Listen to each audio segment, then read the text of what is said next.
Are these ads done? I can't tell. I can't tell. It doesn't say it on here. Oh. Oh, wow. It works. That works? I mean, I know it just kind of like barfed it all up at one go, but nice. I didn't think it would connect to this chat. Wowee. Oh, hi Kimchi. Thank you. Okay, I'm assuming ads are done. Let's switch over for a bit. While we get caught up. Hello. Hi. Wait, if the EKG chat works, hold on. Oh, shoot, wrong one. If that works. Why did it type that? Hold on. Blah, blah, blah, blah, blah. Wow, it actually works. Oh, how neat. All right, we're just going to use this chat for a bit. Here I am installing like a completely different chat because I heard EKG. Yeah, no, that was very useful for for this chat, but I didn't think it would connect to YouTube as well. How neat. Now YouTube can join in the fun scrolling across the screen. How neat. Oh, wait. Hold on. I want to listen to music too. It's so quiet. Guys, I'm back home. My vacation's over. My vacation ends in like 8 hours, and then I have to go back to bed. So that way I have to go to work. This is so real right now. I was in paradise for like 3 weeks. But no, it was a really good vacation. I mean, okay. I understand the retirement life. Retirement life, not bad. Gotta say, can't wait till like 30 years later when I can retire. And then we're gonna have a great time. If we can retire. Retirement life, yeah.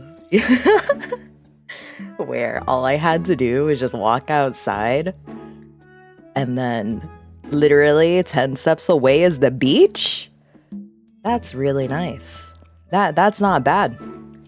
I'll take it. I really am happy with my time there. Glad to have you back. Yes. I'm not going to say unfortunately. Thank God I'm back. Everybody clap. I survived. Wow. Wow, she survived. Wait, where's my claps? Hold on. Wow, she survived. Whoa, yeah. Yes, guys, I am back after 3 weeks in the Philippines. Whoa, Philippines, ooh. Actually, by week 2, I started getting an accent because everybody around me had the Philippine accent, right?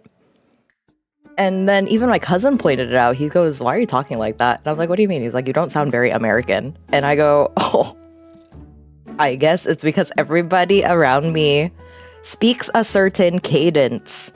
And then the way that they say things, they always have like an up or down. It's like the pitch things in like, let's say Japanese, right? They have like this little pitch.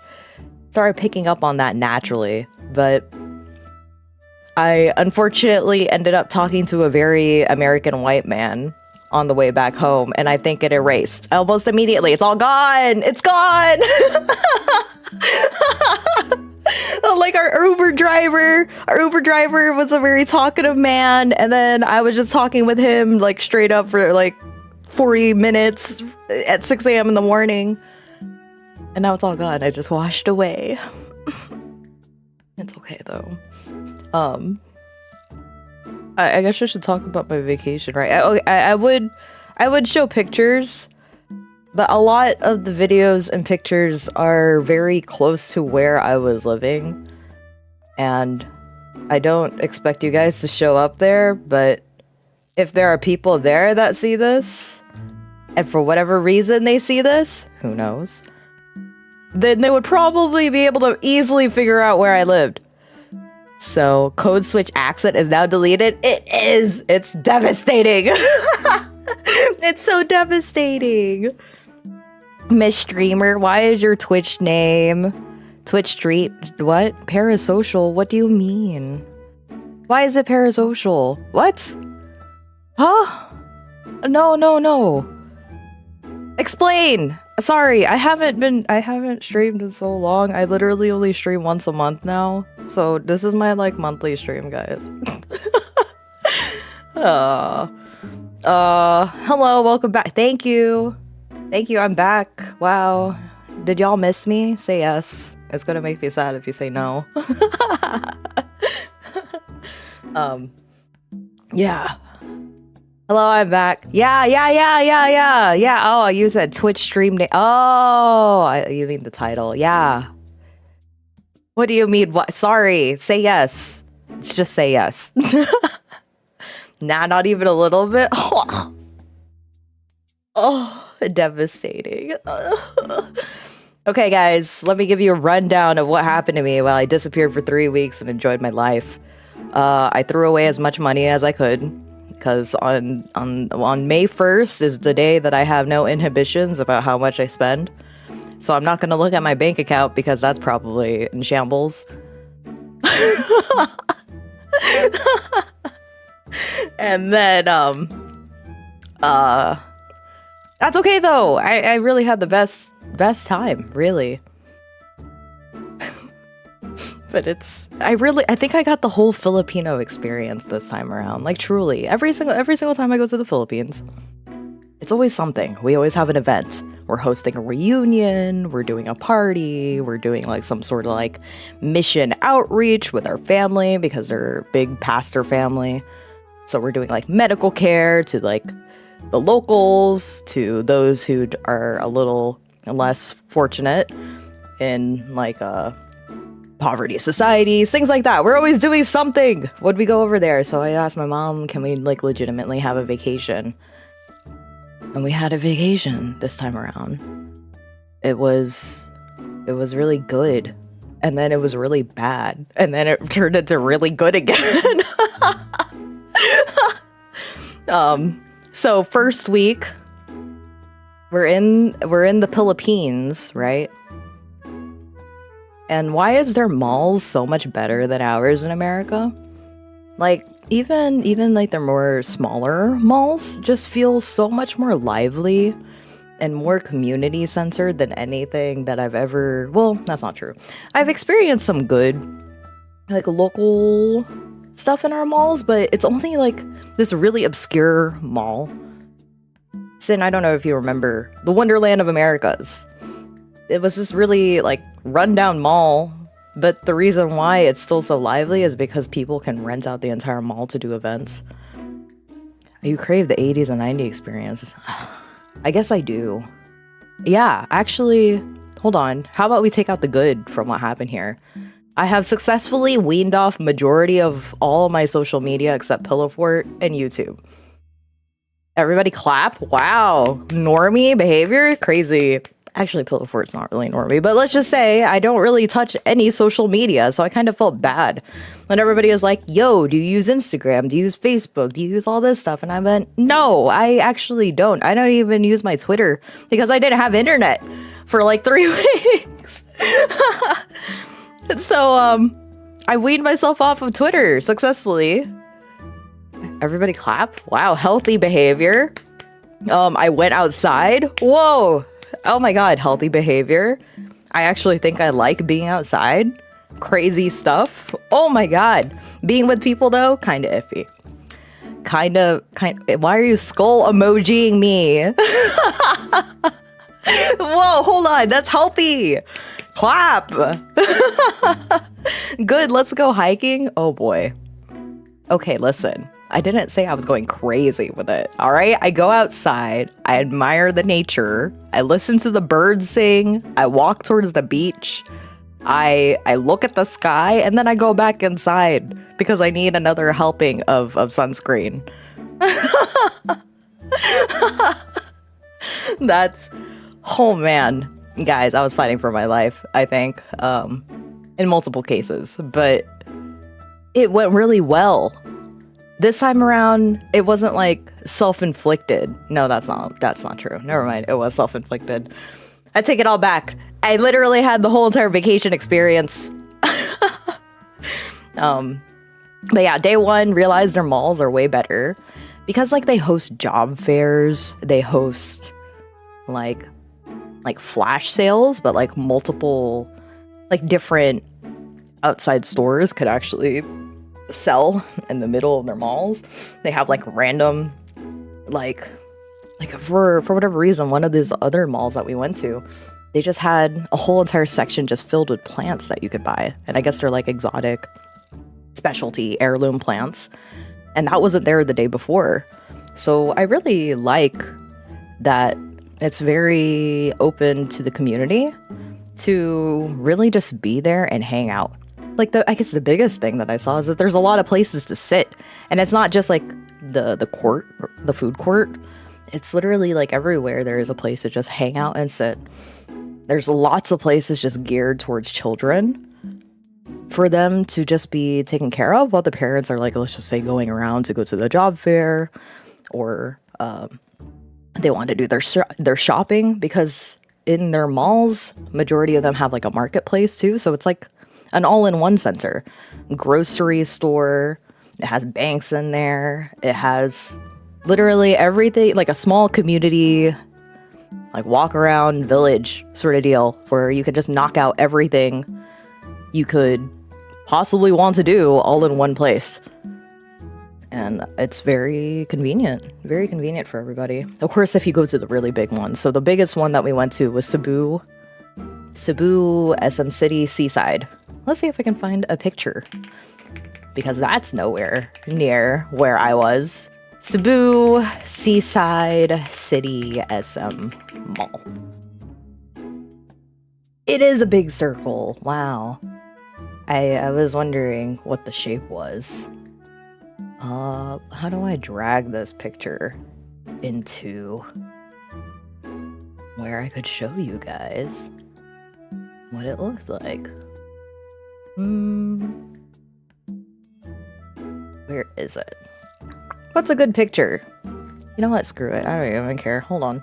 Is there a display capture on this thing?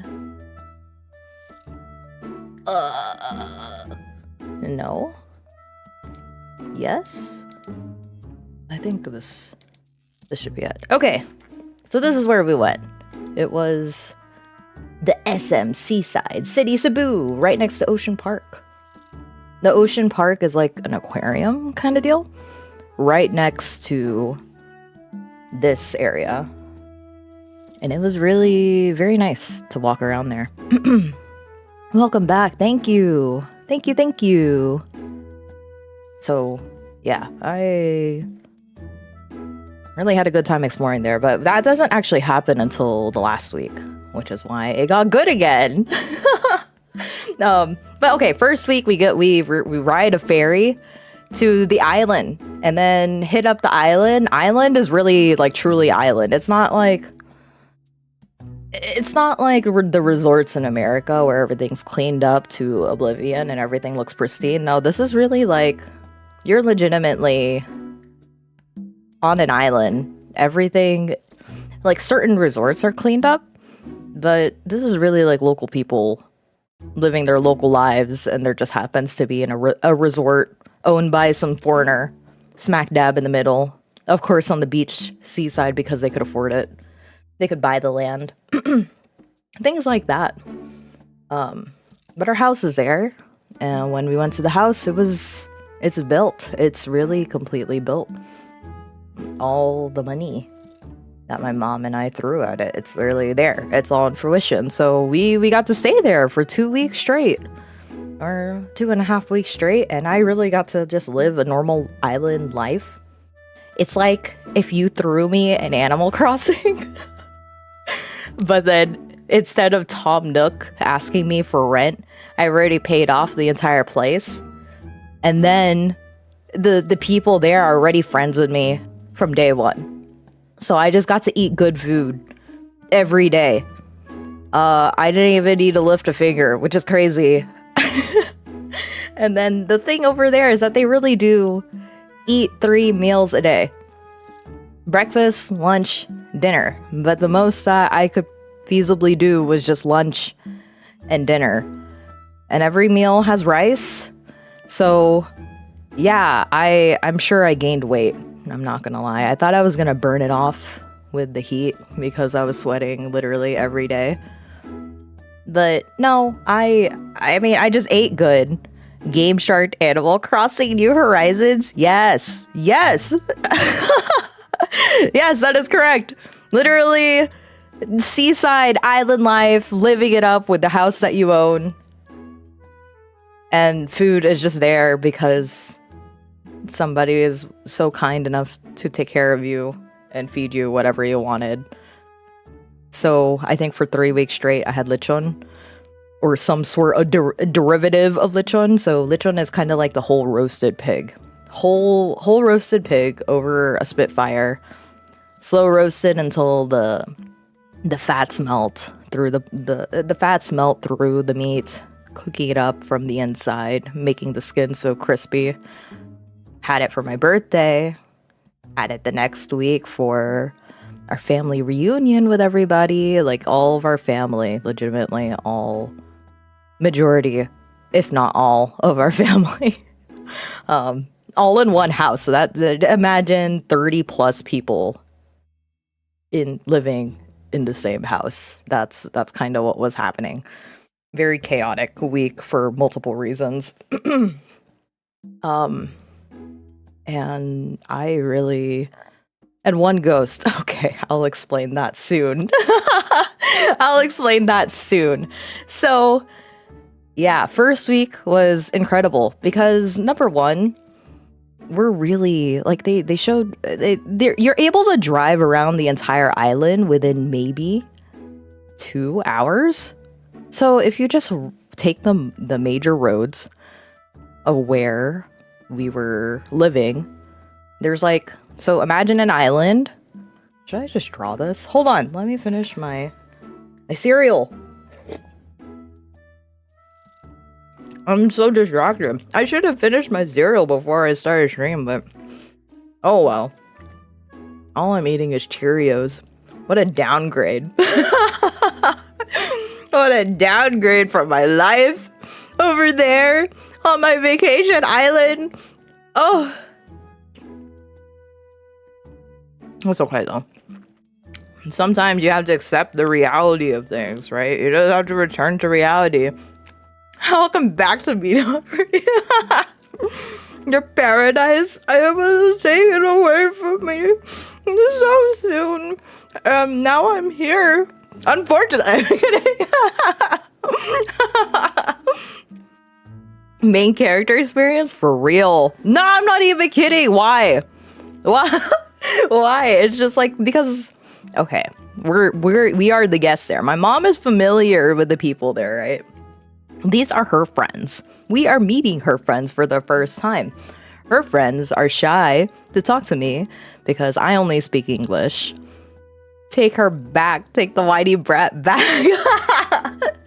Wow, the whiny brat needs to work. Oh, she needs to work. Your girl gotta pay the bills. It can't escape forever. But because, of course, my sister and I, we really are the guests there this time around. Everybody was really attending to our needs constantly. That hurts me to hear you say that. Bless it. Oh, it's okay. I mean, in the back of your head. It's like an isekai, guys. I've said this on my pillow fort. But it's like I had my whole entire isekai arc. Literally went to a different world for 3 weeks. And then I'm unlike the isekais that just get to stay there and enjoy their life in the new world. How about you just take the isekai and the person knows that they're in a different world, and then they know that their time is limited. There's a countdown on how long they can stay and enjoy their other life, so they live it up, and then they go back. Duh, that's your roots. That is my roots.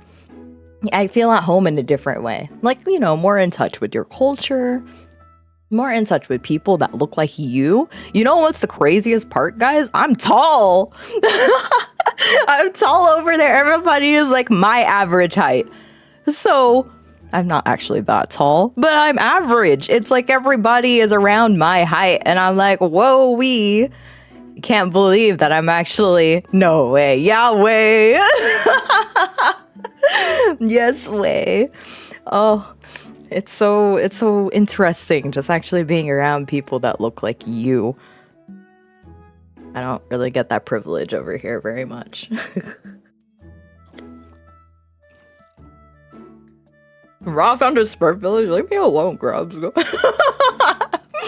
Whoa. Okay. You're lying. There's no way. Girl.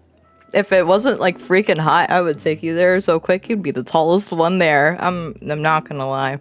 You and Arson would be mega tall. And they would like your nose. They would think your nose is so pretty because it's long and slender. And your skin is white. So they would be like, dang, this girl is bussin'.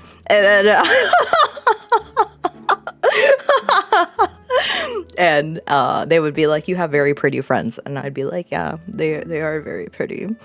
How beautiful they are.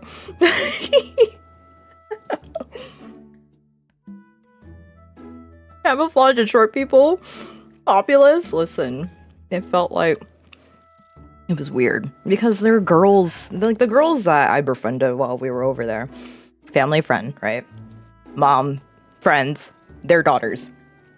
The goal was for me to befriend them because of course we're going to be living with each other. So I wanted to be friendly with them, but they're so shy. So that first week was just me trying to make them less shy with me, but I'm also shy. So this sucks. We're both shy. But you know, when you meet somebody with more anxiety than you, then it doesn't matter anymore. You throw away your anxiety and you're like, I guess I'm here. I guess I'm showing up. I'm stepping up to the plate.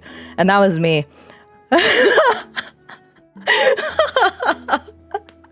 And honestly, it's fine. I don't really have that much social anxiety anymore. Everybody thank nursing. Wow, nursing. Wow. Actually did some good in my life. Aside from paying my bills and my fund money. Wow, nursing broke the shell. You shy? Okay, nursing did that. I was shy before. Okay, maybe not when we met because, I mean, you seduced me with animal crackers and Miku, so that was different, okay? You spoke my language. That's why you didn't see shy. You didn't see the shy part because you just spoke my language from day one. Like, hello?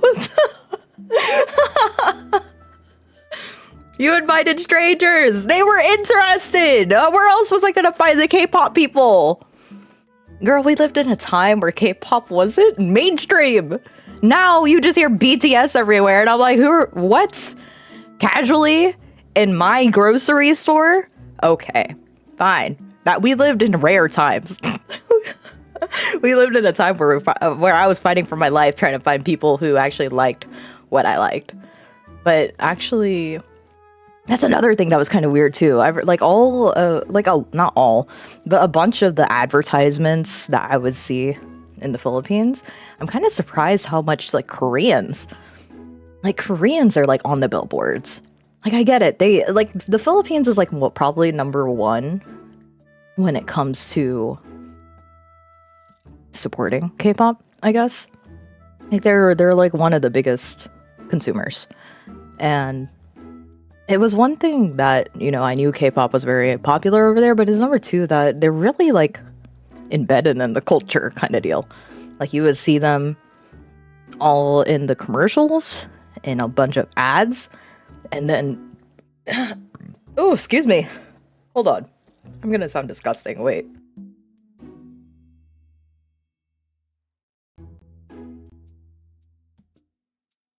Okay. Got that all out. I'm still very bloated from all the flight. So anyway, yeah, I think I was a lot more surprised. There's still like Filipino actors and actresses and Filipino people on their ads, of course, but I guess I was just surprised to see a lot of Koreans in them too.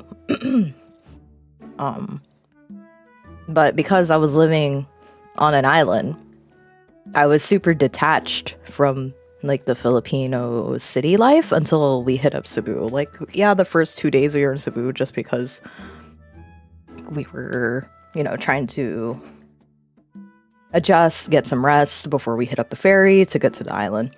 But once we're in the island, we're kind of, I would say it is a little bit isolated over there, and they're really living in their own world in this island.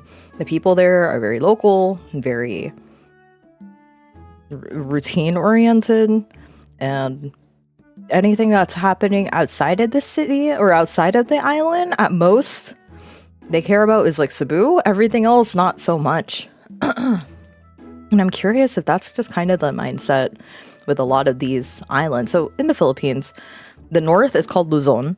The middle part with a bunch of those islands broken apart is called Visayas. And then the south is called Mindanao. And now that I've kind of been there in review, I'm starting to see what they mean by island mentality.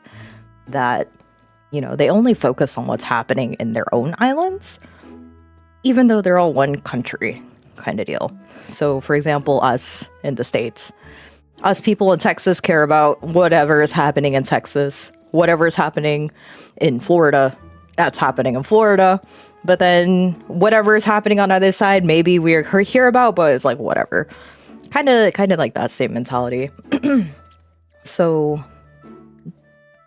that was one thing that I kind of paid attention to. The other thing that I was kind of surprised to witness and then also hear my family talk about is the politics. So not to get too in touch with the politics because I don't have any stake in Filipino politics, but I did want to pay more attention to it. And we already know what kind of circus we're dealing with over here. But maybe the second week that I was there, somebody turned on the news, and the first thing I see is pretty much their FBI equivalent chasing down senators in the senator building for some reason. So they're like chasing them down, trying to apprehend them. And of course, everybody's talking about it like this is chaos. I have no information on this. I'm really ignorant about what's going on. So I'm constantly asking, like, who are these people that they're chasing? What's going on? Of course, there's two big factions in the Philippines that are trying to go after each other kind of deal. I got worried for a moment. Yeah, then the day two, the first thing was the FBI equivalent is chasing down a senator so that way he can't run for the senator spot, right? I'm guessing who the president right now, his faction, is trying to make sure that the other faction doesn't try to win at all by force, by scaring them, what have you. And I can't say for sure which side is better than the other as of right now because there's mixed opinions I'm hearing from both sides. But I was like, yeah, that's kind of silly. But then the next day, I hear there's a shooting that's happening in the senator building, and I'm like, oh my god, my whole entire family's locked in. And I'm using the news as a method of teaching my sister Tagalog because they use Tagalog instead to do like national news in the Philippines because it's considered, I guess, the more accepted of the languages there. And so I'm using it as a teaching moment, but at the same time, we're both curious about how it's going over there. So yeah, there was a shooting attempting to kill this senator who managed to get the chair and blah, blah, blah, blah, blah. But I'm just like, this is kind of crazy. They're dealing with as much of craziness as we are over here.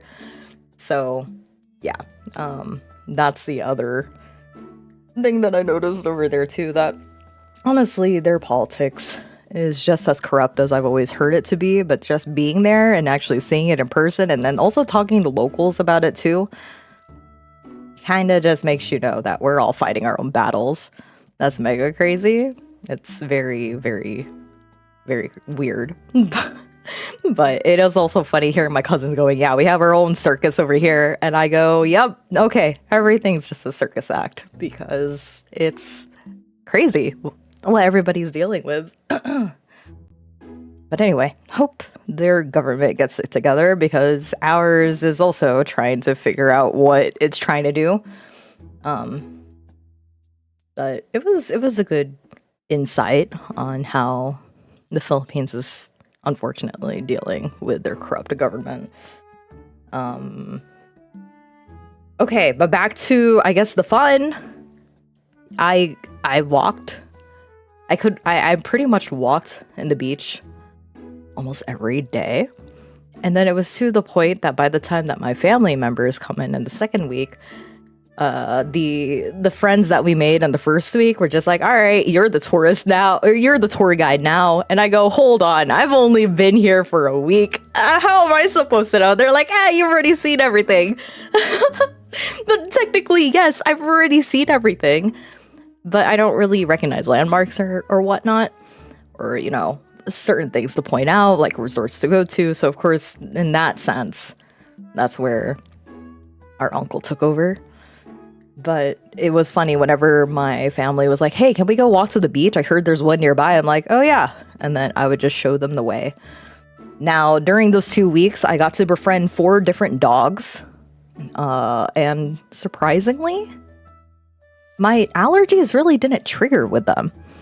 Promoted, for real. So it probably only triggered once, but that was because we were in an enclosed space. But if I'm in an open space, like outside with them, I don't really have that bad of allergies. It's so strange because I'm so used to, especially with fluffy dogs, where if I touch them, almost immediately on contact, I'm just like, oh my God, I can't breathe through my nose, but I'm so happy. In this case, like 3 of them were short hairs, and then 1 of them was long hair. So the 4 different dogs that we have that are living in that living with us is Yules, who's like a white fluffy dog. And then there is Simba, who kind of looks like a German Shepherd mix. Toby, who's also a German Shepherd mix, but he's definitely like mixed with something else. And Nala, who I don't really know what type of breed I would say she is, but she's like a shorter yellow dog, very serious dog. She's kind of like the older sister of all of them because she was the first one that was adopted, and the 3 other boys, Simba, Yules, and Toby, or Toblerone, but they call him Toby for short. They were all adopted around the same time, so they're the same age. Nala's the oldest one. She's so quick to be angry with them and to put them in their place, and I'm like, okay. They call her the queen for a reason because she's definitely the alpha of the pack. She puts them in line, and you could tell her, you could see that she is, when she gets mad, she starts growling, and then she walks up to them and starts like reprimanding them by like biting them, but not like playfully, I guess, like in a yo, don't do that kind of way. Hi, Tristan. Hello.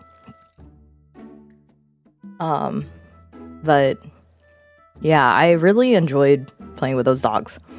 So it's probably my first time really getting to play with the dogs. I kind of felt bad because the family would always start yelling at them whenever they would come near me, because I knew about my allergies, and I am still pretty allergic to them, like to dogs in general. But in this case, I really wanted to play with them. So by the last week, I think Simba and Yules were probably the most attached to me. Yules, I think, was only attached to me because he loves going to the beach, and that beach is only 10 minutes away. So when he saw that I already went there like twice with people that he knows, he's like, okay, cool. This chick is part of the pack. I can follow her whenever she goes to the beach. And he probably, like, whenever I would bring my family, like my actual family, to the beach, he would start following. And of course, when he's there, he immediately dives into the water, he plays around, but he would stick by me every single time, which I thought was really sweet because I've never had that sort of bond with any animal like that. And I thought it was really cute. There's 2 other dogs that live in the vicinity, and they're technically adopted but they just stay outside. And one of them's called Brownie. He is actually a neighbor's dog, and the neighbor is aware that they're living in our place, but it's just Brownie just doesn't want to go back. They tell him to go back home, and then he just comes and stays, and he never goes back home ever. So I guess now he's part of the family. They just kind of accepted him, going, okay, fine, it's fine, you could just stay here. Also met Rye. Oh yeah, you know, just waved at each other across the ocean. And then there's another one called Myaut, which is like Myaout. I was O-T, M-O-T. Myaut, which is the local colloquial term, not colloquial, the local word for ugly. So he's considered an ugly dog, but he's just old. He's just an old dog. I didn't know why, but she kept calling me Brownie. Well, Brownie was a sweetie. He knew to keep distance because he's a friendly dog, but at the same time, he doesn't really like go inside. He's not super cuddly. The thing with Brownie is that he's actually the protector of the pack. The three boys, even though they're huge, they're big dogs, but they're kind of like scaredy cats. They bark at everything that comes along, but they won't attack you, kind of deal.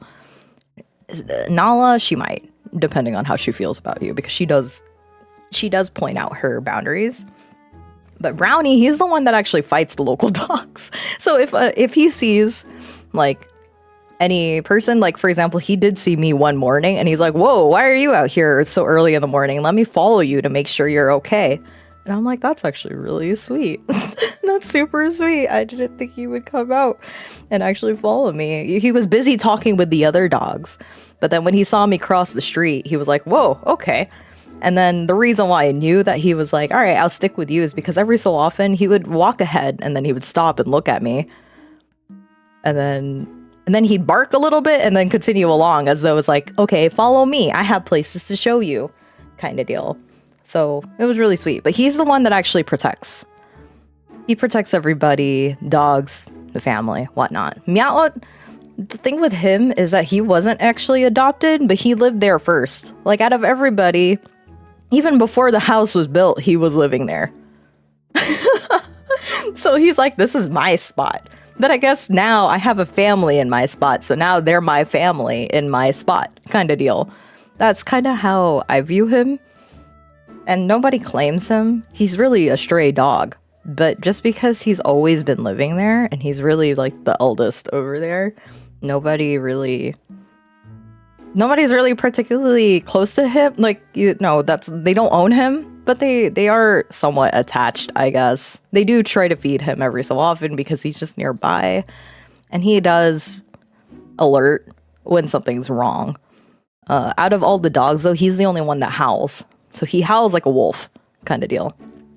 Sounds like you had a good time here. Yeah, I think what glowed it up is I actually got to play with dogs, because I never really get to play with dogs very much.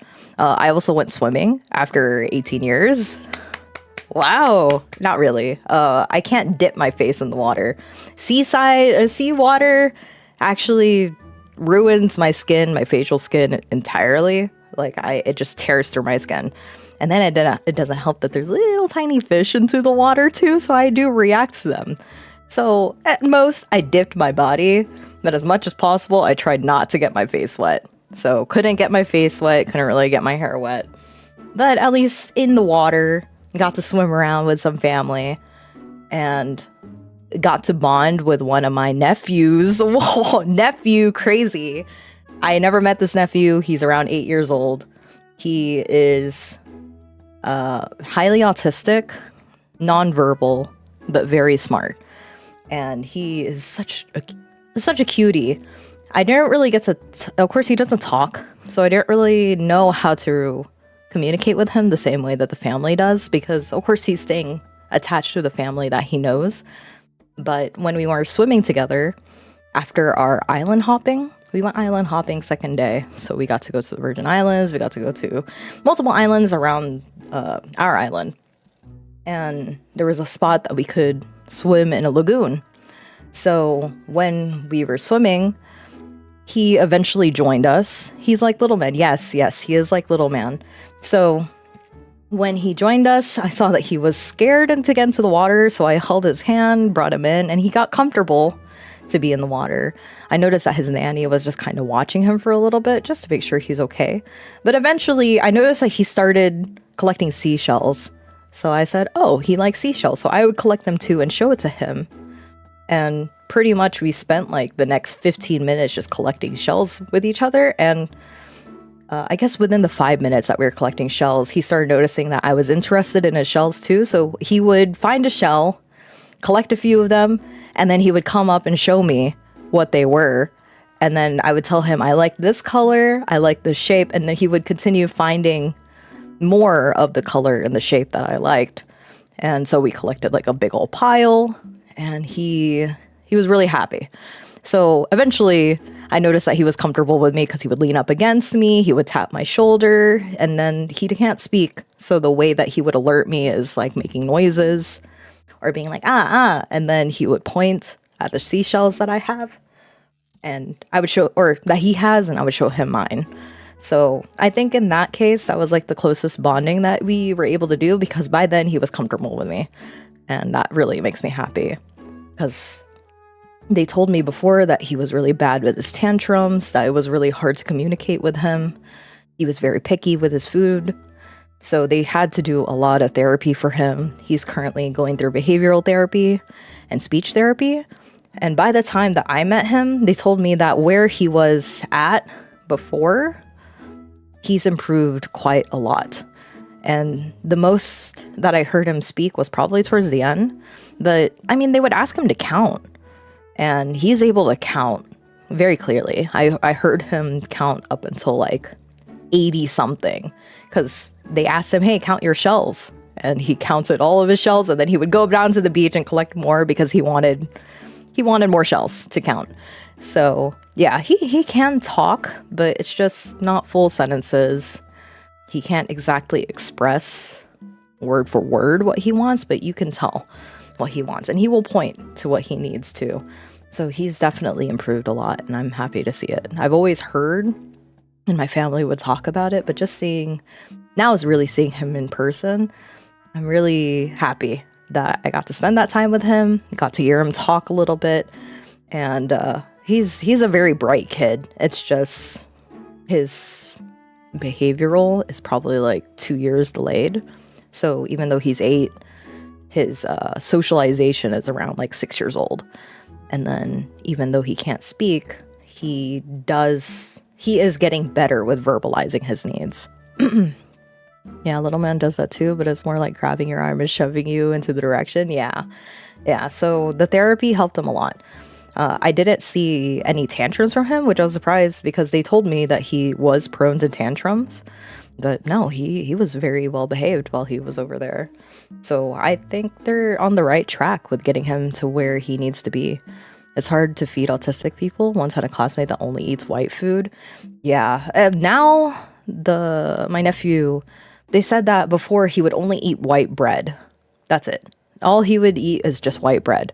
But then there was a moment in time where he got very, very sick, and his mom, which is my cousin, she was just like, you just need to eat. So she just started trying to give him anything and everything that he would potentially take. And he eventually realized, oh, this food is actually not bad. So now he's also at the point where he feeds himself. I noticed that they just set a plate of food, some simple foods like finger foods, rice. He does eat rice now, which was a huge improvement for everybody. Everybody sighed relief, because they're like, oh my God, at least we could pair everything with rice. And so they pair it with really simple finger foods that he could eat, and he does eat, and by himself too, which is very, very good. That's good. It's hard, man. Bless them. How did they get him to number 2? That one, I'm not sure. I think they just really... the family is very supportive. They're very hands-on with him. And then I noticed that they have like a nanny that's always with him too.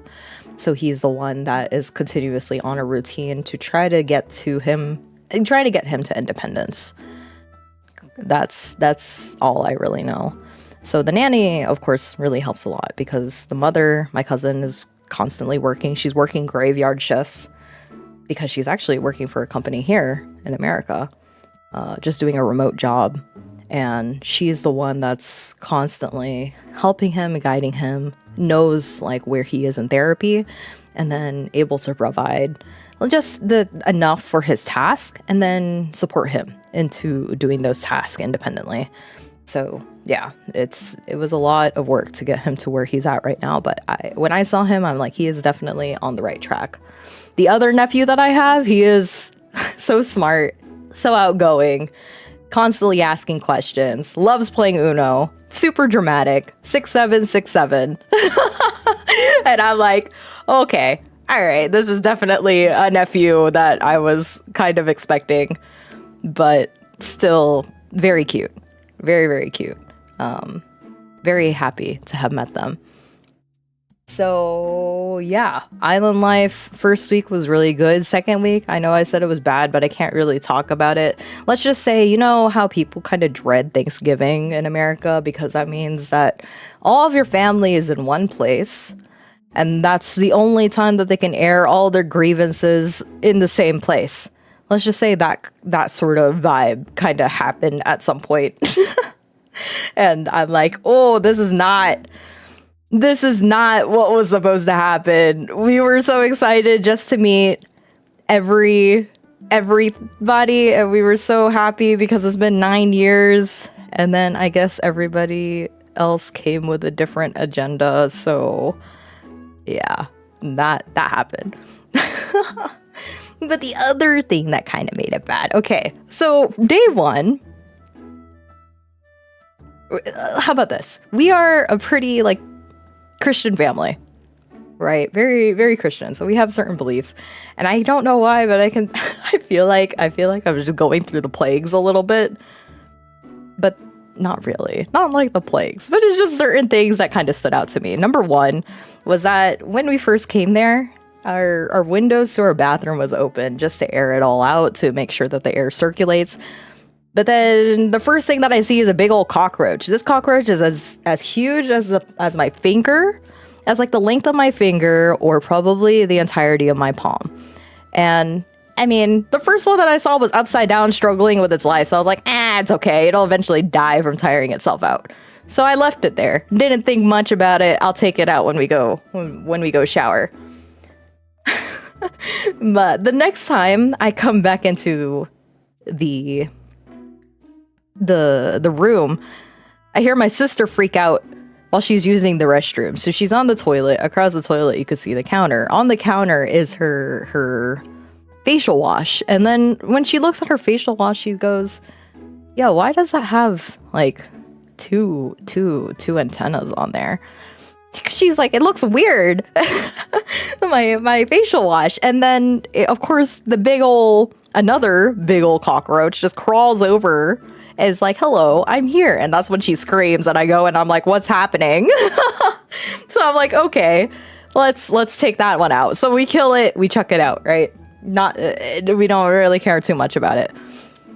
Not even like 30 minutes later, I come back in because I need to grab something, and I see a big old cockroach spawn inside the sink, and I go, "Huh? We just got rid of one. Where did this other one come from?"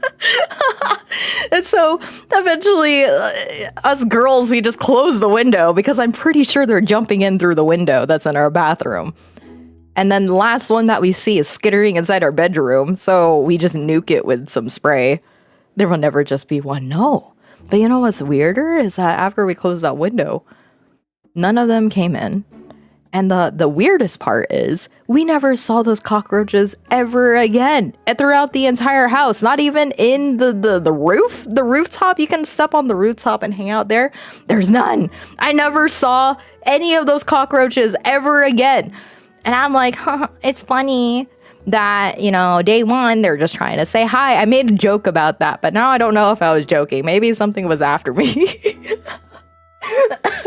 Because we never saw them again.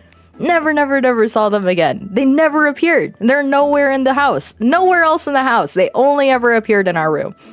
And the only reason why I'm saying I'm emphasizing this is because literally every weird thing that I experienced happened in our room. So the second one, everything else that happened as far as potential apparitions go is literally in our room after my family came. So again, highly religious family, right? Don't know why, but my two aunties, super religious. They're yapping. I'm listening because I'm like, yeah, this is, I'm glad to be speaking with you today.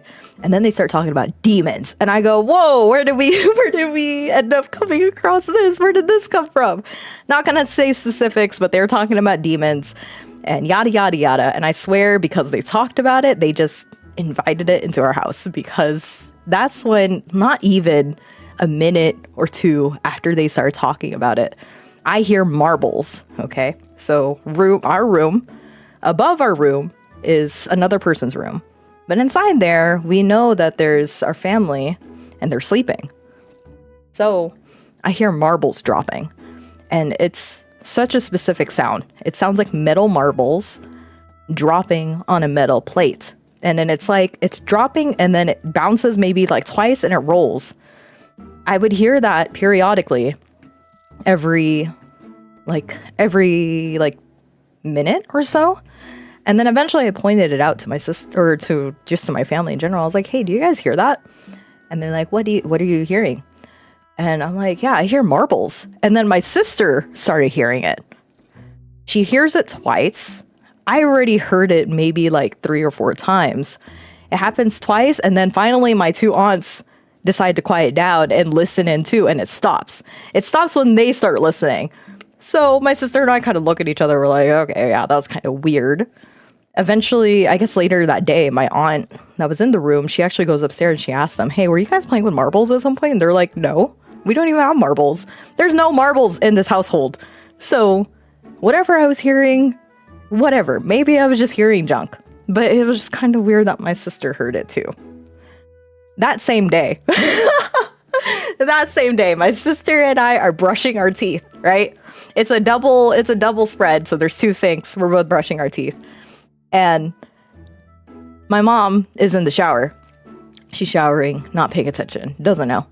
And while we're brushing our teeth, we have a closet to our left, right? There's a walk-in closet to our left. Every single time you flip the switch, it makes like a beeping noise, and then it turns on.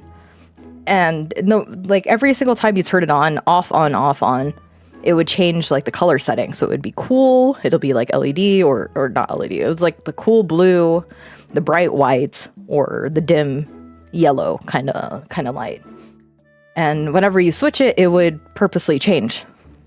So while we're brushing our teeth, it starts flipping. Flips on and off, on and off, on and off, on and off 4 times in this one episode. We look at each other because nobody is near the closet. It's just us 2. Nobody's there. Nobody's walking by. Nobody's touching it. And we look at each other. We're like, okay, that's strange. Maybe a minute later, it does it again. 1, 2, 1, 2, 1, 2, 1, 2. You could hear the beeps of the lamp every single time. It's so deliberate. And then I'm like, all right, that's kind of strange. So I go over, I check it, and for a little bit, it didn't even respond to me turning it on, turning it off. So I was like, electrical issue? Maybe. Eventually it does turn on, and we have no issues with it for the rest of the trip. So I'm like, all right, maybe electrical issue. Can't be that crazy. Can't be anything, this still can be explained. Now this last one, I really can't explain. You guys tell me if you can figure out any rational idea of what's happening. I think I have to draw this one for you. Just so you can tell. Nosferatu? Probably. Probably. All right, let me draw this one for you, because now I need you guys to help me explain this one. So that way I can't say that there's a poltergeist in our room. Let me pull up a good old handy dandy notebook. Let me drag this. Oh. Hold on, you guys. Wait. What am I doing? Hold on. We could do this, maybe? Please work. Ah, yes. Wow, okay. So, here is a handy dandy notebook. Let's just say this is the main room, right? Here's the front door. This one is our bathroom and closet, okay? Closet, bathroom. Main room, right? And then the bed is right here. I'm well, okay, hold on. Bed is right here. There's like a little couch thing over here. I'm sleeping on this cot. Bedside lamp. And then in this corner, there's like a little small sink, a little countertop over here. And then on here is a refrigerator on top of a drawer. There's a drawer underneath it, okay? My mom, she's sleeping in here. She's asleep. She's wearing literally like headphones. She has like her mask on, her eye mask on. She's wrapped up. She's asleep. She doesn't know what's going on, okay? I'm sitting over here. I'm sitting over here on the side of my little cot because I'm dirty. I have yet to take a shower. So I'm just waiting for the shower to clear up. My sister is in the shower, right? Sister is in the shower, doesn't know what's going on. Now I have an aunt. My auntie, she already took a shower. So she comes back into the room, right? Comes back into the room. She goes into the restroom, brushes her teeth. Stinky, right? Yeah, sorry, a big old stink, right? Brushes her teeth, then she leaves. She goes over here to the bedside table with a lamp. She turns it off. Turns off the bedside lamp. Then she goes to this side of the bed because this is where her spot is. And then she sleeps. So Tita is sleeping on this side. While she's doing all of that, I'm just playing on my phone. I'm watching shorts. I'm just doing whatever I am to keep myself busy. After she lays down, I know that she closed this door when she came in, because we usually keep this door closed because this is how it keeps the room cold. So I know she closed this door, but to me, it sounded like this door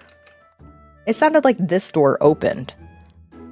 And then the corner of my eye, peripheral vision, I see something move. There's no defined shape. If anything, I can describe it as a tall shadow moving in my peripheral vision while I'm watching this YouTube short. And it's moving this way. And then I genuinely think it's another tita of mine, another auntie of mine. I'm surprised you survived the heat wave. I heard that it was really bad. We just stayed inside during the afternoon hours. Anyway, I see something move and I thought it was my tita walking by.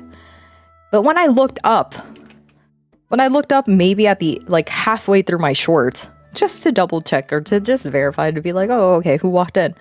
I see that this refrigerator door and the drawer underneath it are completely wide open. Both of these are wide open, okay? I see the light reflecting on the wall over here, and I'm like, wait a minute, hold on. Am I saying that right? Those two things are completely wide open. And I take a look at it at first, just to double check, make sure that I'm seeing correctly. And then I walk to my tita over here. I'm like, hey, tita, did you open that refrigerator door and drawer? And she's still on her phone. So she looks over, she sees it, and she goes, no, I didn't open it up. And I'm like, weird. So I close it. I close them, and then I go into the restroom because my sister is done showering. I look around in there, try to see if my tita's inside, and then I ask her, hey, did you see tita? And she goes, no, tita was never around. What are you talking about? And then I walk outside, and I just place my my hands on my hips, and I go, yeah, that's weird. And then I tell my sister, she walks out with me, and I tell my sister what happened, and she says it must have been the wind. And I'm like, girl. That's no win. How? And then I show her NPC. Yeah, no, she immediately just brings that out. And then I show her that these refrigerator door and drawer, they take effort to open. Like the magnet on them is really strong. So you actually have to pull it with some force, right? Yeah, no, so what do I say? I don't know. They were wide open. Completely wide open. It wasn't just like a crack. They're wide open. So all right, guys, tent hands, explain. Give me a rational explanation about what happened there, because this is verbatim exactly what happened. I'm really not messing around with you guys. After everything else that happened, I'm like, this is really the weirdest one, and I have no good explanation. It's just strange.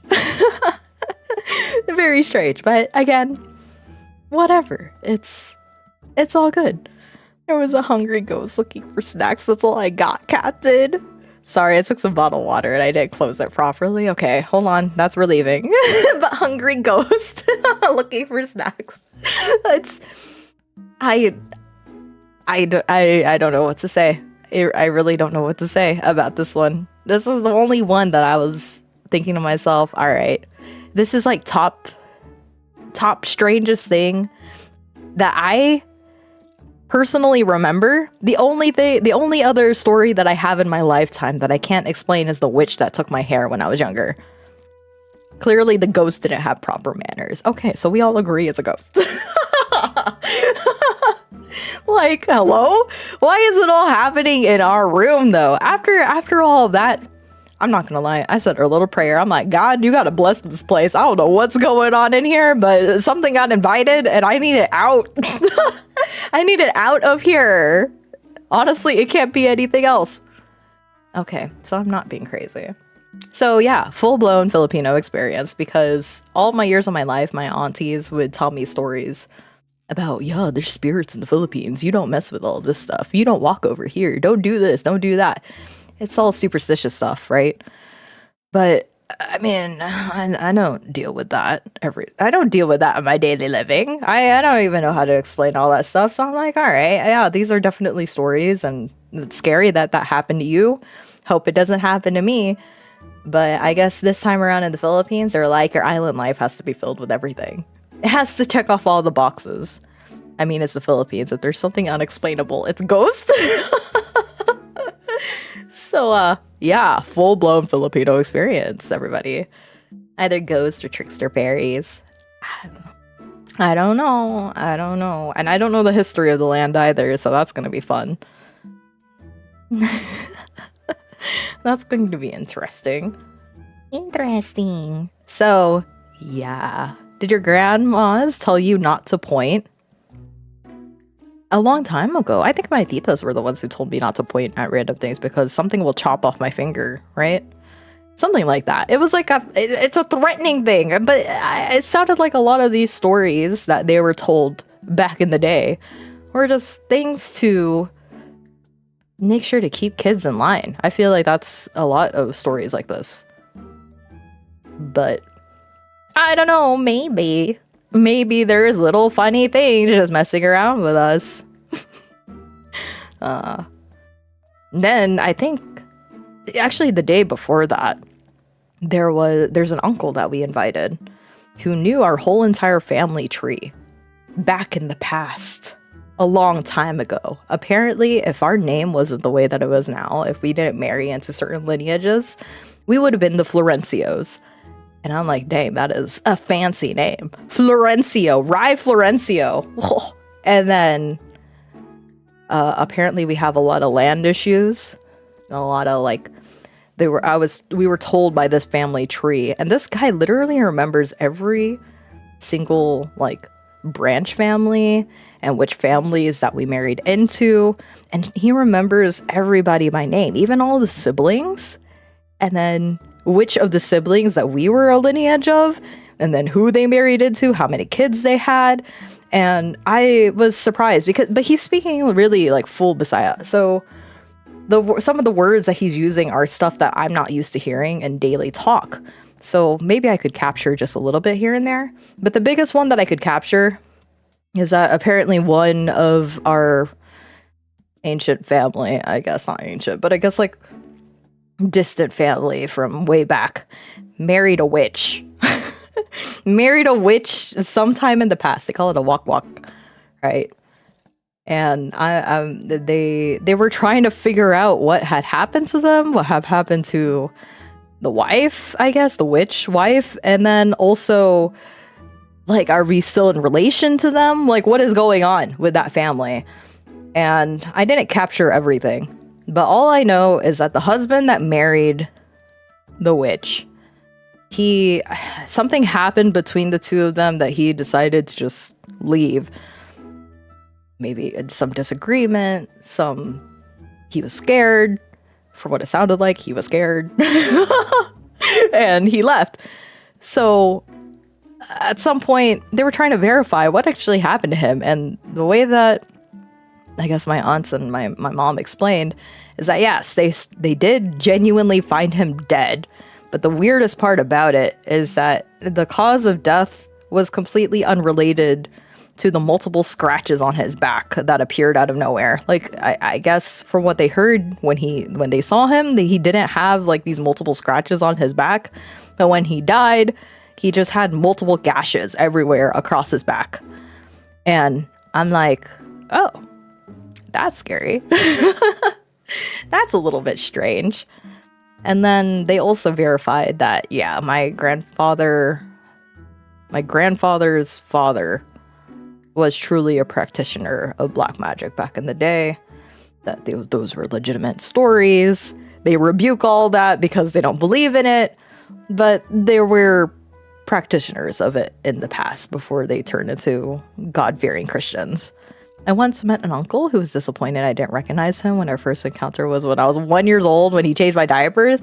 How are you supposed to remember that? Like, legitimately. I know when we have those big family reunions like that, it is very serious business because, you know, everybody wants to meet up with you, wants to talk with you, wants to catch up with you. And then it is funny that on our first night together, we legitimately just have a whole full-blown discussion about our family tree, which, again, I did not realize, one, how deep it went, but number two, how much this guy remembered was astounding. And I'm firmly in belief now that, at least on my mother's side of the family, that is a purely Spanish mixed blood family, like Filipino Spanish mixed blood, for sure.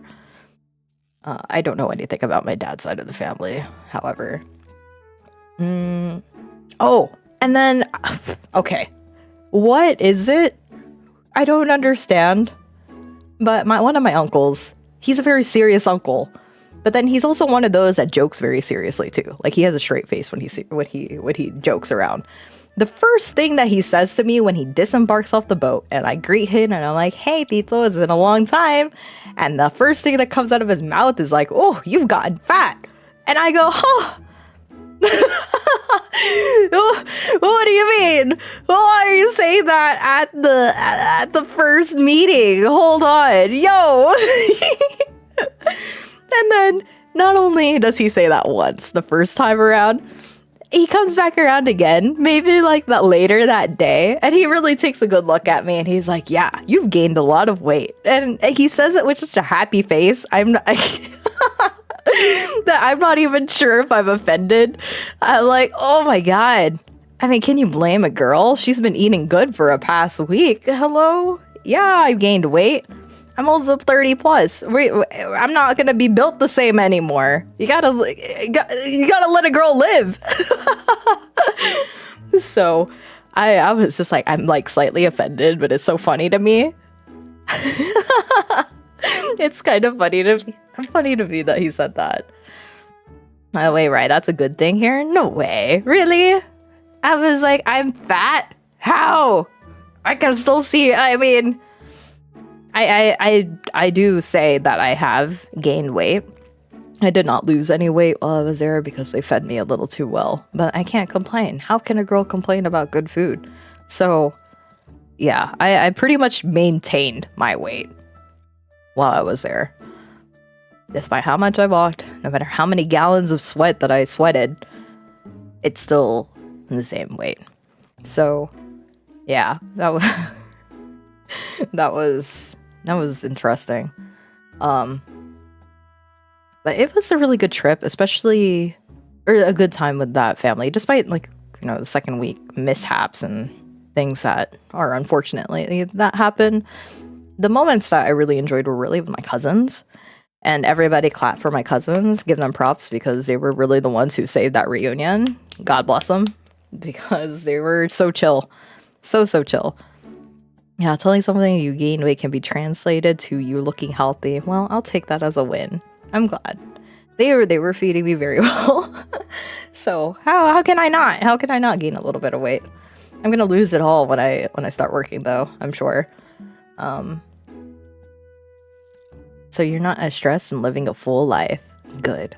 Yes, that's exactly kind of the hope that I have. I'm just living it up. But my cousins really saved that reunion, I would say. They were so happy to be there. They really made the most of it. We rented out a car and they drove around the entire, because they were like, all right, I know that we did our island tour, so driving around touring the island, but this time around they were like, no, we really want to explore the island ourselves, so we're gonna rent out a car and we're gonna drive everywhere. And it was very fun just going to the places that they wanted to go to, that they researched, and eating out with them, really getting to bond with them. I was really happy that my sister was able to establish a stronger relationship with them. But if he specifically said fat, yeah, he's making fun of you. You just have to rip the band-aid. Yes, he said fat. Yes, he said fat. He just with a big old smile on his face. And I'm like, I don't even know if I'm mad about that or upset, because he just looks so happy. He looks so happy to tell me I'm fat. So I guess we're just gonna have a good time anyway. So, yeah, my time with my cousins are really good. But some of the things that they told me were surprising. So one thing, I have two cousins, or a cousin there, married into the family, but she's cousin now. And she was telling me, or there were actually multiple cousins who were telling us that nurses over there kind of have really insane, everything sounds like a lawsuit. I'm not like, they tell me their working conditions, and all my responses were, that's a lawsuit. That's, if that happened here in America, then yeah, that's just a straight up lawsuit. How is it that two nurses are taking care of 60 patients? What? And then not only that, but they're taking care of everything between pediatrics to geriatrics alone, together, just the two nurses. That's healthcare here. That's crazy. That's a lawsuit. That's insane. And then the reason why they were asking me is because they're planning to potentially move to America. So, the reason why they're asking me about the work conditions over here is because they wanted to know what it would be like to transition, or what are the expectations over there. So I was telling them about what my experience was. And it sounds like this cousin of mine plans to work in the ICU. So I'm like, oh yeah, then you're going to be bougie over here. But when I figured out their working conditions here, that's standard. Yes, that is standard. But I think that's nuts. How are you, like, yes, we are trained to take care of anything between pediatrics to geriatrics. But at the same time, that is such a huge scope of practice that, one, it's almost like nearly impossible to keep up with. Or to keep up with the standard of care. And number two, that is beyond overwhelming. If you can't take care of 10 patients, you don't have what it takes to work outside of the Philippines. Hold on. Take care of 10 patients outside of the Philippines? Bro, you can't work in the Philippines. That's the reason why, I'm guessing why the Filipino nurses, when they come over here to America, they're like, oh, heck yeah, this is a breeze. Because at tops, you're taking care of like 6, and at worst 7 or 8 patients. They would, if they tried to push any more than that over here in the States, they would call Safe Harbor. And my cousins were like, what's Safe Harbor? And I go, oh, good Lord. Oh my God. we're really in it now. 60 on 2 people is genuinely insane, dude. It's insane. And they were like, wait a minute, you don't take care of 60 patients? Like, oh no, of course not. You know why? It's because American people would be pissed if they don't get individualized care. Like, it's just not. The hospitality of a patient here in America is almost like a hotel. It shouldn't be like a hotel, but they expect it to be like a hotel, which is why it's so close quarters. But even if you're pushing like 7 to 8 patients, you do not have enough time in the night to be taking care of them. But then I'm listening to what they're dealing with, and I go, why am I complaining? Why am I complaining? I could never work in the Philippines. I would cry. And unfortunately for my cousin, she was like, yeah, I cried. And I'm like, I don't blame you. I would cry too. Oh, that's brutal. Jokes aside, pay is too low and not enough nurses. Pay is, I hear across the board, even amongst my cousins, that pay is not anywhere near what they should be receiving as nurses in the Philippines. And I am sad to hear that. That's why now I'm not even surprised that half of them don't even want to work in the Philippines, because like, why? Why would you, when you know you're going to get paid far better with less people and more safety? Because the biggest thing here in America is that, yeah, you are a nurse and that's a respectable job, but the number one thing you don't want to do is lose your license. And everything that they're telling me over there, I don't exactly know their actual practices of how they conduct themselves in the hospital, but once you lose your license, that's it. It's gone. And I don't know what constitutes losing your license in the Philippines, but that whole entire fiasco sounds like you're going to lose your license immediately on the spot. So, yeah, I think that's insane to hear that. I'm like, that's crazy. That's a lawsuit. And my cousin just kept laughing at my responses because they're like, that's just our reality. That's just real here. And I go, yeah, but that shouldn't be the case. That's very crazy. I don't know if there's any way of changing that too, but I really do not blame them for not wanting to work there as a nurse. Must be why the Filipino nurses are they. And it must be why we export all of them to other countries, because dang, no, they don't want to be working in the Philippines. I do not blame them. The type of expectations they have, or the type of expectations, especially in America, far different. Far, far different. So now I can't even complain about going back to work tomorrow. After hearing that, I'm like, no, I'm thankful for where I'm at. I got to be lazy. I get to actually have time to sit down and think and chart, because it's also expected of them to work overtime too. So sometimes, like, what did my cousin say? One time she almost worked for like 18 hours because of just how insane the workday was. And I go, that's crazy. There's no other word for it. You're crazy. Nope, as far as I know, nobody loses a license unless you're a doctor. Really? Wow. So the way that they worded it to me, it sounded like team nursing. So team nursing is where you have one nurse that's focusing on doing all the assessments, and then there's another nurse that's doing all the medication. So you have a medication nurse and you have another nurse that's doing the assessments, the care, like let's just say wound care maybe. And so the charting. And they tried to do wound care. Or not wound care, sorry. Team nursing. I was like, what am I trying to say?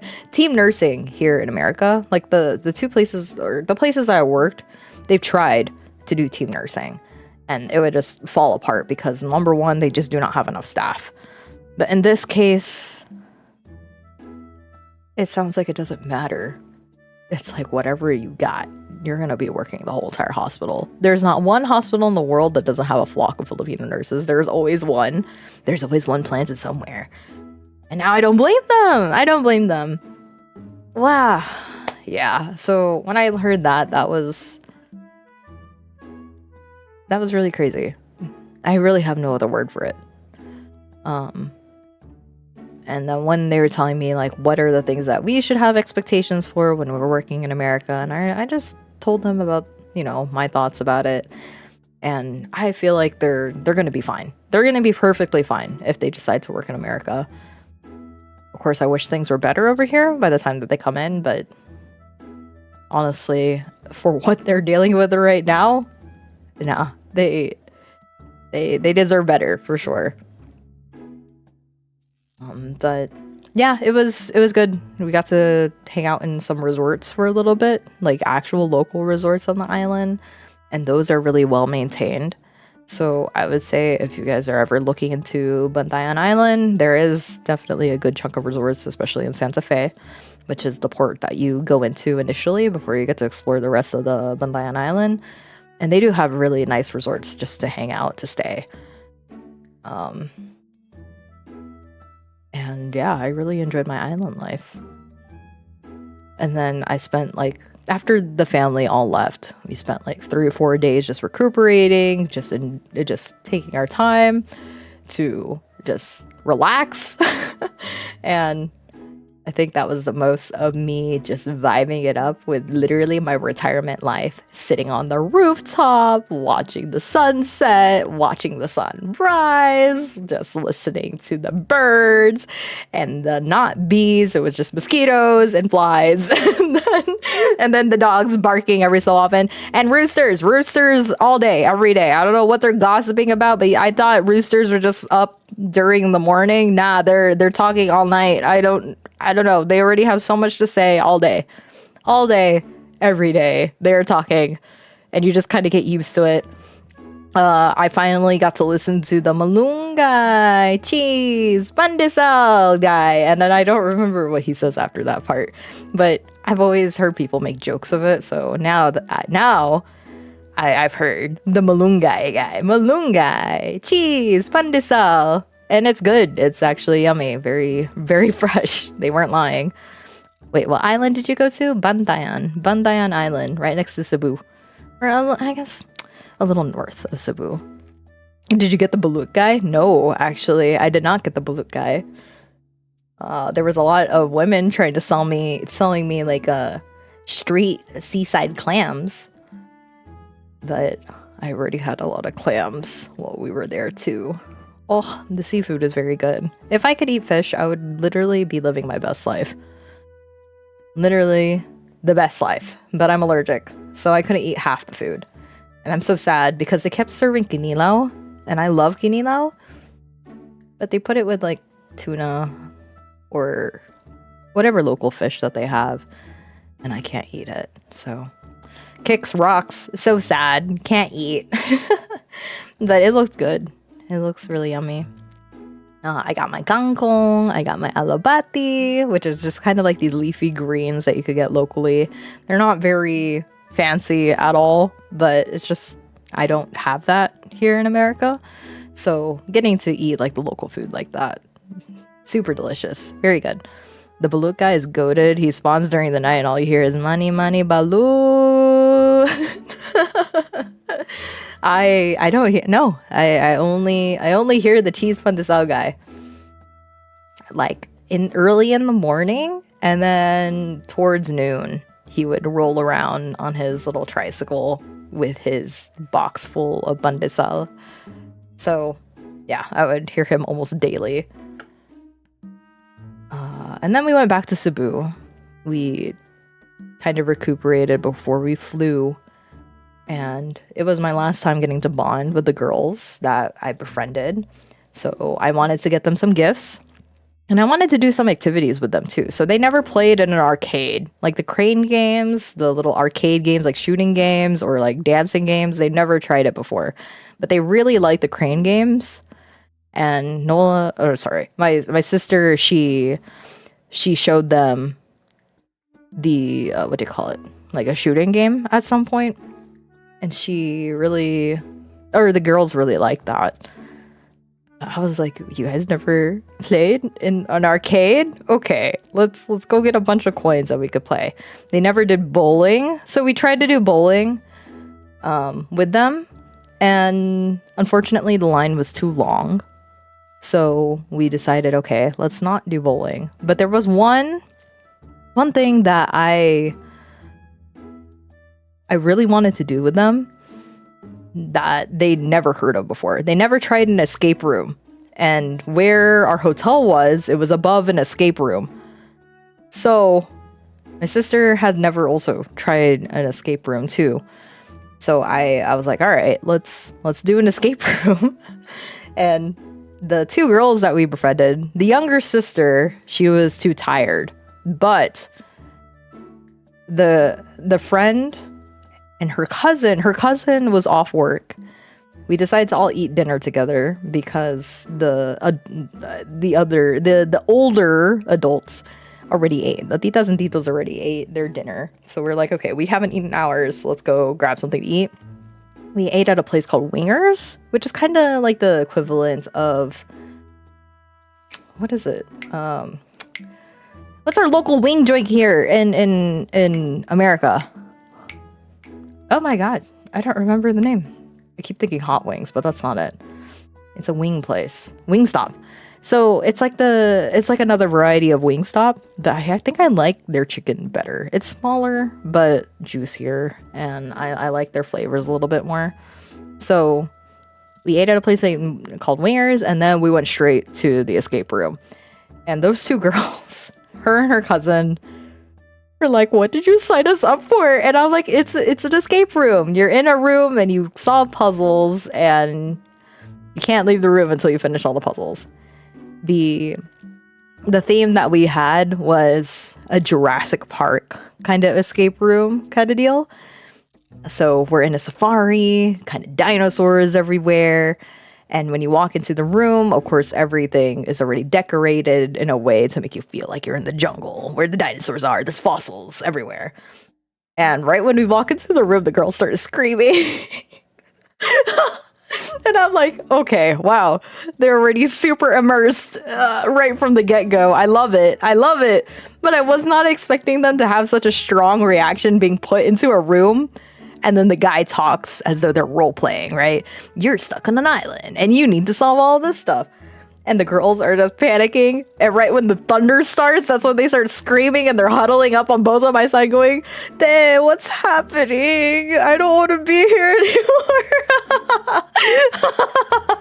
And I was like, no, it's okay, girls. And they're like, nothing is going to pop out on us. And I'm like, no, nothing's going to pop. There's a fake snake on the ground. And the girls are horrified about snakes. So they start screaming about the little snake on the ground.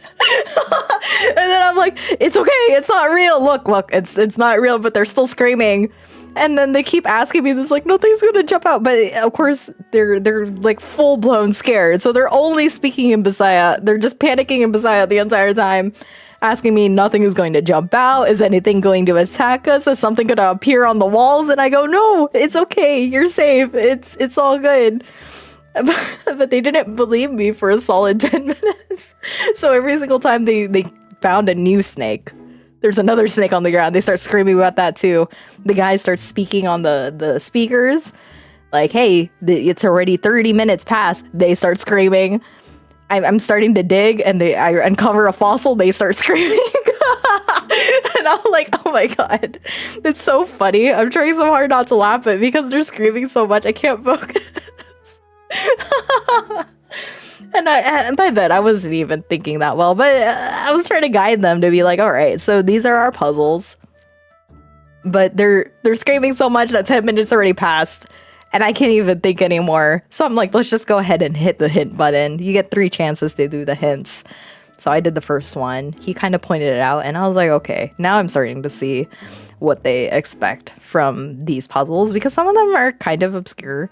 The first one started out with a very like fancy riddle, I guess, and you're supposed to use the constellations in order to get the numbers needed to unlock the lock. And from there I was like, all right, so now it's starting to make a little bit more sense. I do think the puzzles, they're not hard, but they were a little obscure, and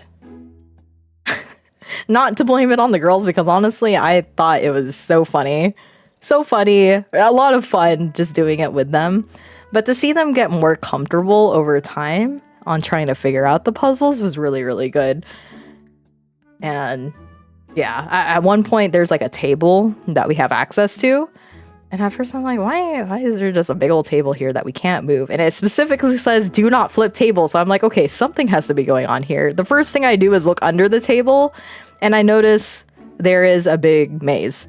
There's a maze underneath and then the girls start screaming. So I go to them because they're screaming. And then, yeah, it was just nonstop of them really being immersed. I really couldn't believe how quickly they got into the groove of it, but they really enjoyed it because we ran out of time. We couldn't solve it. We were literally maybe like 2 puzzles before escaping the room, right? And then we ran out of time. So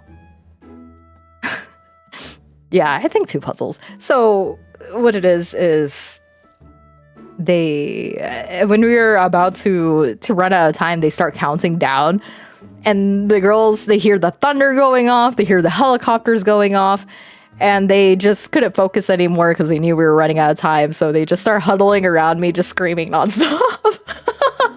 And they're like, we're gonna die. And I'm like, how are we gonna die in here? We can't die. But the time goes out and they're like, all right, it's over. And then the cousin, she's just like, oh, I'm so over this. It's time for us to leave. And then we hear on the intercom, it's like, we're gonna give you 5 more minutes. And then my sister and I were so excited. And so is our friend too. She's super excited also. But the cousin, she's just like, oh my God, just let us out. She's so done. But right when our friend is like, no, we got to solve this. And she was already locked in, ready to go to solve it. Because we knew what we had to do. It's just, not enough time to do it. And it made me laugh how she just immediately gave up because she was already so scared of everything. They were having fun backstage. There's no way, because we were likely like one, if not the only customers they had that day, right? So I am 100% sure that the whole 45 minutes, the staff had to be laughing at us. They had to be laughing at us. And the operator who was with us was so professional, so polite, and so kind, because literally it's only supposed to be 45 minutes. They probably gave us like an extra 15 minutes. I'm not gonna lie. Because it's near closing, because the last game is at 8 o'clock. We pretty much started at 8 o'clock. So for them to even extend the time a little bit for us, very kind of them. But it was very fun. We did manage to get out, and they let us take pictures and whatnot. There was a point in time where we managed to get into like another room inside the room, right? And then we noticed that there's a camera at the corner. We're still under the timer, but we saw it and it says say cheese underneath it. And so the first thing we do, even though they're not taking any pictures of us, we just start posing. We just start posing impromptu because we see the say cheese, but it's like, it's only later on, like towards the last 5 minutes, that they ask you to gather into that room to take pictures. But no, the girls are already locked in. They were like, okay, say cheese, everybody pose, even though we're running out of time. And then there's a snake, so they start screaming again. There was another room that we could have done. My sister and I were curious about one called The Last Ride.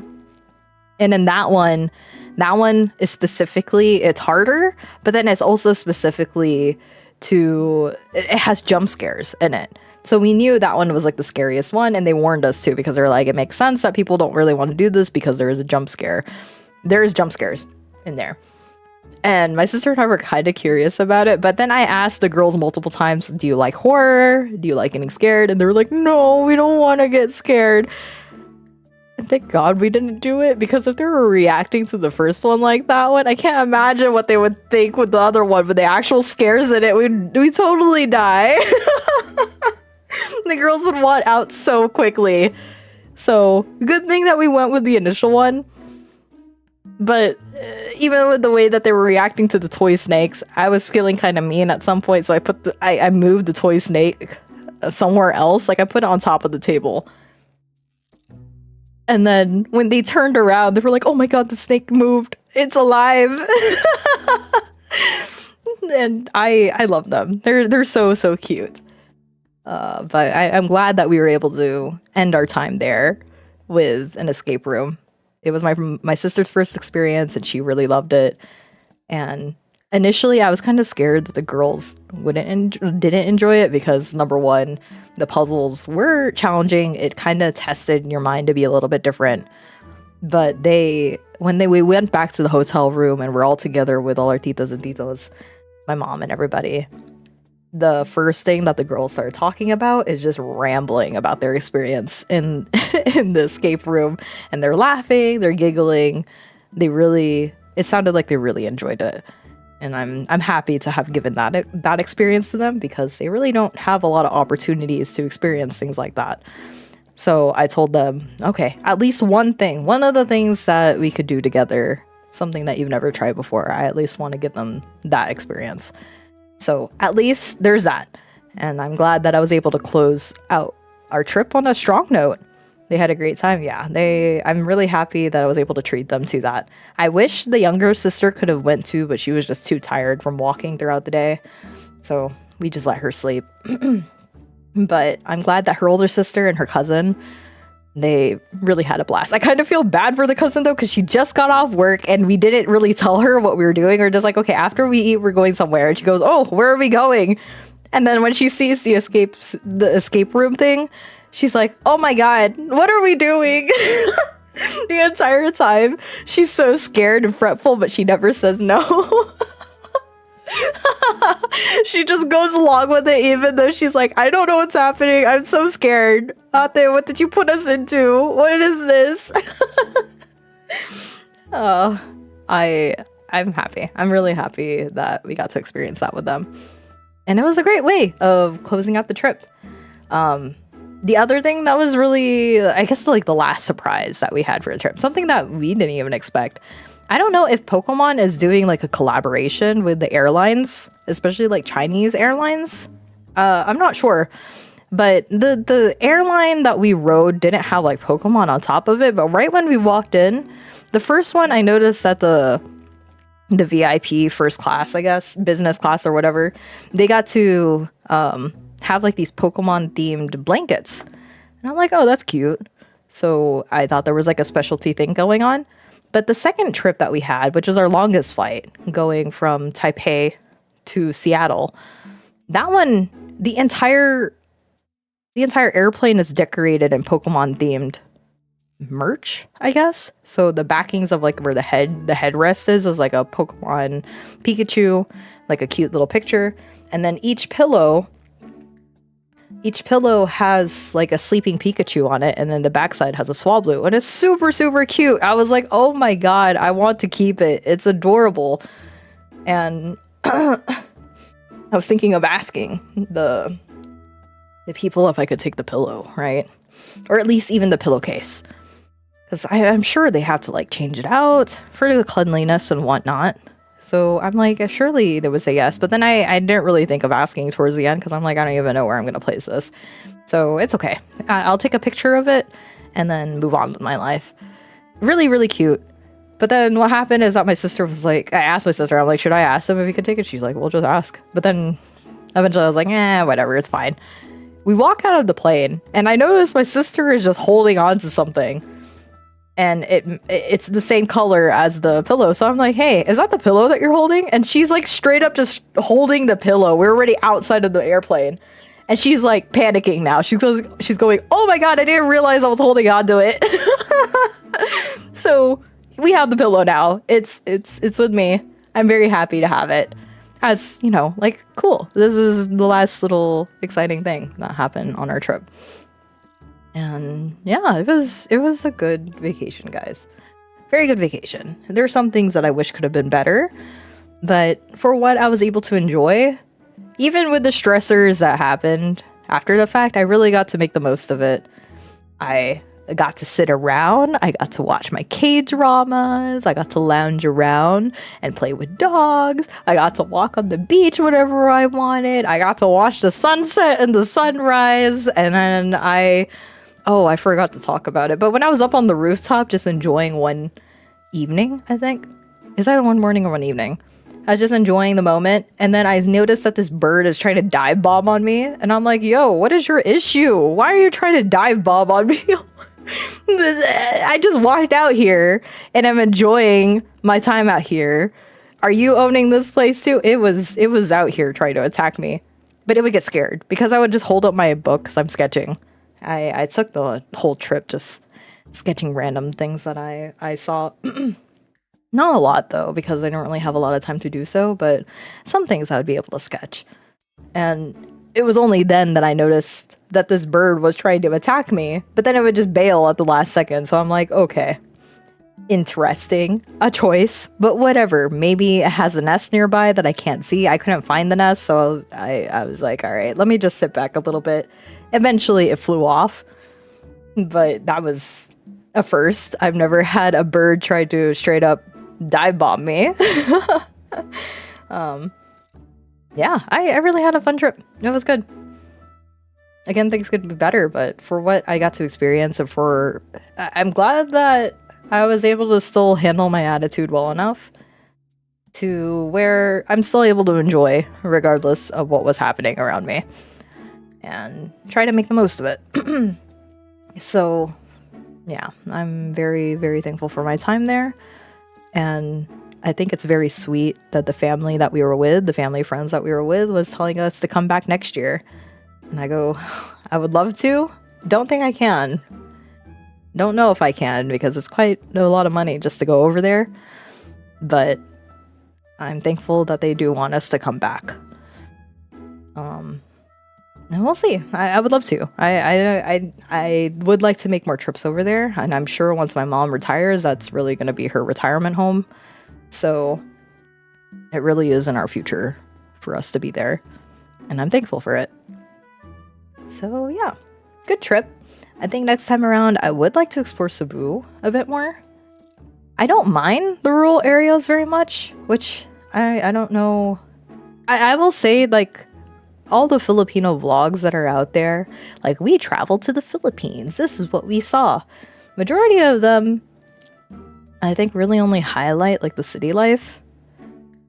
But I don't think you've really explored the Philippines until you go to, like, the rural areas. Then you really get to see the heart of where the Philippines was built off of. And although there isn't much to do, and the internet's a little bit spotty, I think it did me a lot of healing. I don't feel as burnt out. Or actually, no, I don't have any burnout at all now. I feel pretty much replenished. I feel very inspired. I feel like I have energy to do other things now. And it was a very healing vacation. Yeah, vloggers never go out of the VGC areas. See, I would love to show you guys my videos, but the thing is, it's just too tied to my family. And they looked at my camera, which is an Insta360 Ace Pro. So it looks like a really high-tech camera to them. And they kept asking me, they were like, oh, is that a really good camera? And I'm like, yeah, it's pretty nice. I like it for what it does. It may not be like the best camera for like photos, but it is a good action camera, a good alternative to GoPros. And they kept asking me too if I was a vlogger, if I did any vlogging, if I have 5 bajillion subscribers, and I go, heck no. No. I do not have any of that. But I would like to make a video. I just don't think I could show it to you guys because, one, it just has too many of my family members in it.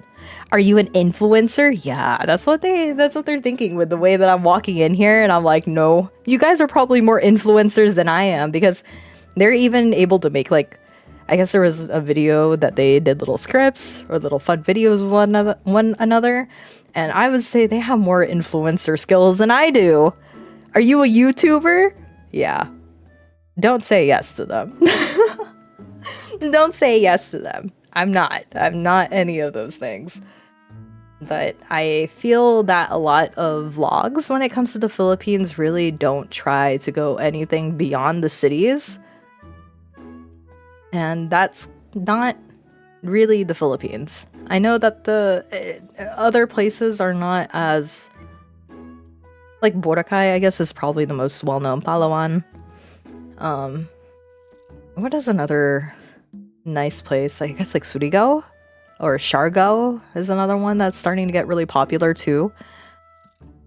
Can I send a link? Sure, sure. Don't kill me though. I don't have any protection. So, yeah, I think those vlogs, they do a good job of highlighting what the tourism is trying to do with the Philippines, but tourism is actually in an all-time low, I think, in the Philippines because of how there's too many scams. There's a lot of things that just aren't true.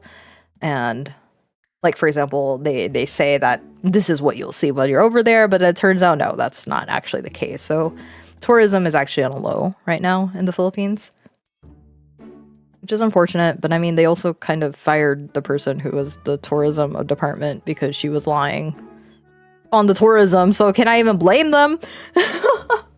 Anyway, I think when you're watching these vlogs from the Philippines, they don't really highlight a lot of what I guess like the Filipinos really are living through. And it doesn't have to be like the less glamorous side stuff, but it's just like anything outside of the city. That's really where you'll see the Philippines for real. But the benefit is that I actually have family over there. They're able to show me both the glamorous and the less glamorous side, and then also keep me in touch with the culture nearby. Yeah, I don't think you would see a lot of the culture from just staying in just the city areas. Yeah, you'll have a good time in their malls. You'll have a good time with, you know, the very well bougie developed areas. Sure, it'll feel a lot like America. It'll feel a lot more westernized to where you're able to adapt to it. But for sure, I feel like certain places you should try to explore. Maybe like the Visayas. Mindanao, I know, has a lot of stigma against it, but there is a lot of good places to go there too. I just haven't been in the Mindanao area because I don't really have any reason to go there. Maybe to visit some family, but there's like certain people that I don't want to see there. So that's why I told them I'm not visiting that area. But when they're gone, once they're out of the picture, yes, I'll go there. A lot of vlogs focuses too much on the rich and luxury of the PH. Outside of BGC is where you'll see where the Philippines really is. Exactly. So maybe to my close friends, when I am able to develop all these videos and put it into a format that we can actually see it, yes, I'd be happily showing that to my close friends, but on stream like this, probably not. Just because there's too many identifiers. Too many things that I'm just like, this is home videos. This is for us and our family, and I would just prefer it to be like that.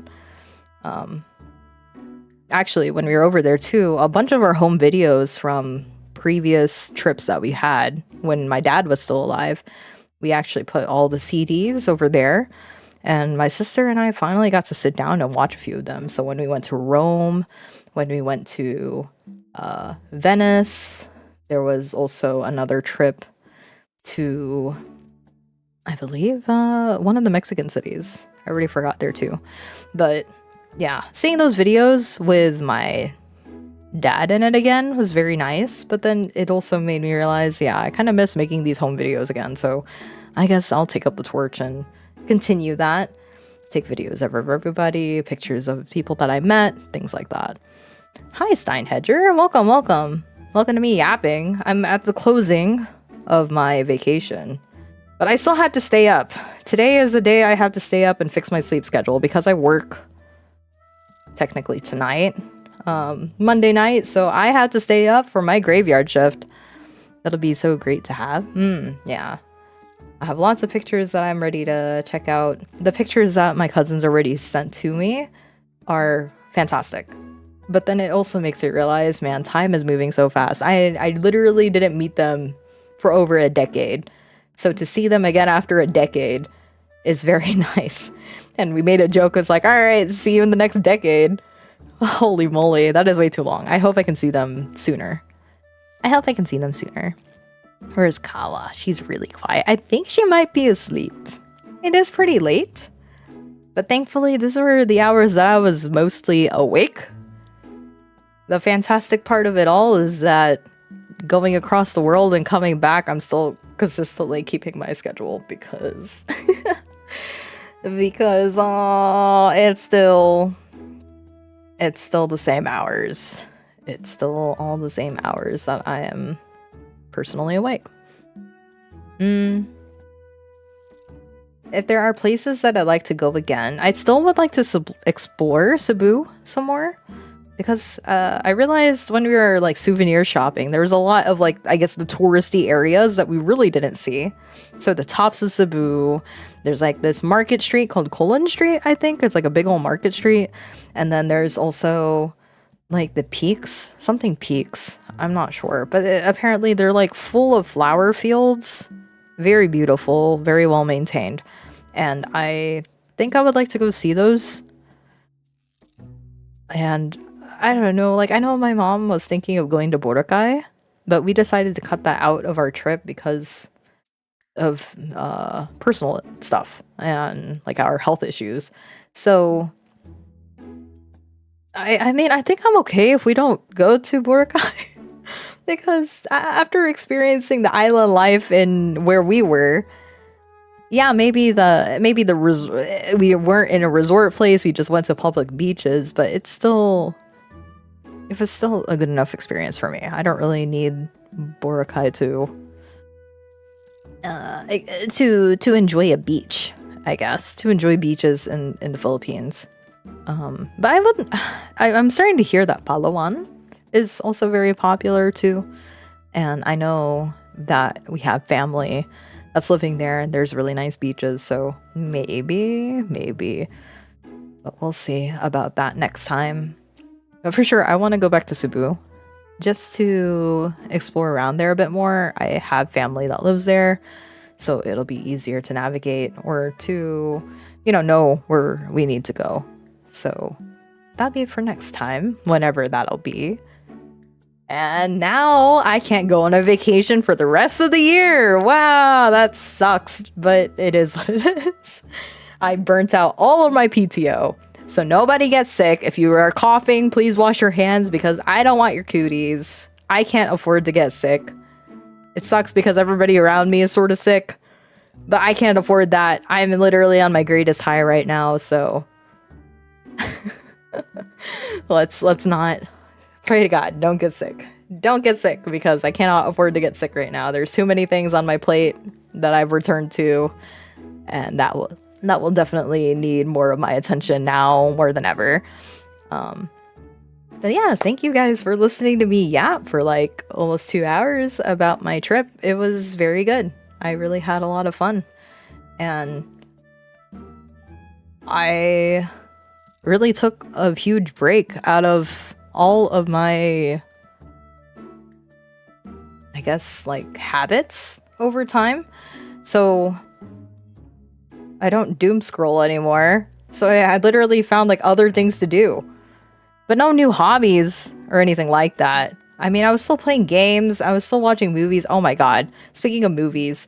So I think I watched like an old 2002 Filipino movie called The White Lady. My sister wanted to watch it. And it was not great. It was even with the plot twist, it was just annoying. Like the way that it's written, they're supposedly all in college, but the way that it's written, the characters, the way that they talk, their relationships, they should be like in high school, the way that they were talking. It's a cult classic. It's so bad. Like, I mean, it's funny, but it's still bad. It's so bad. And you know which one I'm talking about, Tristan? It's like there's this girl and she's like, I am the girl out from the country, and the mean girls are like, oh, you're from the provinces. Well, I'm from whatever city I'm from, and you seem like a cool chick. Let's hang out for a bit. So they hang out, but then they start making fun of her because she's from the provinces, out from, I don't even know where she was from. We love how bad it is. It's so bad. And then she has her bestie that was like, yeah, girly, we should hang out with them. But she's like, they're kind of like mean. Do you still want to really hang out with them? He goes, yeah. And then she's like, well, you're not my friend anymore because you're hanging out with the mean girls. And then all of a sudden, this guy comes from abroad and he's like supposed to be hot guy. He has dyed hair and piercings and he's the hot guy. And he apparently was like studying from abroad. Then he comes into the picture and he falls in love with girl. And girl is like, wow, he just literally helped me pick up my stuff from the street and now we're besties. That's literally how they first met. It's like, oh, you're having trouble with your I don't remember what it is. It's like the little podium tripod thing that holds their music sheets. Oops. And I'm like, I'm thinking to myself, okay, so this is really how they first met, but somehow they become like super close because he listens to her sing and she sings this lullaby that's obviously very scary and it's associated with somebody who's very dead. And then there's a creepy mother who's like hallucinating her child, but she's a sweet old lady to everybody else. But then the mean girls come. She's like, yeah, you guys are mean girls. I'm going to act like a witch around you. Anyway, it's so bad. Like the way that they're talking, they should be in high school. They should not be in college. And then the twist is that initially all the bad things is happening to the mean girls.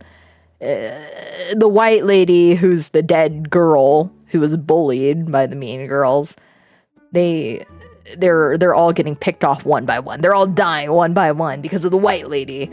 But the twist is that the white lady was killed by hot guy. And hot guy fell in love with her the same way.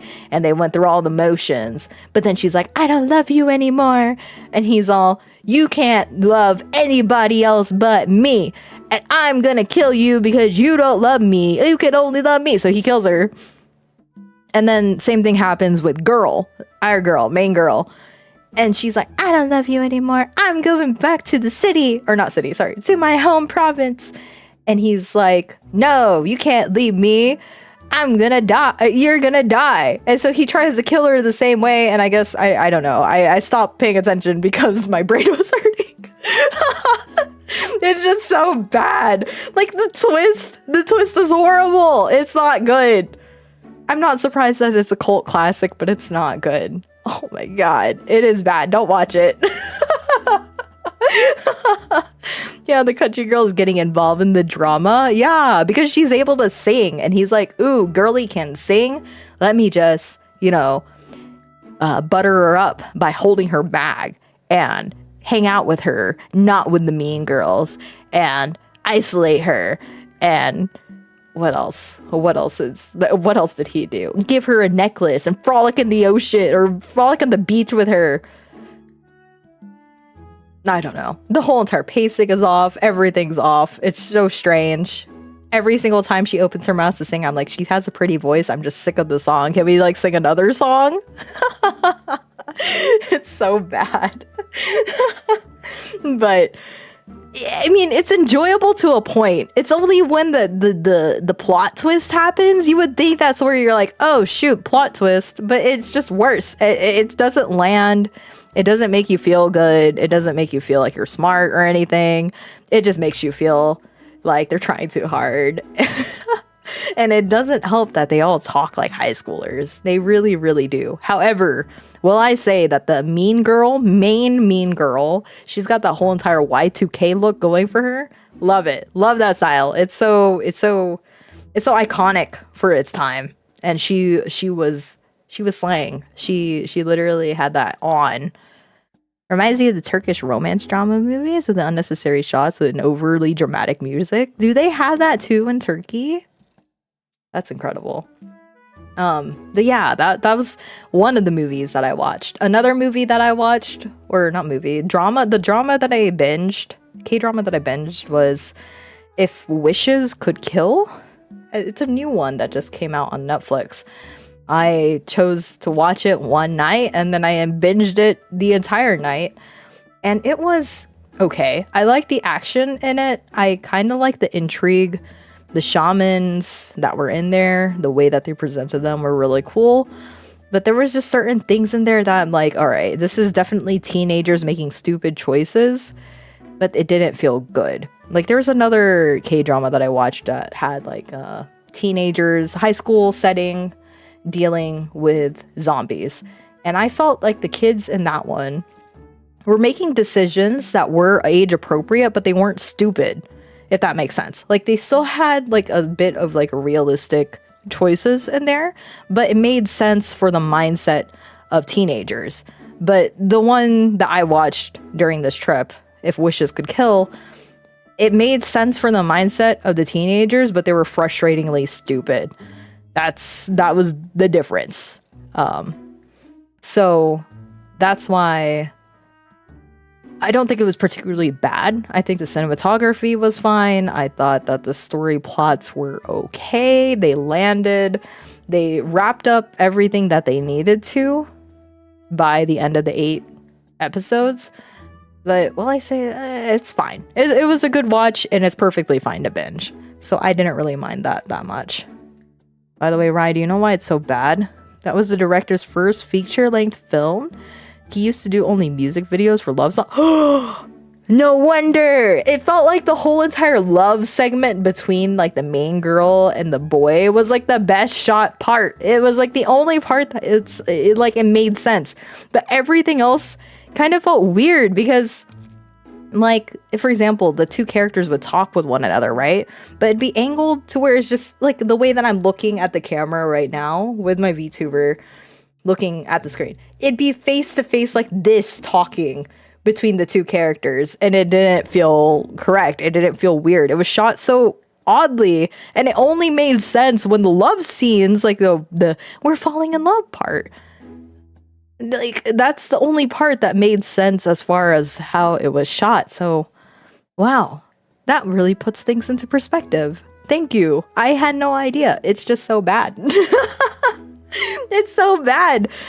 Oh my god. And if they were directing also the acting too, well, no wonder. No wonder. But I'm glad to hear it's a cult classic because it's not good. It was just, I don't even know if I'm glad that's a cult classic. It's just bad. It's just bad. Oh man. I was asking my cousins to suggest like OPM music to me because I noticed that OPM is starting to have like a rise now. So if you guys have any like Filipino music that you could recommend me, that'd be pretty banger. They already gave me a whole list, so I have a whole list to go through later on. But I am excited to explore a bit more of the Filipino songs. Oh, and speaking of Filipino music, we were in a taxi. This was when we were riding a taxi home at some point, and we sit in there. Taxi driver taps on his phone, and he starts playing this music. It's like disco music. And the first thing I think to myself is like, why is this such a banger? I'm not really paying attention to the lyrics just yet, but I like the beats. I like the fun. It's very, very exciting, really danceable. And then I take a look, I glance at his phone because I'm able to see it from where I'm sitting. It's a song about the Senator Bato. It said Senator Bato sa Senado. And then it's like a disco remix. And it made me laugh because I mean, this is definitely like a political propaganda placed into disco music, but somehow it's working. And I don't know anything about this race. I don't know what's going on in the politics. But if this is how you get people on your side, I mean, okay. At least they got a bop going on for him. And it's like back to back, this whole entire remix. Eventually, my sister and I were like, all right, let's go look it up personally for ourselves, give it another listen. And it is fun music, but we're pretty sure it's made out of AI. Like, it has to be AI music, but it is funny. And then when I'm listening to the lyrics, it is danceable. It is kind of funny listening to the lyrics because it's so politically charged. But I'm like, okay, this is definitely a choice of music to place in a taxi full of people who are speaking straight English. But all right, yeah, I hear you. I get it. New OPM always sounds so similar to each other, does it? I know a few old OPM, which is a superior one. Ah, okay, so you have refined taste. I don't really know any new OPM. All I know is like I've heard of Four of Spades, which is what one of the recommendations I received from my cousin. And I didn't know they disbanded for a bit, and then they came back together. They released a new song, and I haven't listened to the new song, but I enjoyed Four of Spades. So when they heard that, they were like, oh, cool, we can recommend you a bunch of stuff. Right, I recommend Eraserhead's Cutter Pillow album. It was released on 1995. Yo. Okay, I'll put it in the list. Notepad. Wait, no, I'll put it in my sticky notes. Sticky notes. Eraserhead's Cutter Pillow? Eraserhead Cutter Pillow album. Oops. Album 1995. All right, locked in. It's happening at some point. Four of Spades fell when Unique left. So Unique is the main singer, right? And that's the reason why they told me that at their peak, Four of Spades was at their peak, and then the singer left. Then he tried to go solo. Don't know what happened. I guess everybody else, when they disbanded, they didn't really do anything. And then now they're back together. Yeah, Unique Salonga. Oh, okay. Okay. I recommend listening to the Waiting for the Bus song. Is that from Four of Spades?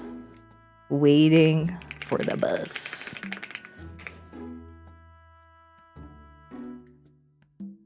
Unique is thriving, but prefer the quiet fame. Ah, okay, okay. Yeah, I enjoyed their stuff. So when I mentioned that, they were like, oh my god, you actually listen to some Filipino songs? And I go, yeah, I've been exploring them a bit more because it'd be nice to listen to more Filipino songs. Nah, Eraserhead? Oh, okay. Okay. Thank you. Waiting for the Bus by Eraserhead. Okay. Locked in. I'm sure there's a lot more that I could talk about. I think those were like the major ones. The major ones that I could share on stream. Very good trip. Would like to do again. Probably with less drama. Like, your girl is a popular girl and she's always dealing with drama, but I don't want to be a part of the drama, you know? So, yeah, that would be the preferred. The preferred that, you know, I'm able to enjoy my seaside vacation. And I really did. I really tried to make the most of it. And I think I did, because now I actually feel very good about my life again. I feel like I had a lot of good experiences, and now that I sort of broke the monotony of my daily living, not too bad. Not too bad. There are stuff that I'm looking forward to in the future too. Nothing major, but some things I'm looking forward to. So yeah, I'm very excited for what's coming up next. I hope the rest of 2026 treats us well. So yeah. It's to the point now that I'm like, wow, I think I actually could stream more than once a month. I have an idea. I don't know if I plan to execute it. Maybe not this year, but there are a few ideas that I would like to do. Are you glad you're finally out of the oven that is called the Philippines? It was hot, I'm not gonna lie, but I did stay out of like the sun when it came to like the peak hours. So starting like 11 to 3:30, 4 o'clock, that's when it's like the hottest outside. And just stay in the shade. You have to stay in the shade when that heat wave rolls around. But no, we did pretty well. I'm actually surprised. I didn't come out with horrible sunburn like I used to. I used to have really, really bad sunburn, but this time around I really took a lot of precautions. And I think I did well because no sunburn the entire time. Maybe like little sun flare here and there, but nothing that persisted over several days. However, like I said, At first I was like, nothing was self-inflicted. I never got sick with anything, or I never like dealt with my allergies. Eventually my allergies started flaring up maybe on the last week because it's just so hot. And I don't know if it's like contact dermatitis, but something I encountered was really flaring up my skin. And no matter how much you take a shower, it doesn't fix that sort of deal. So I really had to start staying inside towards that last week because my skin was just so irritated by something. And then there was a point in time where I wanted to explore. I think it was during the first week, I was feeling brave. I was comfortable, I was brave, and I decided to explore outside. So I was like, yeah, I'm going to explore and walk around outside and draw whatever I want. I walk into an area and maybe 10 seconds in, I look down on my shoes and there's 100 ants swarming my shoes. And I go, when did that happen? And I'm literally jumping around, swatting away as many ants as I could until they're all gone. I don't think I got everybody though, because I ended up with like multiple bites. Not as many mosquito bites this time around because I actually took precautions for that. So thankfully I didn't walk out with like 27 mosquito bites like last time I was here. But I did walk out with some ant bites that didn't heal until this week. They're finally like gone. Or at least they don't itch anymore. They're not painful. They're not boils. They're just kind of flat against my skin. But the bruises of it healing is still there. It's finally done though. It's summer, not much mosquito. Really? I thought there was mosquitoes. But because I just drenched myself in a bunch of like mosquito repellent, thank God they didn't try to bite me as bad as they usually do. So yeah, that was my fault. I stepped, I guess, in an anthill of some sort, but they swarmed my feet so quickly. I was shocked about how quick they were all over my feet. I probably brushed on some leaves or bush, probably. But yeah, my skin was irritated by the last week and I didn't really know what inflicted it, so I just stayed inside until it was time to go to Cebu. Yeah, it was good. It was good. Overall, good vacation. I really enjoyed my time there. Definitely needed it. And I think it really sparked a lot of inspiration, motivation in me. Things to look forward to in the future. So yeah, it was a good change of pace. I think I walked out of there with a good reset on like my mindset, on my interests, like things that still matter to me, which yeah, I think Wuthering Waves still matter to me. I was so desperate to play the game that I actually downloaded it on my phone. And initially I had it on my tablet, but it would just keep crashing on my tablet. So, especially whenever I went to Star Torch Academy. So, when I noticed that I pretty much soft locked myself, I desperately downloaded it on my phone and managed to get out of there, but after that I literally had no space because both Love and Deep Space and I actually had to like delete half of the stuff in Love and Deep Space just so I could fit space for Wuthering Waves. Yeah. Dude, your tablet's too old of a model that I couldn't handle it? I guess so, but it doesn't feel like it should be that old. Yeah, Wuthering Waves needs a lot of RAM. It does. It does. So I still think the biggest thing about Wuthering Waves, as far as issues that it has, is really the optimization. But I think it's just the engine. The engine itself is so hard to optimize. Like, it's not built to be optimized either. It's so poorly optimized on Foundation that for like Kuro to be able to do what it's doing with Wuthering Waves is actually kind of impressive. So for the first time today, WoW actually crashed on my Steam Deck. Whoa, must be the update, probably.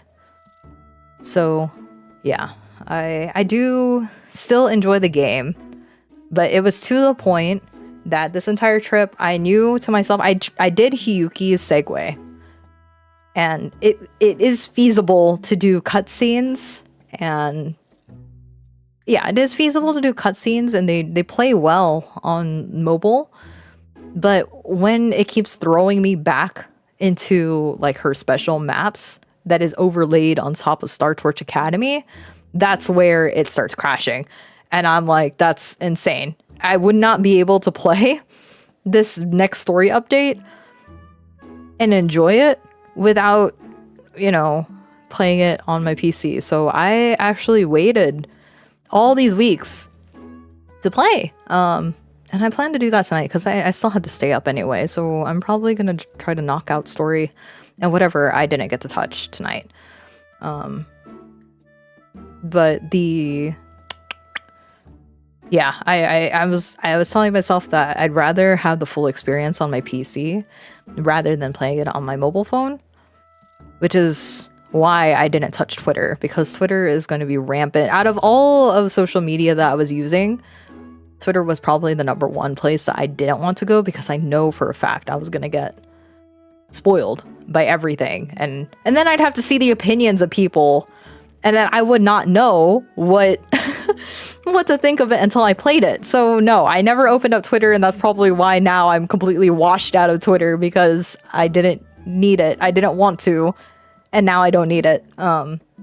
But out of all the things that did spoil me a little bit, it was Wuthering Waves itself. Their main account. I clicked on something that looked completely harmless, and then they were immediately talking about something in the story, and I go, "Oh no, I made a mistake. I shouldn't have clicked on this."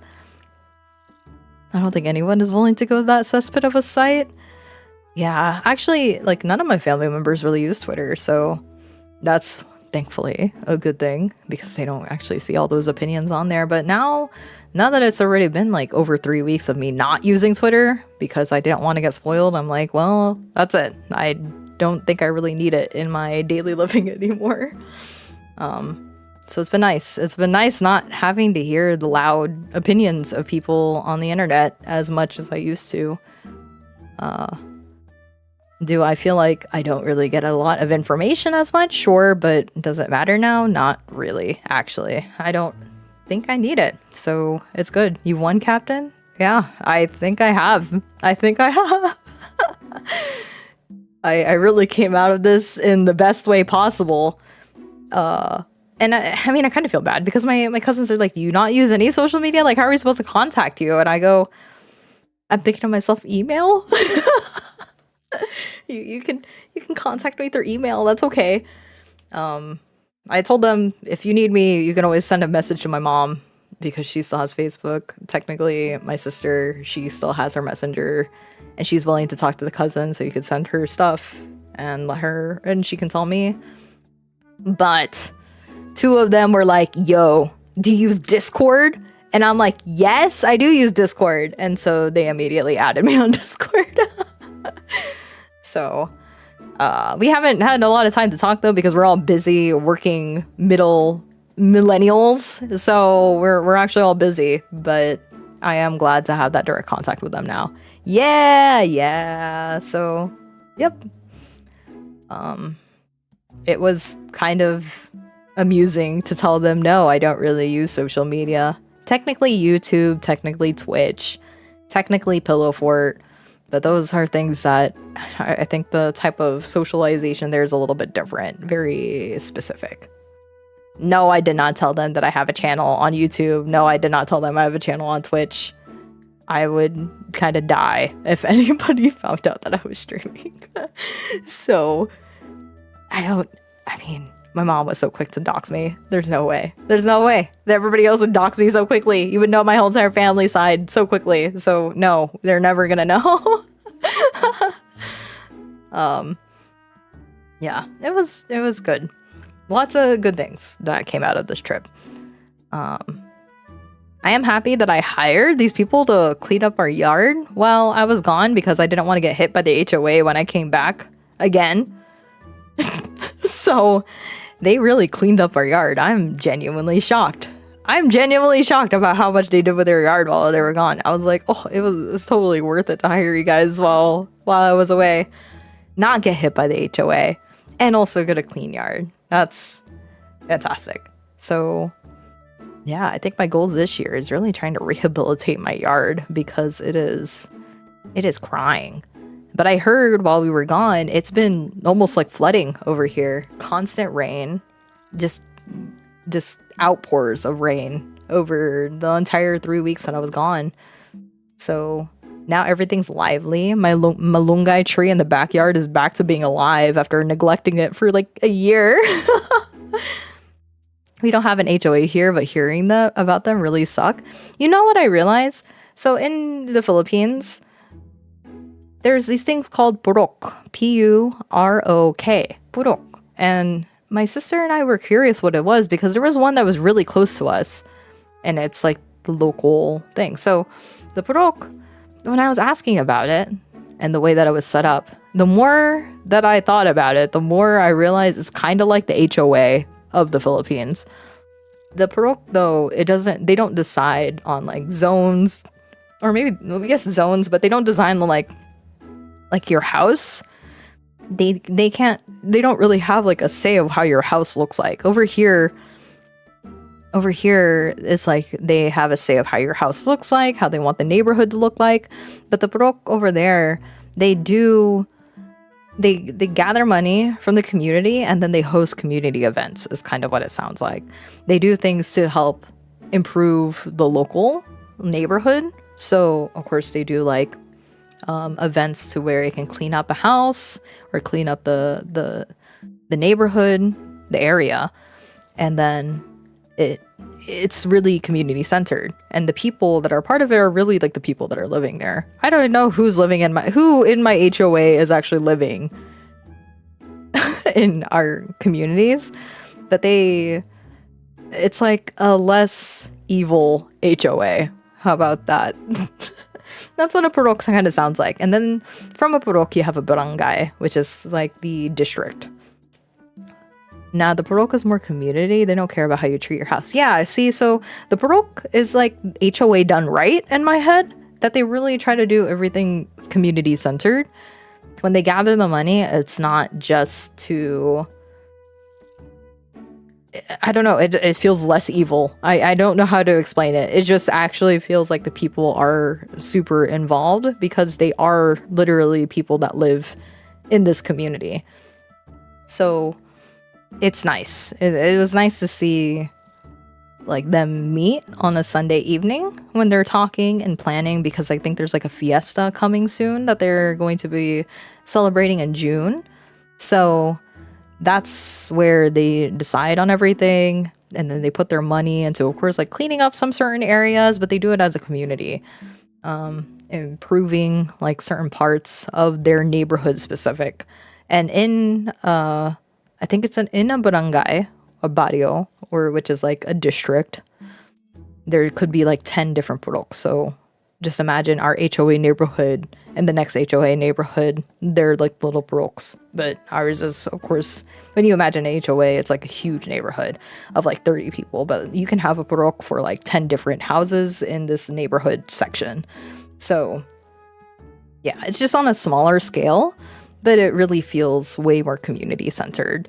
And they don't really care about how you treat your house. They don't care about appearances. They only care about making sure that everybody in that neighborhood is living a standard of living that's expected in their neighborhood. I heard from one of my aunts that they really have a lot of incentives to make sure that no children are sick, or not sick, are going hungry. So there's a lot of incentives of making sure that all local children are fed in a purok. So things like that is what they're doing for their neighborhoods. And I'm like, wow, yeah, that's not our HOA. They don't care about your family. They don't care about the people. They're just trying to make sure that our neighborhood looks nice. That's it. So it feels very... it feels like a less no evil HOA. If an HOA wasn't evil, it'll be a purok. How about that? And then, of course, they can't really make decisions without, I think it's like the barangay governor or like the representative. So barangay, whole district, and they are the ones who decide on the different buroks, like how they're zoned out. And then, of course, all the incentives, the expectations, and that really it is just all community centered. HOA was supposed to be for the community, but oftentimes the stories I hear, the people who are the HOA presidents let the power get to their heads, and yeah. Yep.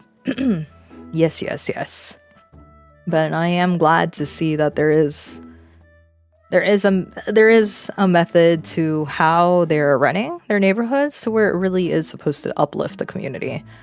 And that's why all the houses are able to look so different, because they don't care what you do with your house. Yeah, I mean, some of the houses may look a lot broken down in comparison to others, but they're making sure that their people are still able to live their lives. They're watching out for their people, and I think that's the best thing that they could do for them. So yeah, I learned a lot about that. Kind of learned about like the different levels of the, I guess, like jurisdictions, and understood that better than before, because I never really questioned it before, because I'm just always here for vacation. But now that I'm older, I'm more curious, and actually seeing like one of those as an example outside of where I was living, finally had the the incentive to ask out of curiosity. A barangay is more like an enforcer for each district to make sure the law gets implemented correctly and the police isn't too spread thin. Yeah. So it is good. Like the barangays in where we were living, there was like multiple. So there was probably like, you're always flanked by a different barangay, and it probably cuts like, let's just say if we do it by miles in America, right? Like every 2 miles is like a new barangay to explore. And then the actual, would it be province? Municipality. So it goes from burok, which is the smallest one, to barangay, which is like a district, to municipality, which is like a province, kind of. Or like, how do I say this? Not really like a state, but it's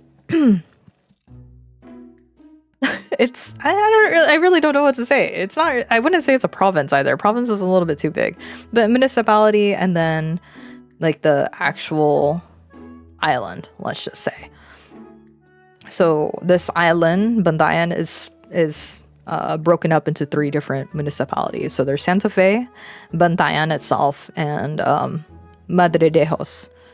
Right, I gotta ask, can you actually speak Tagalog or Bisaya? I cannot speak. I don't know how to formulate sentences. Tagalog, I understand mostly the gist of it. Like I have enough context clues and enough understanding to be able to piece things together.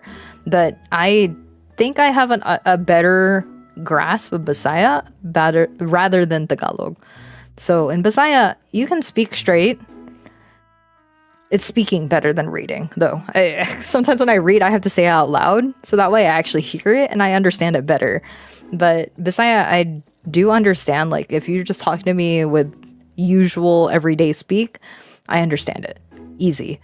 And I really tried to test myself this time, because the ones that they speak in Bantayan is actually a different dialect of Bisaya than the ones that my family use. So they actually have more Ilonggo, I think, mixed in with their speak. So Hiligayon, I think, is what it is. Or Ilonggo or Hiligayon. So they have like different ways of, or different words that they use locally in comparison to the Bisaya that I grew up with, because ours is like the Mindanao, Cebuano. So Bisaya, Mindanao version, whereas you have the Cebuano of Bandayan, which is mixed with Ilonggo, Hiligayon, I don't know how to say that, Hiligaynon? Okay, yes, correct.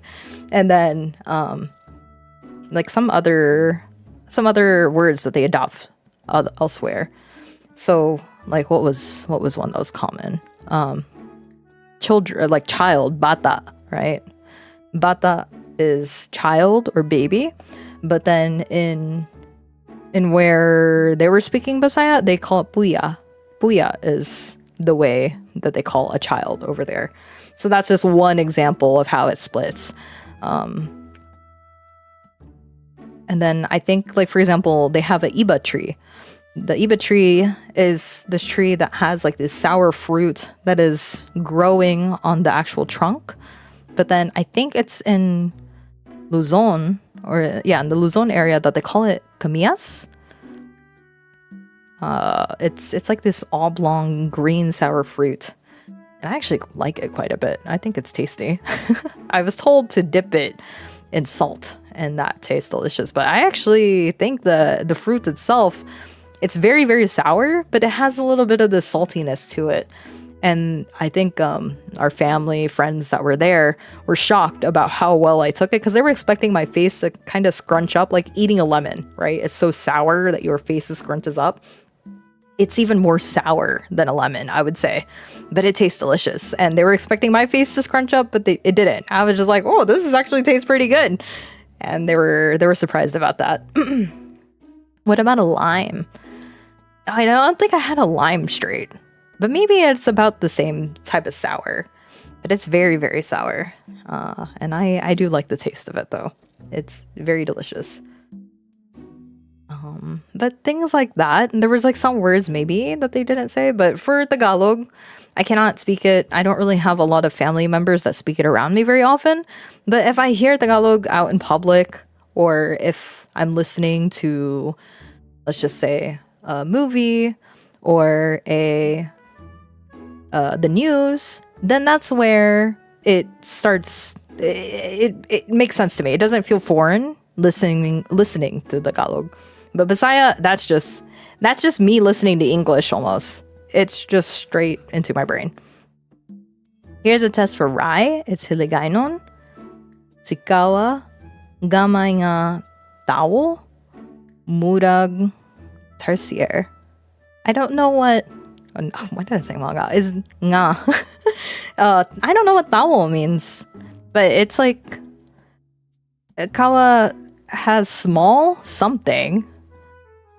Like a tarsier. So what does tao mean? I'm missing the key word there. Gamay is small. Murag is kind of like. It's like a tarsier. Nga is a subjective marker. And then sikawa is like she, this person, kawa, blah blah blah blah blah. So yeah, I don't know. I think it's like,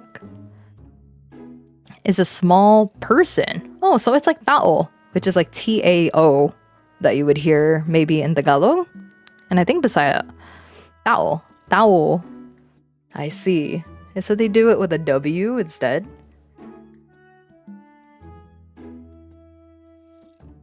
Tao. I'm used to tao being like T-A-O. Tao. Yeah, that's kind of how I'm used to saying it. Yeah, they just added a W. Okay. So, okay. I think I can capture a little bit of Hiligaynon. But I'm not... what region do they speak Hiligaynon on? Like, is it in the Visayas that they mostly speak that? Or is it like...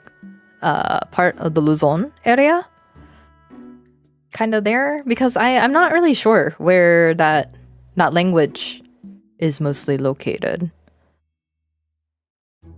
But I am trying to learn, and I really wish that more of my family is Ilocos. Ah, okay. Yeah, I wish more of my family was willing to speak more Bisaya. I even encouraged them. I'm like, please, please, please, just speak Bisaya to us straight, because that would help us a lot. I know it's like speed running it for 3 weeks, but even just then, just having that exposure, that constant exposure, does a lot for learning, because it's all immersion, right? And I know our cousins were trying to teach my sister just very simple phrases.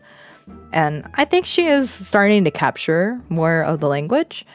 Just, again, more simple stuff, but more so than before. So I feel like she walked out of it with a lot more exposure in comparison to me because I already know a lot. It's just my issue is not being able to express in Filipino. Ilocos is in the Luzon area? Okay.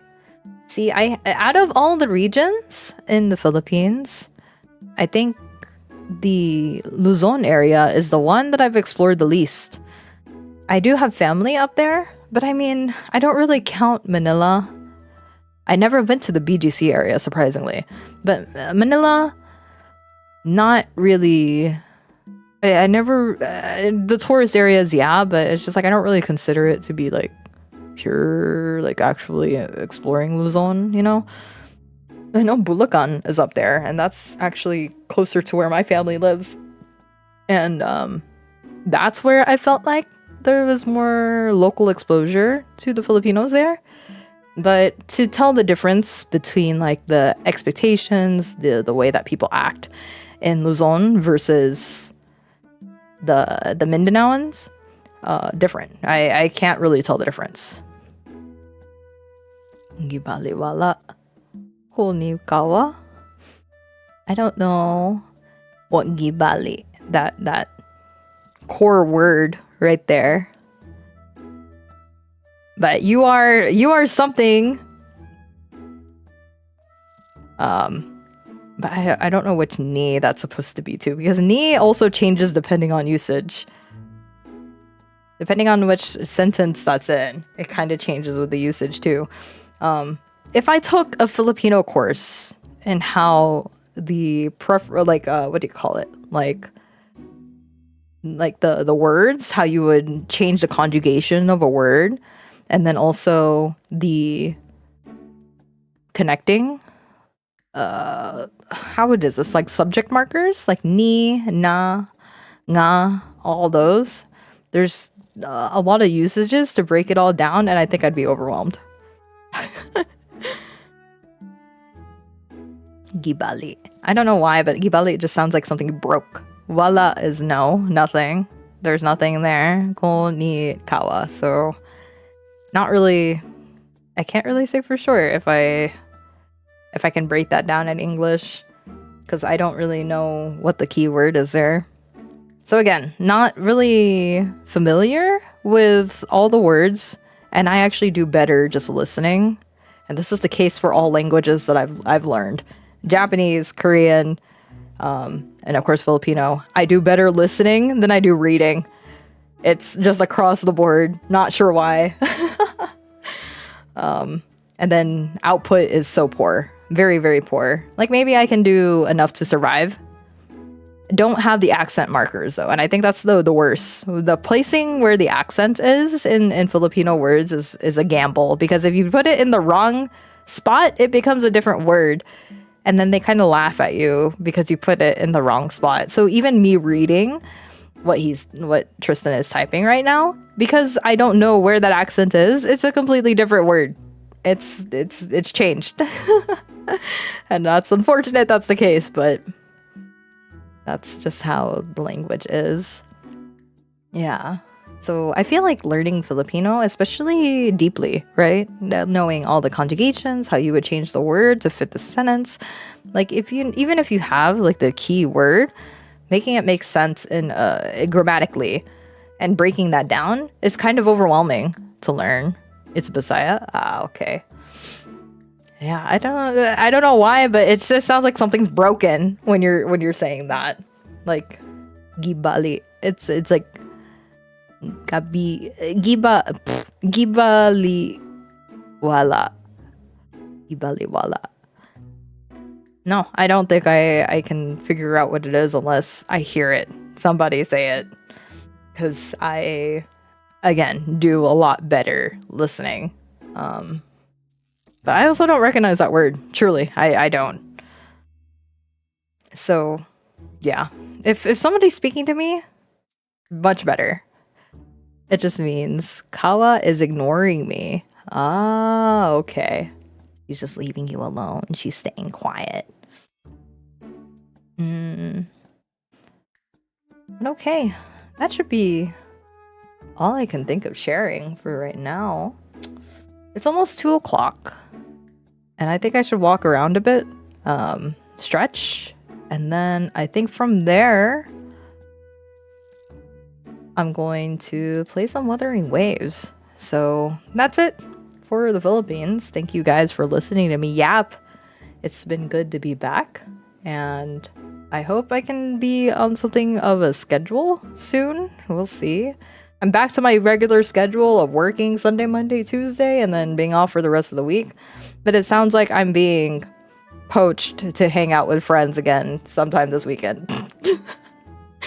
Which, okay. Welcome back again, Captain. Love to hear you revitalize. Yeah, woohoo! Probably fall asleep. It is 2:57 p.m. here. That's right. You guys are across the world. It was actually kind of rough figuring out the timing of, like, because I play the gacha games, right? So they flip over in American time. So trying to figure out when to log in for the best times on my gacha games was a little bit challenging, but not too bad. Not too bad. It's a good yapping hour. Also, I'm glad you're back and in good health. Yeah, I am actually feeling really good. Maybe not tomorrow because I'm going back to work. But again, can I complain? I don't have 60 patients, thank God. Oh man, I do know that my job updated a few things, so I'm gonna be walking in going, yeah, don't know what's happening. Please give me a rundown real quick. I'm sure I could survive the rest of it. But it's been good. Very, very good. And I am hoping to move forward with this good mentality. Not saying that I have changed as a person. I'm sure some habits will come back, but hopefully not the Twitter one. I don't really want that one back. That one could stay away.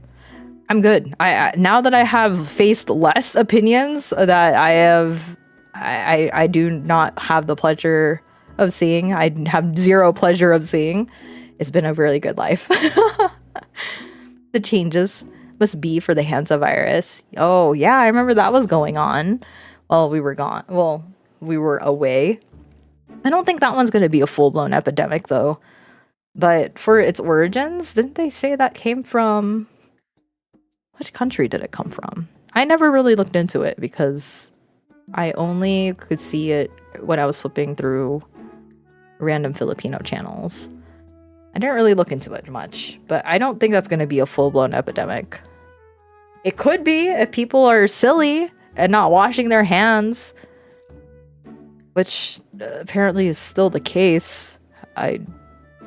Please wash your hands. I don't know what else to say. Please wash your hands. What? Like, what? Why is this still a thing? Okay, I'm gonna take a quick break. I can't talk. Quick break, and then I'll get ready to play some woo-wah. If you guys are heading out, thank you for hanging out with me for a bit. I appreciate you guys listening to me chat. For everybody who dropped by, thank you. I'm glad. And I hope to be around a bit more. I feel... Right now, I feel good. But, you know, I think I'm pretty happy just going around with the flow. So, anyway. I don't know what else to say. I'm gonna take a break because I'm just yapping. And then we'll start gaming. Yay! I still have to stay up for 6 hours. Yay! I'm pretty sure we'll be done by the story by then. I don't know how long the story is, but I'll do it. Okay, I'm gonna run some ads and then come back.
Okay, I'm done pissing. Everybody come back. Sit down.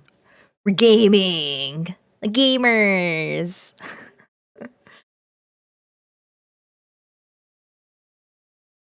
Oh, wait. Hold on. I don't need to pee anymore. Wow, welcome back. Thank you. Because it's woo-wah. You S3 fro? Really? Nice. I lost all of my savings to Denia, so now I have to hope and pray that Lucilla will come home. And it costed me everything. Oh, it's brutal out here, man. I am like super unlucky. All my gacha pools are super unlucky, so. But anyway, I'm still happy, excited to play on my PC. After playing on my phone all this time, this is a blessing. Huge. Because I haven't been able to unlock anything. Nothing. Because it's all locked in the new region. So I've just been farming other stuff. And because I don't have... On my phone, I was super limited on where I could go. Because the entirety of Renacita was not downloaded. I could only go between Jinjo and Star Torch Academy. And that was very not good. That was it. Oh, what a blessing. I'm never going to take you for granted being able to run it on my computer. Oh man, until it goes beyond my computer. What is that? What is that? Oh, never mind. That's the big dragon. Okay, did I do my dailies already? I did not. I can finally breathe in Star Torch Academy without it dying. It's so bad. Oh man. Listen, I love Wuthering Waves, but good lord. I don't understand how people are rating it so well on mobile. I know that they're rating it well because it's a good game, but you don't have the latest generation of gaming, you're not gonna be able to play this game. I almost didn't recognize you. Actually, hold on. Let me see. I'm like right at the edge. Oh, you don't need to be ultra high. Just high would be enough.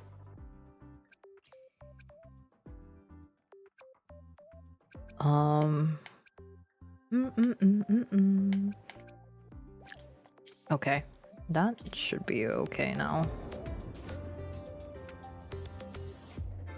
It's fine. I don't want to. How fun. I can play game again. How exciting. I can finally do this daily quest. I haven't been doing any daily quests either. Because if they were in Star Torch, I'd be like, screw it, I'm not going. And if it's in Renacita, screw it, I'm not going. The only one I could do is just the cat one. I guess I haven't been paying attention to this though. Is there a progression with this daily quest? Not 100% sure. Okay, what else can I do? Oh, shoot. When does this die? In 1 hour? I can do this. Oh my god, let's do this real quick. I haven't been able to do it. Because it would take forever to load.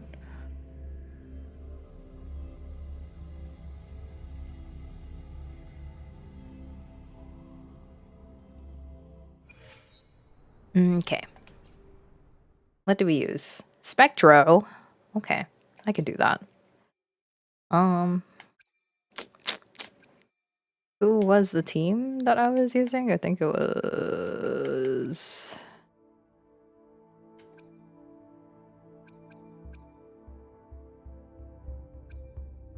I guess. Do I want a healer on the team?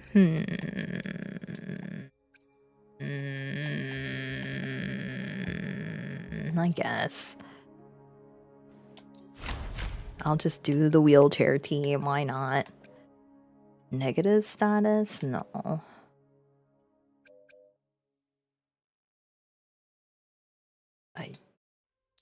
I just need to fly through this. Thankfully, this doesn't take too long. Oh, but I forgot about the elusive realm. We need to do that too. Right on schedule. Ash takes form. Okay, and then like half of these attacks that are happening on my screen, I couldn't even see it. I would just see numbers pop up and I would just be like, okay, I guess I'm hitting something. The bath's clear. Oh, Jesus, is so bad. It's pretty bad. Yeah. Time to incise. Name your color. Deploying force field.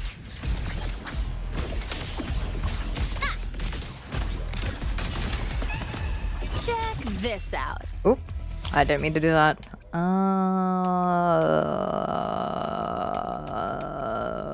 Yeah, okay. Gotta go fast.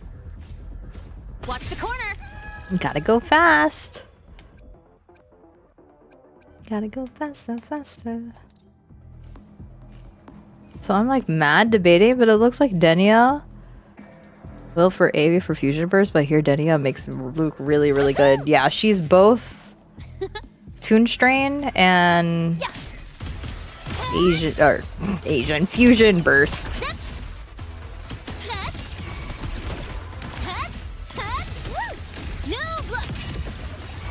Assuming master control. I forgot how to play this game. Okay, well, Initiating it's fine. criticality protocol. And back. Welcome back. Welcome, welcome. B. Oh. Right. The button press is all different. I need to get used to playing with my controller again. I've been playing on tablet, which is a Energy choice. consumption I increasing. know. Command mode engaged. Drive safe. Special delivery. Go boom. Whoa! Oh, I didn't mean to do that. Oops. Check this out.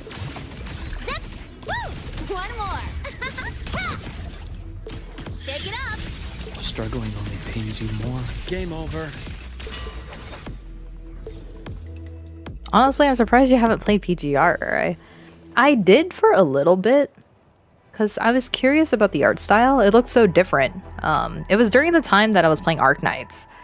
I think at the time I was looking for a gacha game. After Sino Alice closed, I stopped playing gacha games for a bit.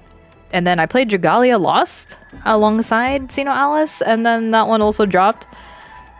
And then I think in between I was just hopping between multiple different gacha games. So I tried FGO for a little bit because Kimchi told me about it, and I was like, okay, let me give it a try. And then I got like this whole entire team full of like vampire people. There was like a Dracula looking dude, a vampire little girl, and some vampire hot mommy lady, and then I called it a day.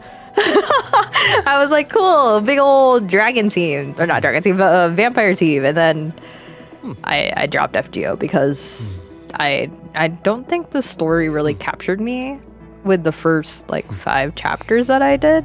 I couldn't really care for it.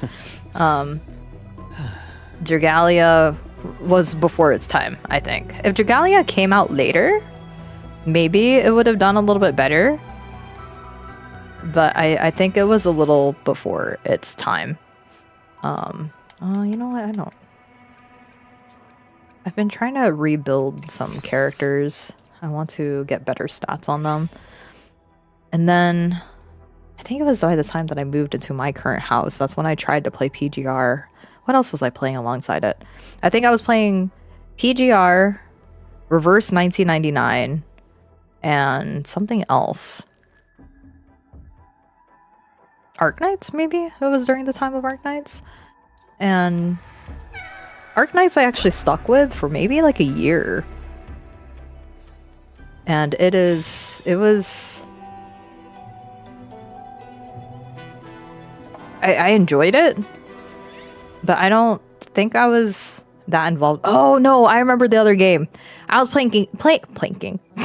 I think what got me back into gacha games to pick up PGR, Reverse 1999, and what else was I playing? I think it was something else. Well, Love and Deep Space, but that's a completely different thing. I played that for hee hee ha ha, and then I got stuck.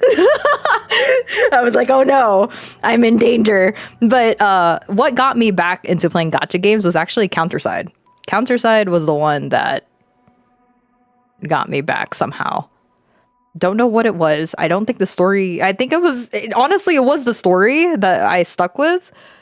And it wasn't anything amazing, I don't think. I think I was just amazed about the large cast that it was introducing and still able to make sense of all the different factions. Like, it was introducing all the different factions and then also introducing the overall world building all together. It's like you still have to wait for every part, but it was interesting to see how big of a cast they were building, and all the characters look great. And I think I was more appealed to a more mixed cast. So Counterside was one of those that actually did promise a mixed cast, and I liked it. Because new guy intrigued me. Is it what's his face? Lee? It's not Lee. It's Kamui, right? A new frame for Kamui. His son thing? Yeah. So I liked the characters in PGR, and I like that they all have just different frames. So you're still pulling for the same characters. You get to know their story, but they get different like skins pretty much, but every skin has its own like set of moves. And what attracted me to PGR was the combat, which is why when they announced Wuthering Waves, I said, okay, maybe I'm not like super involved into PGR, but I want to pay attention to Wuthering Waves at least because it's made by the same group and I like the combat. Because the thing that attracted me to PGR was actually the design, which sort of reminded me of Arknight's. I liked Arknight's style a little bit more. It was just really clean, and then the combat is what made me stick with it a little bit longer. The difference of his old frame and the new one is the funniest thing I see. But I heard that the story in PGR has definitely evolved over time to where it's very good. Very good story. I don't think you'll regret picking it up. But I was playing that on, because it's on Unity, so I was playing it on my tablet, and honestly, it was super refined when I was playing it. But at the time, I think I was juggling like 4 different gacha games. So, Counterside, PGR, Love and Deep Space, Reverse 1999, and sometimes like another extra game. And that's when I told myself, okay, I'm gonna have to like drop one of these games, or drop some of these games, because it's a lot to juggle like multiple games. So I think I only stuck with Love and Deep Space and Reverse 1999. Counterside every so often, but now I completely fell off. So that's unfortunate. But I do have a soft spot for it because it is what brought me back into gacha gaming. So everybody say thank you to Counterside because they somehow were the ones who got me interested in playing again. Somehow. Don't know how, but somehow.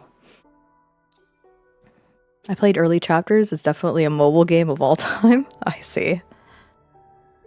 PGR is pretty much a testing ground for combat and mechanics, yeah. Once something is good, that's implemented PGR, they implemented WUA. I can see that. And wasn't it Sigma? Sigma was my daughter. You're right. I was in my daughter collecting phase. Right on schedule. Multiple daughters to collect. I call the shots.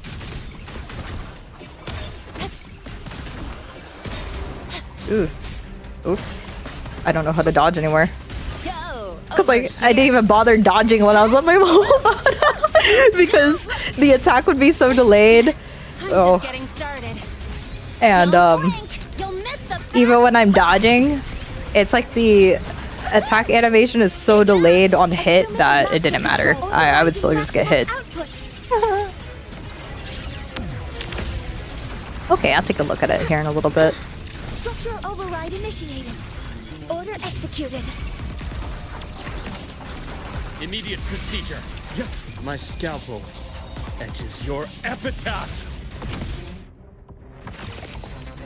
When I go try Moramens, it's a turn-based RPG game with a good story right now. They have a collab with Saya no Uta, which is a choice, by the way. That is, I did see that they had the collab. Clear. And then I also saw talk about it too, that initially Moramens was about to go EOS, right? But the actual fan base is the one that saved it. I don't know exactly what was the method of saving it, but that's a good story to it. That Moramens was really something that the fan base really wanted to keep, so they fought for it. Gameplay is similar to Reverse 1999 with with card building. I see. Yeah, I remember watching Kawa play Moramens for a little bit, and it looked interesting. Take it easy. Oh my god, the year's difference is crazy though. The way that they improved the frames over the years, like you can tell their improvement with design and how much they really improved using the Unity engine right on schedule. Rise anew. With PGR. But for a little bit, I think people were like, where's the writer for PGR? Did they go to Wuwa? Thankfully, I don't think so. I think they still have their... Let me try to kill this one. They still have the writer, because I heard that the latest writing for Conway is really good. So the benefit with PGR, I think, is because it has a smaller cast of characters that it's working with, you really get to learn and grow attached to each of those characters. The bath's clear. I like how they're unifying the character design models with Wuwa. Yeah, and I would not be surprised.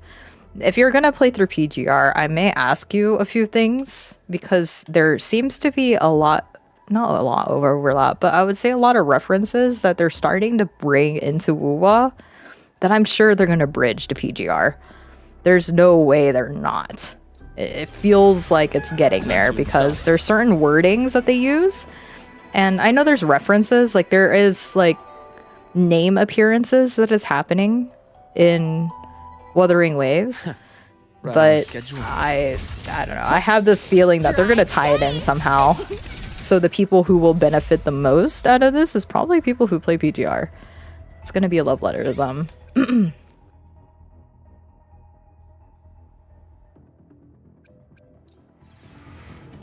Gotta go fast.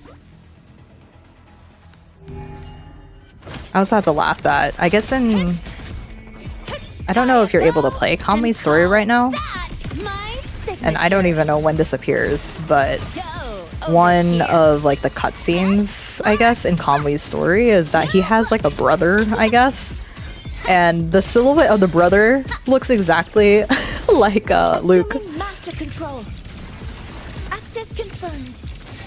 Stars, hear my queries. Like the silhouette has like the same pose and like hairstyle as Luke, and I'm like, oh.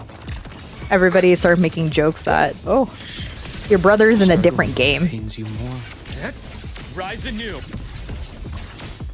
I'm just mashing buttons. Okay. When they make a Kami XP in Wuwa, I'll come back. You can expect that next year. They already had their 2-guy quota this year. It's already over. So you can expect that next year, maybe. Oh yeah, right. Do you play ZZZ? I did for a little bit. I think I played it when it first launched. I gave it a month.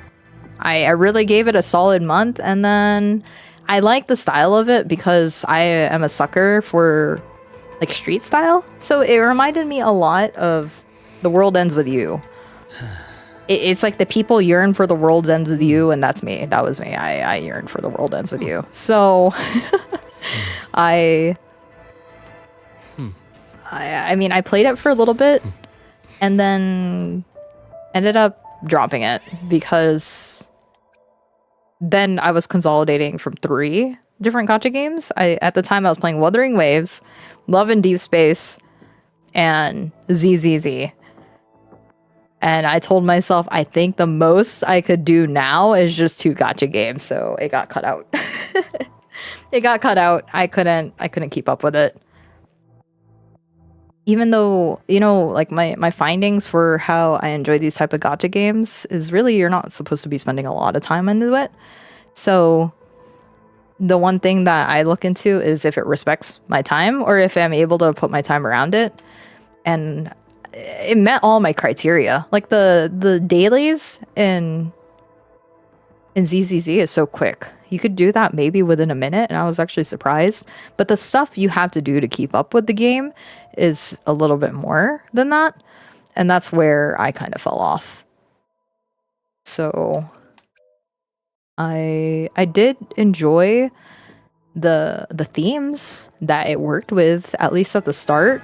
But from what I'm hearing, it sounds like they sort of moved away from that. I'm not sure.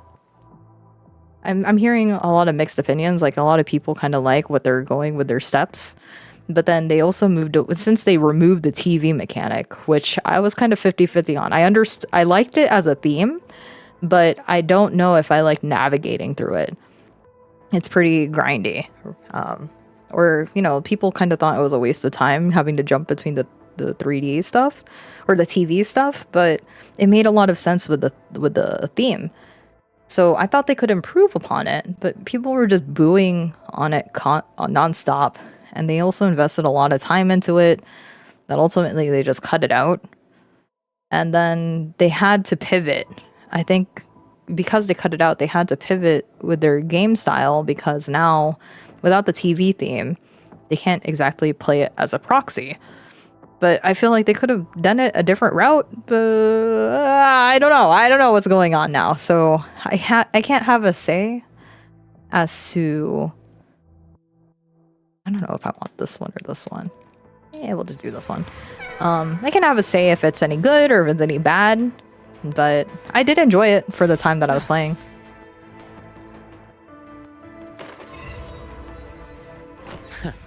Right on schedule.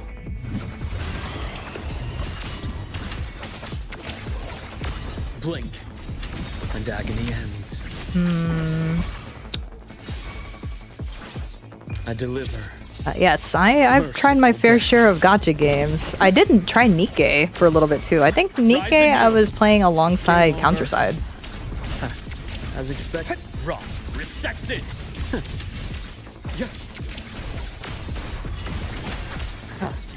But I don't think I played it long enough to really appreciate the story. Drive safe.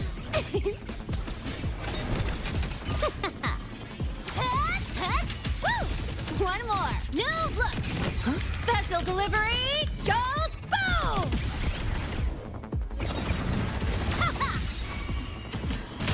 Shake it up. Assuming master control. Initiating criticality protocol. Is Counterside any good? I liked it, but it's definitely a mobile game. Like, it's meant to be a mobile game. It's a side-scroller, like fighting. You deploy your characters on the field. That's clear. And then if they die, they can regenerate over a specific amount of time, as much as possible. It's like a tower defense, sort of, but it's side-scroller tower defense-ish. You protect your ship. I liked it because of the story, but I didn't brag about the story because the story isn't crazy. It's just, it was good. It's just good. I think it's good. So it's an auto battle? Yeah, I played it on auto. Sometimes I would play, like, depending on the game, though, like, they do have a PvP in there. That's clear. And the PvP is like, whatever. I mostly focus on the PvE. But I think the PvP is what makes it still so, like, have an active fan base. I deliver. Merciful death. Rot. Resected. Entombed in daybreak. Drive safe. I did the calculations out of pure curiosity of the male releases in PTR. Yeah. Over here. Woo! One more. New look. Don't blink. You'll miss And the results are so funny. Well, does it count with like Dante and Virgil? Assuming master control. Do you count them? They're both two dudes, technically. Authorizing maximum output.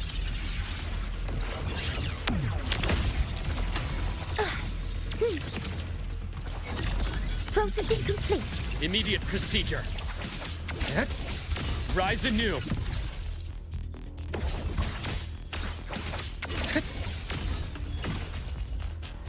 Again? Wow. Wow. I bestow eternal. They filled the two-dude quota of 2025. Aw. At least two dudes. At least two dudes. But that's why I still put it in every not essay. It might as well be an essay. Every survey, I'm just like, please make more dudes. I swear. They're wanted. I promise. They're wanted. They want to be there. I swear.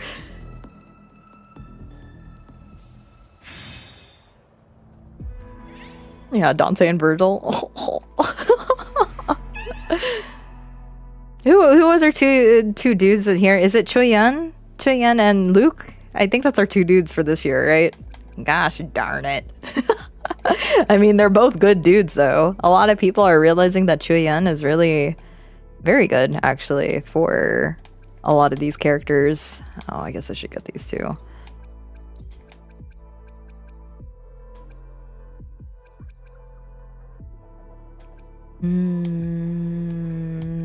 Yeah, okay, that's fine. Right on schedule. Blink, and agony ends. Stop aura farming. I need to attack things. Drive safe.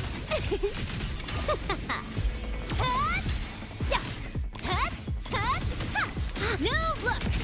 Tie a bow and call that Total my males 16, signature. females 47. Yeah, that seems about right. Ow, ow, Shake it ow. up. Assuming master Sorry, control. I don't know how to dodge anymore because I'm playing a mobile. I just tanked all the hits. Guidance ready. Order executed. Initiating criticality protocol.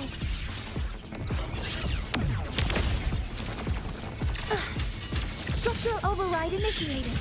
Struggling only pains you more. Ash takes form. Time to incise. I deliver merciful death. Veins exposed. Return to silence. Nice. Very nice. Yeah, let's do that. That's fine.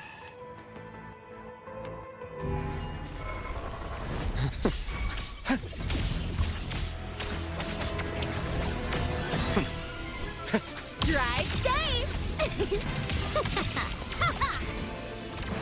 Oh, I didn't mean to do that. Watch the corner. Woohoo! Zip marked. Next up. Special delivery goes boom. Shake it up. Assuming master control. Authorizing maximum output.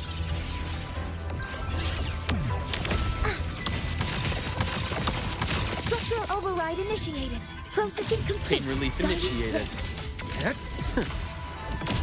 Imbalance ends here. Ooh, fat numbers. Sure is nice looking at big number. Okay, what else am I just randomly getting? I guess we'll get this one. Okay, out of here. And then I think I should do... I mean, all my dailies should be done by now. So now... Story time! How exciting! Oh, let me give you guys a rundown of Hiyuki's stuff. I want her sister. Okay, wait. Let me go through a story real quick that I recall 2 weeks ago on my phone after it crashed like 4 times. Where are you, Hiyuki? The incision has to be clean. Oh yeah, hold on. For suturing. I maxed her out. What? She should be maxed out. Yeah. Yeah, she just kept coming home instead of Denia. So now she's done. Every single pull that I did to pull for Denia, she would just keep coming home, and I'm like, all right, Booling, I love you. Call your sister home. You got to. You have to. Oh, and then... Oh, wow, look at that. I maxed her out because she also kept ruining my 50-50, but that's okay. Now she's maxed out. How fantastic is that? Wowee. Literally all my 50-50s I've lost to Verena, and I can't even be mad because now she's just amazing. Where are you, homegirl? Oh, there you are. Okay. So this chick, cool lady, a white woman who's going to fix all my problems, right? Just kidding. She... Her story was like the B-side of her exploring Honami, trying to just like not get rid, but trying to like pass the spirits on in Honami. What's this? Oh, that's right. She has a cute little accessory now. Here you go. You can take that. And of course I have. Why do you keep calling her that? Of course I do. The colors of the stars. This moment only. She was the one that I was planning to go for. The vessel of your wishes. Anyway, it kind of goes through that, but it also touches upon her backstory where she has a sister who was also the Sakura Miko who was granting wishes. And then she has a lot of regrets for not hanging out with her sister a lot. I think her sister's hot. I want her sister. And so she ends up meeting the grand architect dude as the little girl. And he's just trying to tease her, being like, you couldn't save your country, but guess who did? Rover. And guess who you aren't? Rover. So now you suck and you hate yourself. And Yuki's like, yeah, okay, I'm kind of frustrated that I couldn't save my family, but you know what? Even though I'm not Rover, I'm still going to save whoever I can. And she powers through it, has a really cool cutscene. Finds a thread of Amy, and what else happened, guys? Well, I don't remember what else happened after that. They move forward with a new plan. Lucilla, I think, doesn't she have like a little movie date as well with her? They're like talking about their next plans on how they're gonna help Rover. I should have never listened. This is Hiyuki segue. Yeah. So this is Hiyuki segue that I'm talking about right now. But that's really it. I don't really remember a lot more than that. It's just kind of like touching upon what Hiyuki was up to while Rover was doing all their stuff with Sigrika in the previous patch. And then a lot of Grand Architect doing his grand architecting. Just making people feel bad, giving people mental illnesses and self-doubt. That's it. I think that's all I recall. Really cool scenes though. I like there's a cutscene that Hiyuki had. That kind of like cut through. It had, of course, a very Japanese style, like slideshow sort of deal. And it was very pretty. So I'm glad to have at least seen that before my phone crashed. Before my phone crashed, I was like, yeah, well, at least we got through that part. Let's just hope the next part loads up.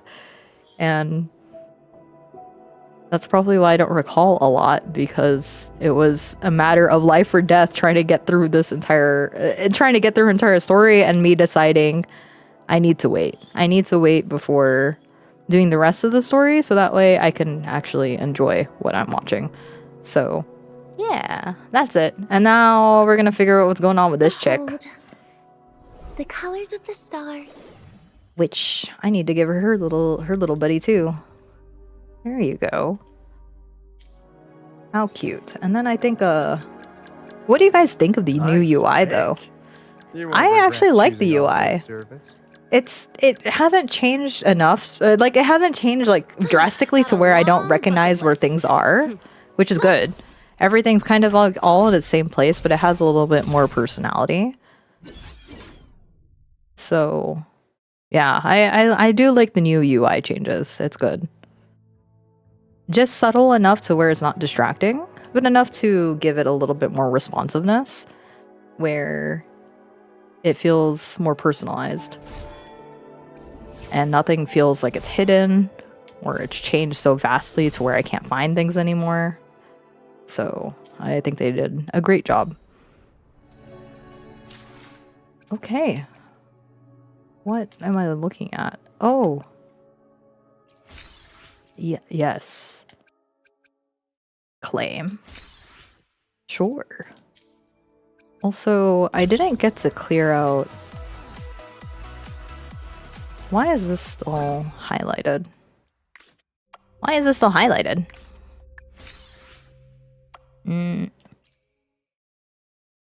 Is there something I'm supposed to look at here?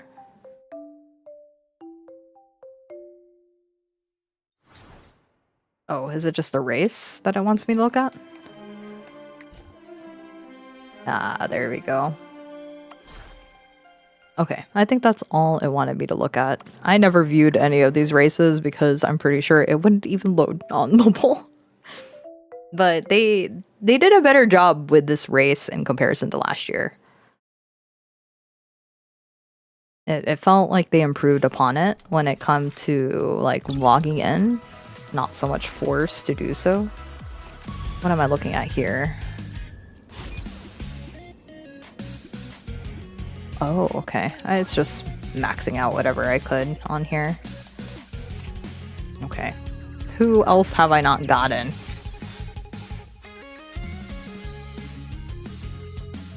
Well, hopefully that's everybody. I like the pinball stuff. That was fun. Can we even see this? Hold on. Oh, it doesn't even show. Okay, give me a sec.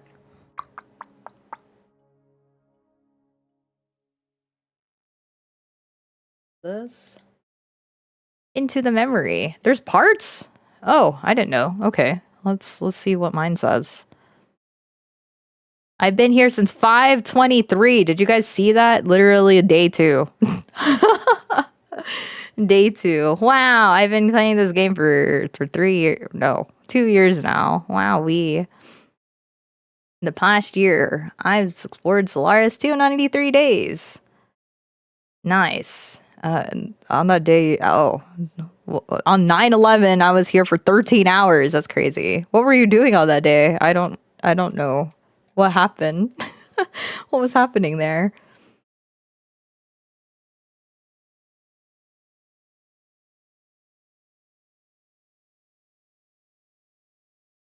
Okay, cool. Nice. Yes.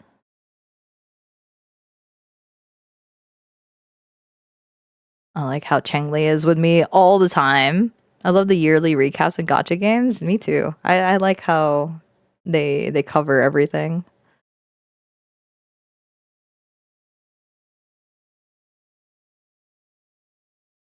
Thank you, Brant, for being the healer and my DPS. Both my healer and my DPS all year. Thank God. And then I love... Shorekeeper is going to top this all the time, without a doubt. Initially, it was Verena until Shorekeeper probably appeared. But I'm sure a lot of people still use Verena. Okay. Which one? Oh, this is new. I didn't try to touch any endgame stuff until way later.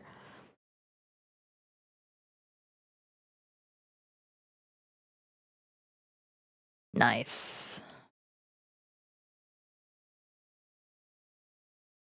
Dreamless was fun. Hyvatia, I'm too scared to touch. And I don't blame them. No wonder. Yeah, 100%. And then whenever Royal Frostlands are done, I'll do that too. Very cool. 7,000. Oh boy.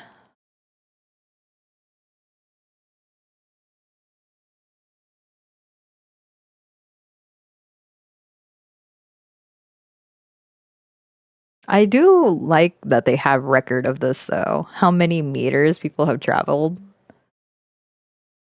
I don't think this will be the last we'll see of the motorbike.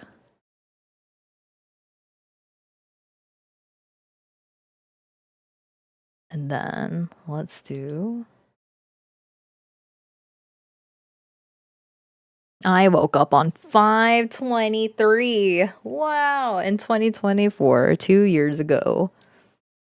I do like how they have dates of when you experienced everything too.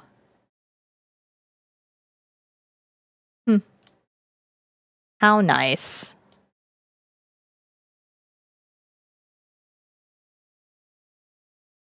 Generate my memory program report. Okay.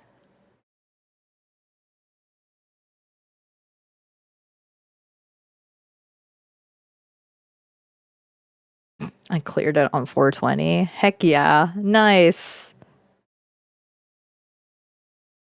Do I just copy it? What do you want me to do? Save. Oh, selected. Please select at least one item? Oh! Yeah. Oh. Days logged in. Oh, wait. I want my son. Hold on. Resonator with most battles in the past year. Resonator with most battles in the past year. I'll do Resonator with highest healing. Days since awakening, 678. Not bad. Okay. Save. Where's it saving to, actually? Oh, okay. Well, I guess it's done. Claim. Okay.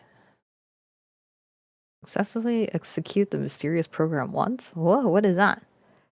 What are these? What are those? I didn't know this was happening in here.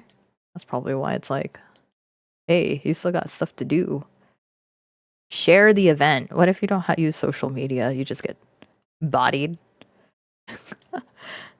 I know. Oh, wait, I can do this. Hold on.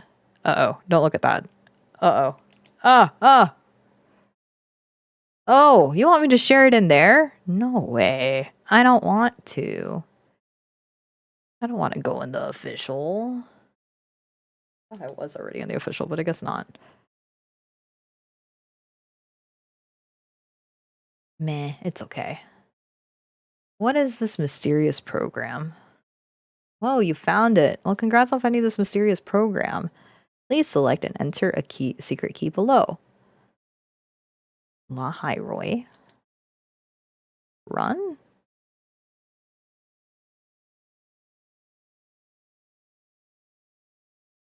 In the precarious days in Honami and in countless reoccurring moments, thank you for coming to my life. That long summer that I thought would never end became a story to tell because of you. I can't come up with any epic wishes for you. Instead, I only hope you'll be healthy and successful and that we can create a few new stories together.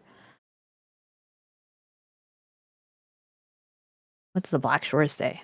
Hey, why do you have the look on your face again? You're always tied down by these boring, never-ending things that deprive you of your freedom. But if this is the self you're pursuing, I hope that happiness finds you. I, on the other hand, have no desire to concern myself with justice and taking sides. Only you attract me, and I hope to dance with you forevermore. Come to me when you've gotten tired of wandering. As for what I'll do, that'll be our secret. All right, who's going to say hi to us in Renacida? I adore sitting down watching the scenery at the harbor in my free time. In today's Laguna, the arrival and departure of ships represent hope. Even when it's not Carnival, visitors still flock here with smiles on their faces. The story of the Laurel remains popular. The sight of this always makes me feel that I can do more and take on more responsibilities. But you're already the Pope! It was your light that guided me forward on my journey to overcome the obstacles on my way and realize my dreams. Please allow me to keep praying for you. May everything go smoothly for you, and may you be blessed with peace and happiness. If you find yourself thinking of the ocean breeze and bells of Laguna on your journey, don't forget to come back and visit. Oh, Miss Margarita's new pizza is delicious. Livia, Breno, and the others miss you too. This was cute. That is cute. Batch run 3.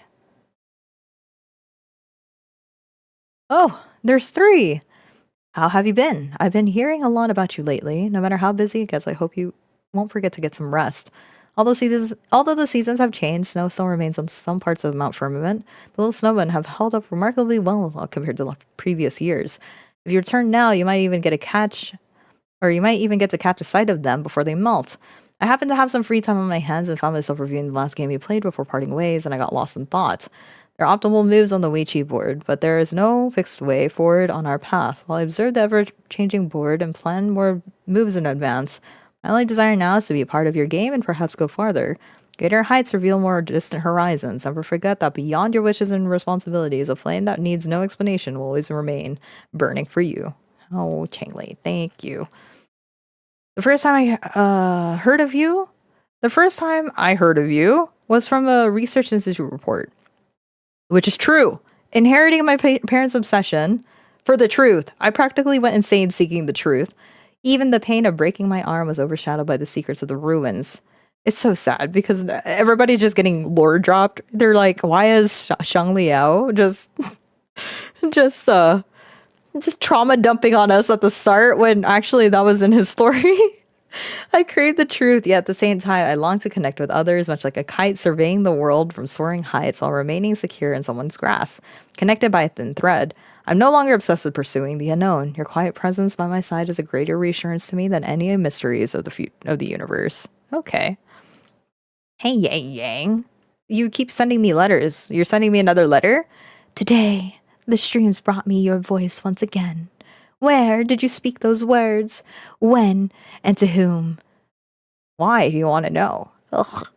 Perhaps they were words that could never be put into writing. Or maybe they were just an insignificant footnote in your story. Yet like shells washed ashore, I find it impossible not to wonder whether they hold precious pearls within. And so I am the child collecting shells by the seaside, stringing up every pearl of meaning I find. If ever we meet again, I shall return my string of pearls to you. Or perhaps I'll finally be able to recount to you your story as seen through my eyes. Notice that Yang Yang's the only 4-star. The only 4-star? Unless this one. Others. Alto better send me a letter. Oh. What are you hoping to hear? My innermost thoughts? When truth no longer matters, wouldn't a symphony of silence be the most apt reply? Dang, Prolova. That's good. You know, like, just keep it up. Just continue being a hater. I love it so much. A fragmented audio clip was captured. Upon listening closely, it sounds like a large creature rhythmically moving its body. Could it be dancing? A series of engines' roars can be heard. If you listen carefully, you can also hear the crackling sounds of flames. Oh, good old Inferno writer. Always has my back. Oh, wait, I can click on these? Wait. Yeah. But notice, Yang Yang, the only 4-star. This favoritism? Why? Why does she have all the favoritism? Oh, there's more. So there's more people we can put in? How do we... Oh, we could batch run it. Wait, what? Oh, wow, there is a lot more. Ding dong, how have you been lately? Still busy? I have so many interesting things I want to share with you, but sending them to you one by one may be a bother. So I'll save a big one for later. I noticed I rarely dream about the past anymore. Is that a good thing? Those days of being homeless are truly gone forever. When I realize this, I always think of you. Where are you? What kind of journey are you on? Are you feeling tired? If you want to let go of everything for a while, come and find me. I'm great at dodging trouble. The future doesn't have to be grand. Just be happy every day like you are now. I am happy. I hope you're happy every day. I am happy. Also, the next time you're back, I can take you for a ride on my motorbike under the skies of the High Roy. This time, it's for real. For real. The starlight you once brought to me is now shining brightly in the sky of La High Roy. When I see it, I will think of you. Since you came back, I've come to understand some things, such as how things can be accomplished in ways other than calculation, how a relaxed state of mind can improve research efficiency, and how, when you're around, just talking about trivial matters makes me happy. Next time we meet again, I want to look at the stars with you again. That's sweet. Thank you for stepping into the darkness and walking alongside me through the torrential rain that night. Now the ice is melting, and new sunlight is shining on the path we walk together. The road ahead will surely still be filled with wind and snow, but I'll be your close companion, just like you are to me. Thank you, Dr. Luke. Yoink. Well, hold on. I want one from Alto. Please. Give me one from Alto. No. Oh, okay. Well, I have one from my daughter. It's fine.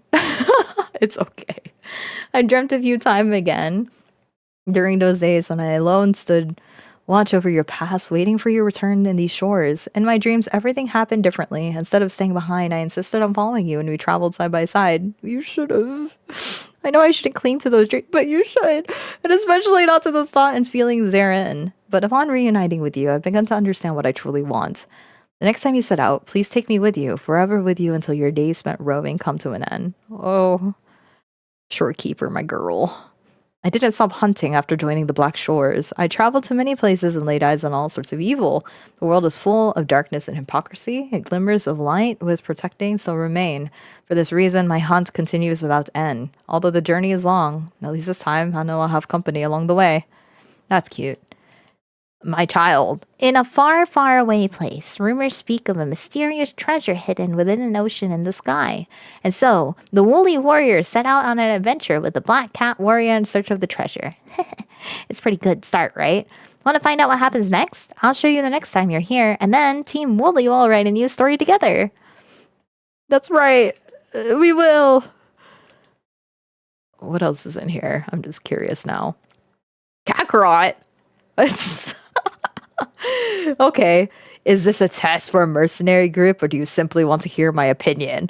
Indeed, we have been watching you closely. You've already barred your sharp fangs enough to attract the attention of the entire world. Perhaps in the future there will be a brief period of cooperation between us and New Federation. I look forward to that day.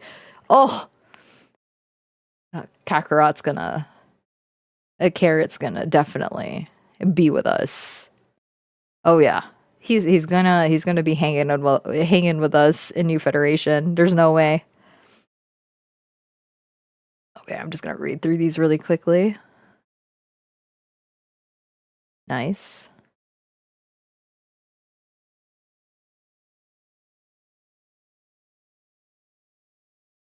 Oh, hence it finds me great relief to find the color of your heart as vivid as ever. As long as your true color does not change, this body and blade are yours to command. Heck yeah. Heck yeah. Yeah, that's fair. Zhang Liao has to come back though. I think he needs us to bring back the what do you call it? His I don't even know how to word it anymore. His event. They gotta bring it back somehow. Anyway. How cute. All these cute little love letters. Oh, I didn't even bother with this. Everybody that I know has already tried playing it or did play it. What else am I supposed to do? No, I'm just not gonna do it. Okay, what's next? What else can I do? QB Derby is almost done in 59 minutes. This is all good to go. And I can't collect this until I do story, which I guess I'll do now. Yeah, it's 3 o'clock. It's time. Oh, I haven't done this yet. With reason. Okay, it's story time.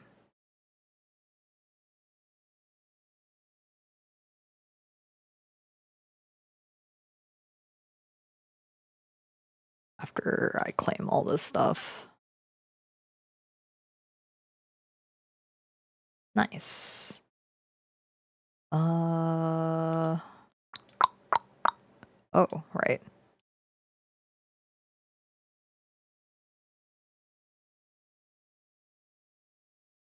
Okay. Very nice. Cool beans. Just click through all these. All done. Okay, quest time. What else are you yelling at me about? Oh. Thank you.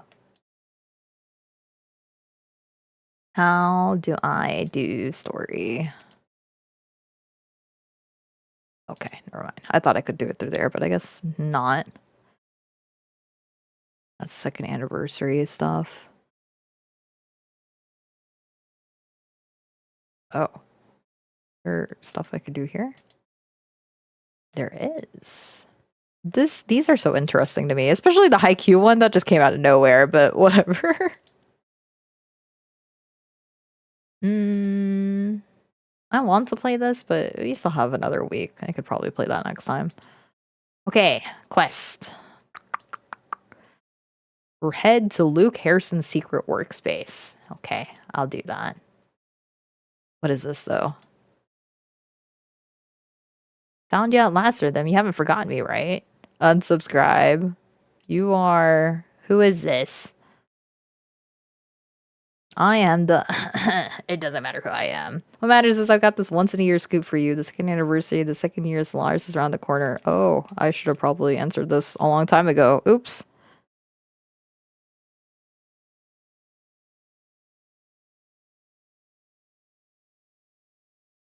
Okay. That's clear. So... let's track it. And go.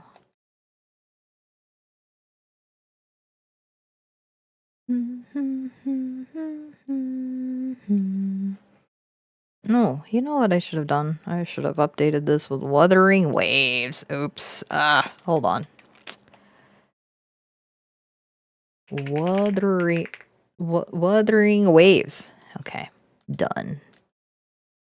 Nice. Okay. Where are we going? Oh, is this... yeah, this is the spot where we have to go. Okay. All right, everybody sit up, pay attention. Ugh.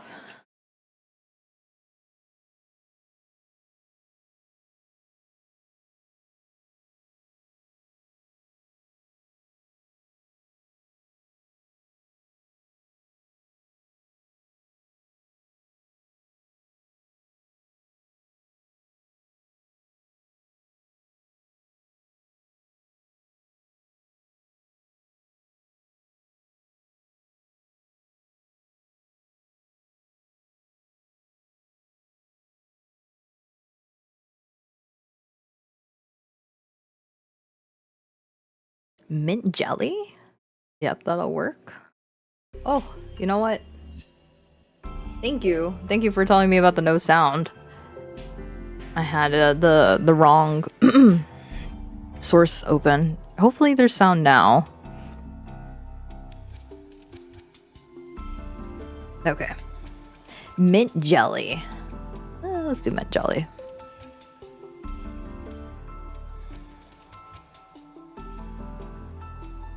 All right, Luke. What's the word on this Exostrider plan?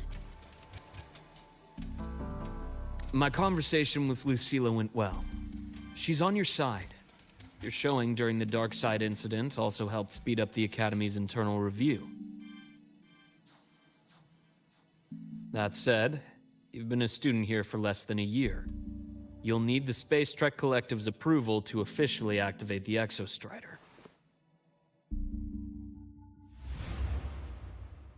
Their biggest financial backer is the new Federation. And of course, they answer to an entire board of investors. America. And to them, the Exostrider is definitely a high-value asset. I've been flooding their desks with reports. Your Academy investigation record, your latest test scores from Abel College, and a full physical adaptability eval I wrote myself. And were they rejected? We got a meeting. But when that much money's involved, conflicts of interest make everything move very slowly. Unlike Jinzhou or Rinasita, they've got far too many cooks in the kitchen. I'm worried we don't have that kind of time. Exactly, which is why we're going to strike first. Besides, things have changed. It all comes down to this guy. This is Chase, head of the Space Trek Collective. He just got back to Lahai Roi on a Triumph avionics ship from the new Federation. President Lucilla, Professor Mornier, and I have all put in a good word. You'll be meeting him at the Research Institute. Chase started as a low-level employee at Ashridge Energy in the new Fed. Then, he dropped off the grid for a few years before resurfacing in a government position. After that, he left the government and started diving into multiple large-scale investment projects. Some say he's still been Ashridge Energy's man the whole time, but no one's been able to prove it. He's sharp, low profile, and very smooth. At his age, he's seen it all. His only real concern is if the Exostrider's pilot can be controlled. Normally, they'd pick Academy synchronists who have been signing stacks of NDAs since day one, but... Sounds like his attitude changed. Does that have something to do with the changes you mentioned? Come in. Let's talk over some hot drinks.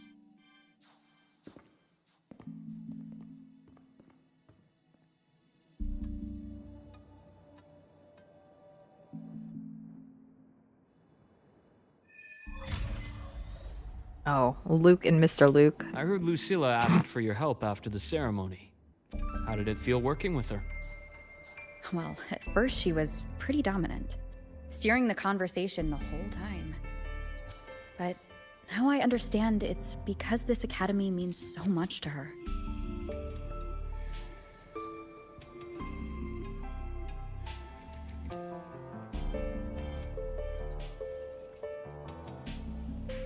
He's just talking to his robo? Okay. I guess I'll go in here. How cozy. Sit and wait for Luke Harrison. I will.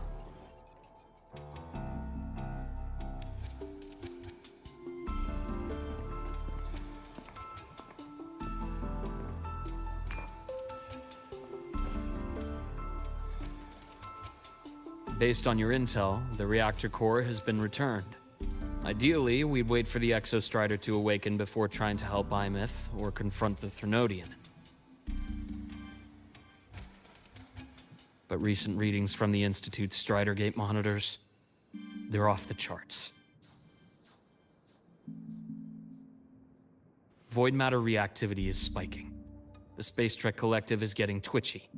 If Threnodian Aleph 1 breaks the seal, all of Solaris will be at risk, not just Lahai Roy.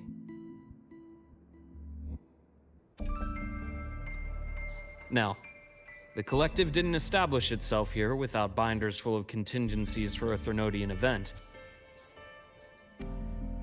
Problem is, every one of those plans would scorch decades of scientific progress.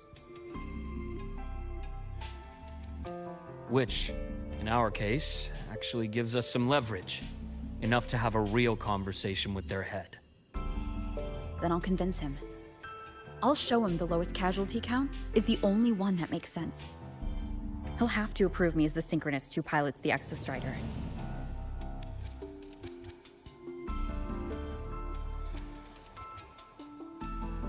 Luke, you mentioned you have contacts in the Black Shores.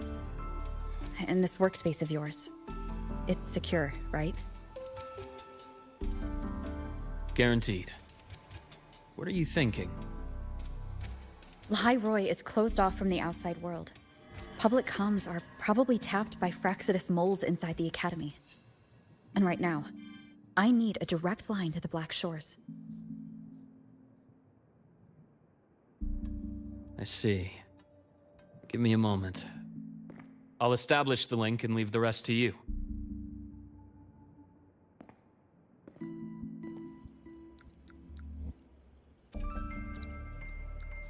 I'm just here sitting and watching a drama, aren't I? Ooh, so comfy.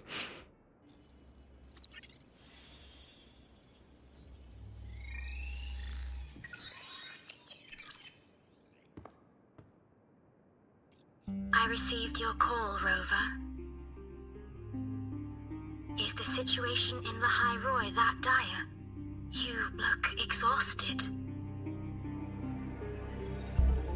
A lot has happened, Shorekeeper.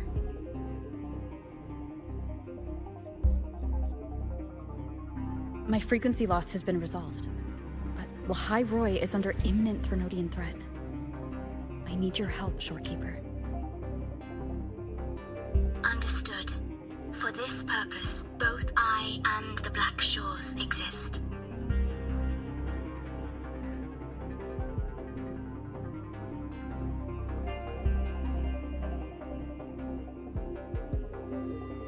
Any additional intel on the Exostrider within the Tethys system? Verified or not, I need everything you have. I trust Luke. You can speak freely. Records confirm that Luke Herson has been providing critical assistance and intelligence to the Black Shores. I trust your judgment.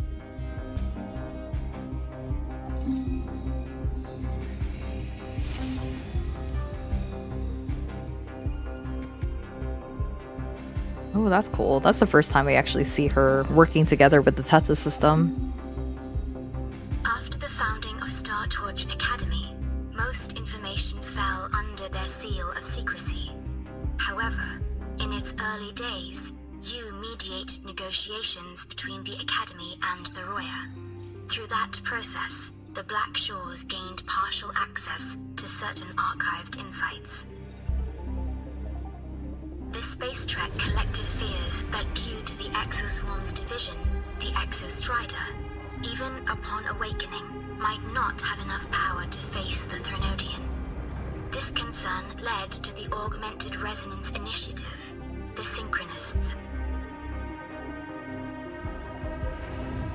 Observing how Sentinels work with their resonators, they theorized that the Exostrider, sharing similarities, could amplify its power through a resonator as well. However, considering your link with the Exostrider, the Tethys system does not recommend this method.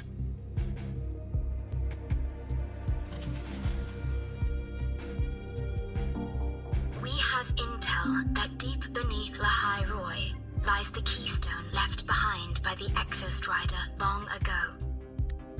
What's a keystone?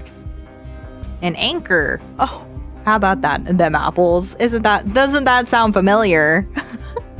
Left behind with the Exostrider first came to the lands. Maybe it's like legitimately an anchor though.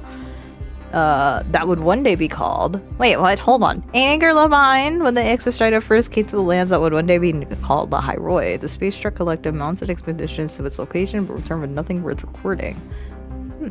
Okay. It rests directly atop the seal on the Strider Gate. You can think of it as a kind of lock. Okay. You do not need a cockpit to pilot the Exostrider. So long as its activation sequence remains unobstructed, you may pilot it using the keystone. Is it because I'm its arbiter? Precisely. For one who shares its origin, a cockpit would be more of a hindrance. Dang. As But for I want to be in a Ivan, cockpit though. I think Dr. Luke's proposal is viable. You mean using the exoswarm-like shell that appeared in the cockpit to look for her? Yes, the connection between frequencies will help. Rover, bring her with you when you activate the Exostrider. Sure. While I'm there, the Black Shores will need to keep a closer eye on Lahai Roy. I understand. I'm counting on you, Shorekeeper. No, they're so sweet. As long as I may be of help to you, I am content. Please return safely from the Strider Gate, my star. My star. Don't worry. You know what? Maybe this is the first time Luke actually gets to see Shorekeeper truly, too. I'll inform Lucilla. Take your time finishing that drink before you head out.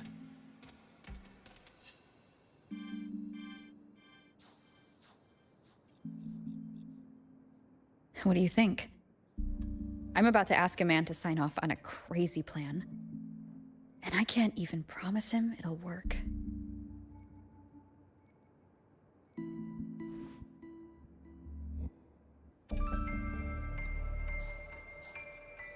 Nobody has a plan they promise will work. If Chase agrees, it's because he's betting that you're his best option. Just take the win. At the end of the day, it all comes down to the person. Aw. No, I like that Rover is actually pretty upfront with Luke too. Double Luke action. No, I like that we actually get to come back to his secret workspace again too. Good usage of utilities that they created. Very good. I would take 5 bajillion more pictures of him like that, but that's okay. I don't need to. I have things to do. I'm busy. I can't just be looking at beautiful men.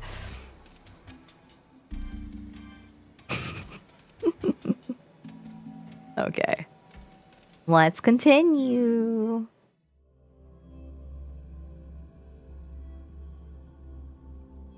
Argent flare drapes. Oh, hello. I believe Dr. Luke has already briefed you about the meeting with the Space Trek Collective's head. Come to the academic affairs. He's waiting for you there. Oh boy. You know what? I haven't tried this flying yet.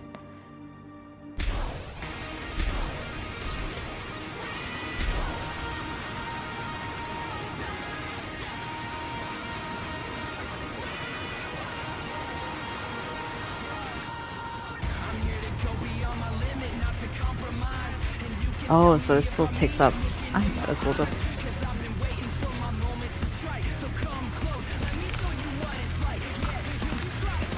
Oh, wow. So it layers on top of the ice one too.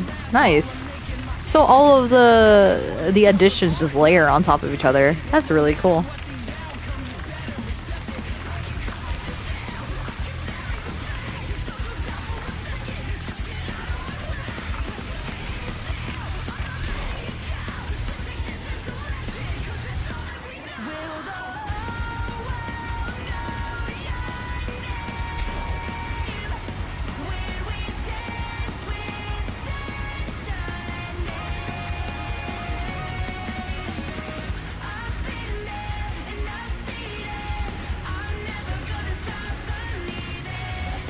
You'll find your flame.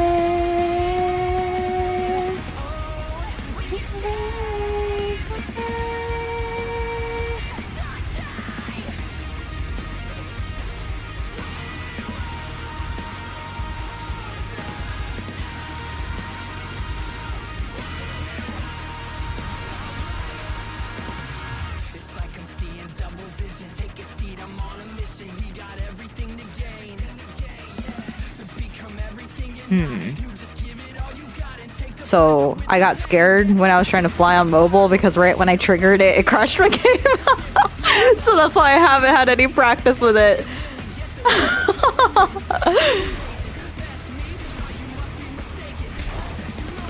But now I actually get to enjoy it. That's nice.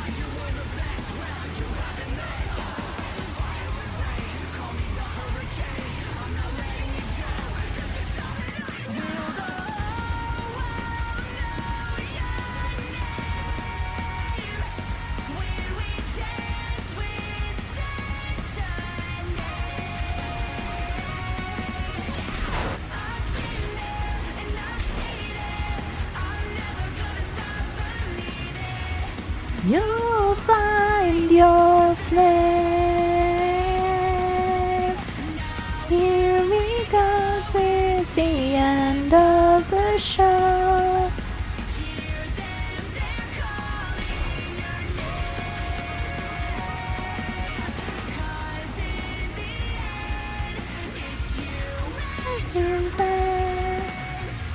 You'll find your flame. Onward. Okay. Professor. Where am I supposed to go? Few errors in his Ah, code. okay, here we go. But look, anytime.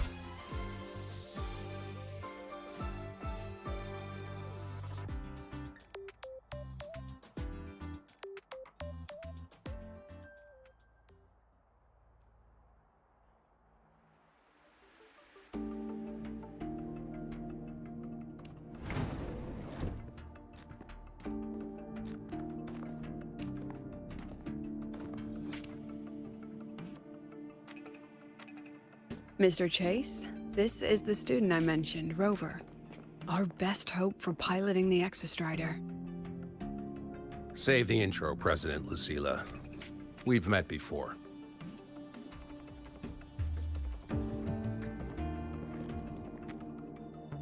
Before. In my past life at the Academy? Let's just get down to it. The Threnodian Aleph-1 situation is deteriorating. We're running out of time. I wanted to wait for the Exostrider's self-regeneration to finish, but the clock has run out on that one. So tell me, Rover, why do you want to pilot the Exostrider? What's the play? To find Imeth and put down the Threnodian. Imeth. Name rings a bell. The one with the high sync rate. Her disappearance was a real loss for us.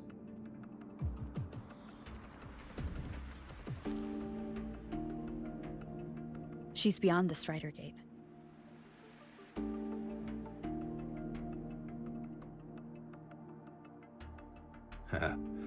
I see how it is. But finding one person in a goddamn interdimensional haystack? Not so easy. You understand our position. The Threnodian is our priority.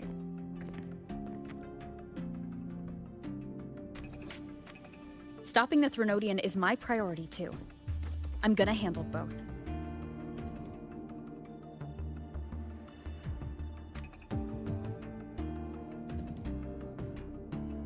Look, we have the same objective.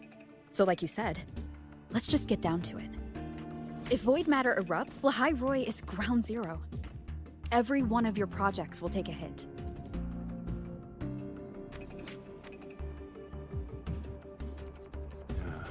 Regarding Aleph-1, our intel is insufficient. We are not, at this time, considering its total destruction.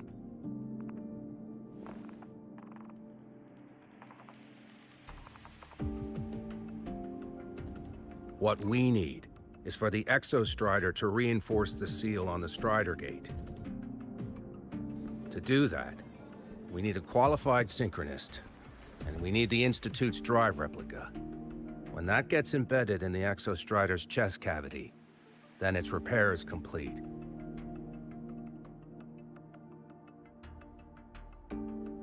Right now, the replica is in its final phase of development. We're still missing critical data. Drive replica. Is that what you're building from the fallen reactor drive after Helios was launched? Correct. It's based on the original drive's framework. You had a hand to play in that. You made sure Helios got launched. To complete the drive replica, we require precise data from the Exostrider operating in high concentrations of void matter and environmental readings from inside the Threnodian. Without them, we can't guarantee the Exostrider can resist Aleph-1's corruption. Here's the verdict. On behalf of the Space Trek Collective, I authorize you to pilot the Exostrider.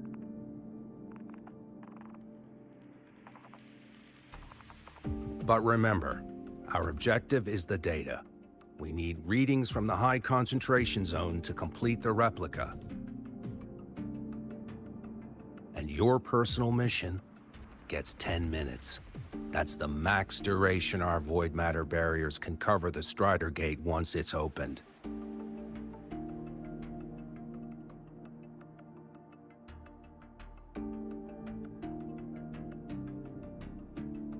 After 10 minutes, you return to Lahai Roy, whether you found Imeth or not. Do you accept?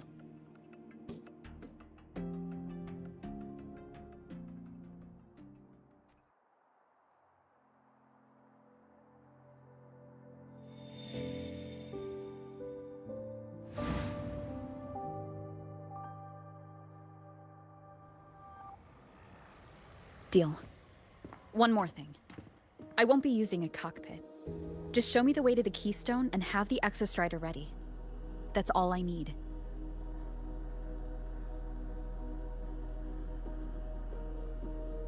Huh.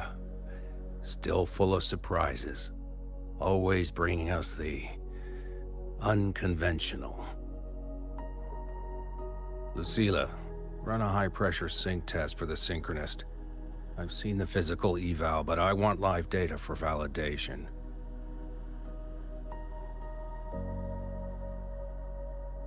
The moment the numbers hit green, we'll begin preparations for activating the Keystone and deploy void matter barriers around the Strider Gate. There's something else. I need a favor. Go on.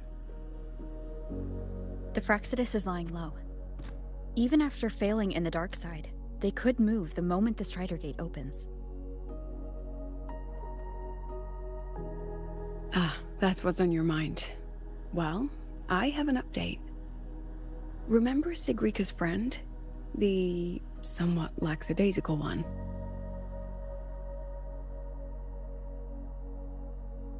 You mean Denia? That's the one.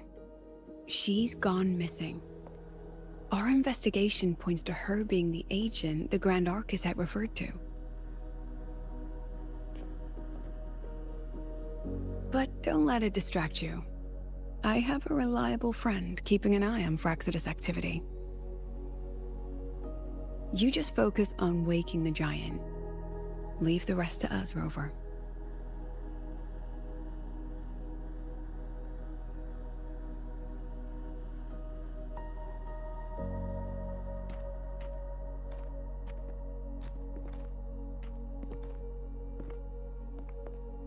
Black Shores just sent a formal communication request. They're offering full support for Lahai Roy's evacuation, if it comes to that. You handle it, Lucilla. You have a better read on the situation than I do. And you're better at talking with that student.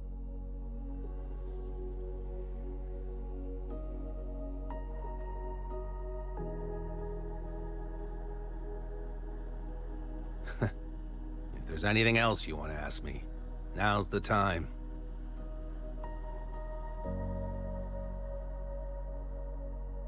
I'm surprised you're placing this much trust in Rover, authorizing her so readily. Any particular reason?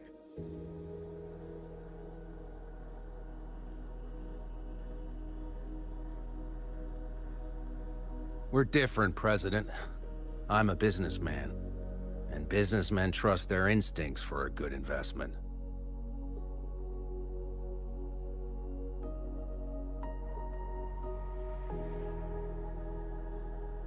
The Threnodian could strike at any time. Given the circumstances, Lahai Roy may have to be written off.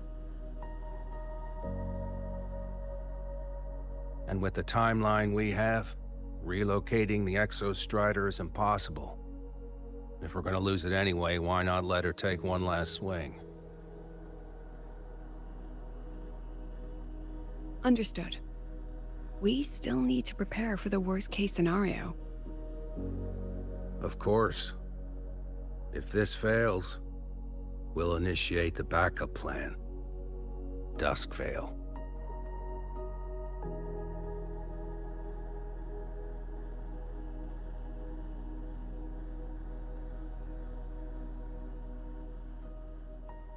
Ugh, that guy gives me the crepes. Abby. What kind of place is the new Federation anyway? Nah, are they all gonna be like that? Yes. We'll find out when we get there, Abby. Wait, which way is faster to get there? Maybe this way. talk to the student. Which one? Hold on. This one? Hello?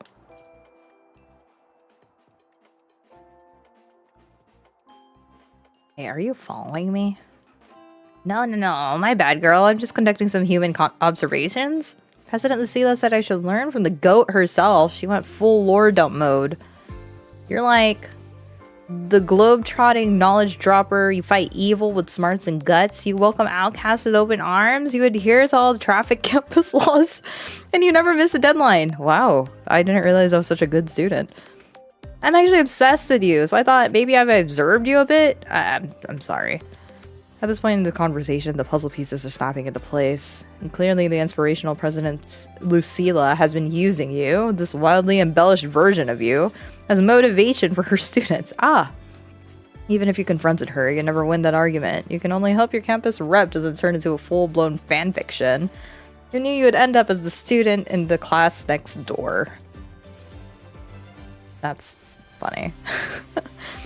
It's like, ah, I see. You're making me the popular student. Understood. Professor, I admit there are a few errors in his code, but look, it's running. I should have gotten some chips. This is like perfect chip action. Okay, before the next cutscene starts, I'm gonna grab some chips so that way I could just sit back and just enjoy the movie. Until it starts being like, alright, time for you to control it again.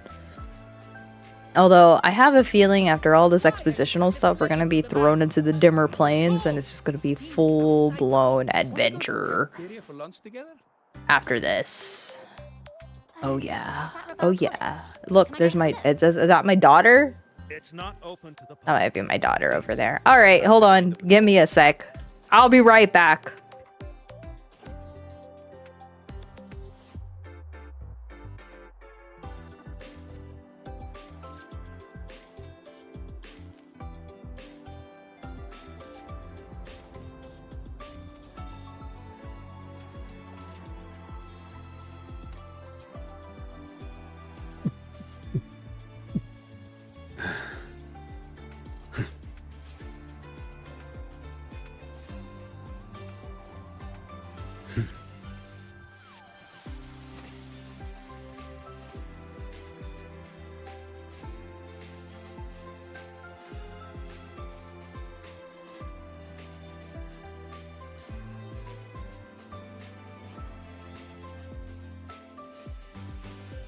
Okay, I'm back with chips. Oops.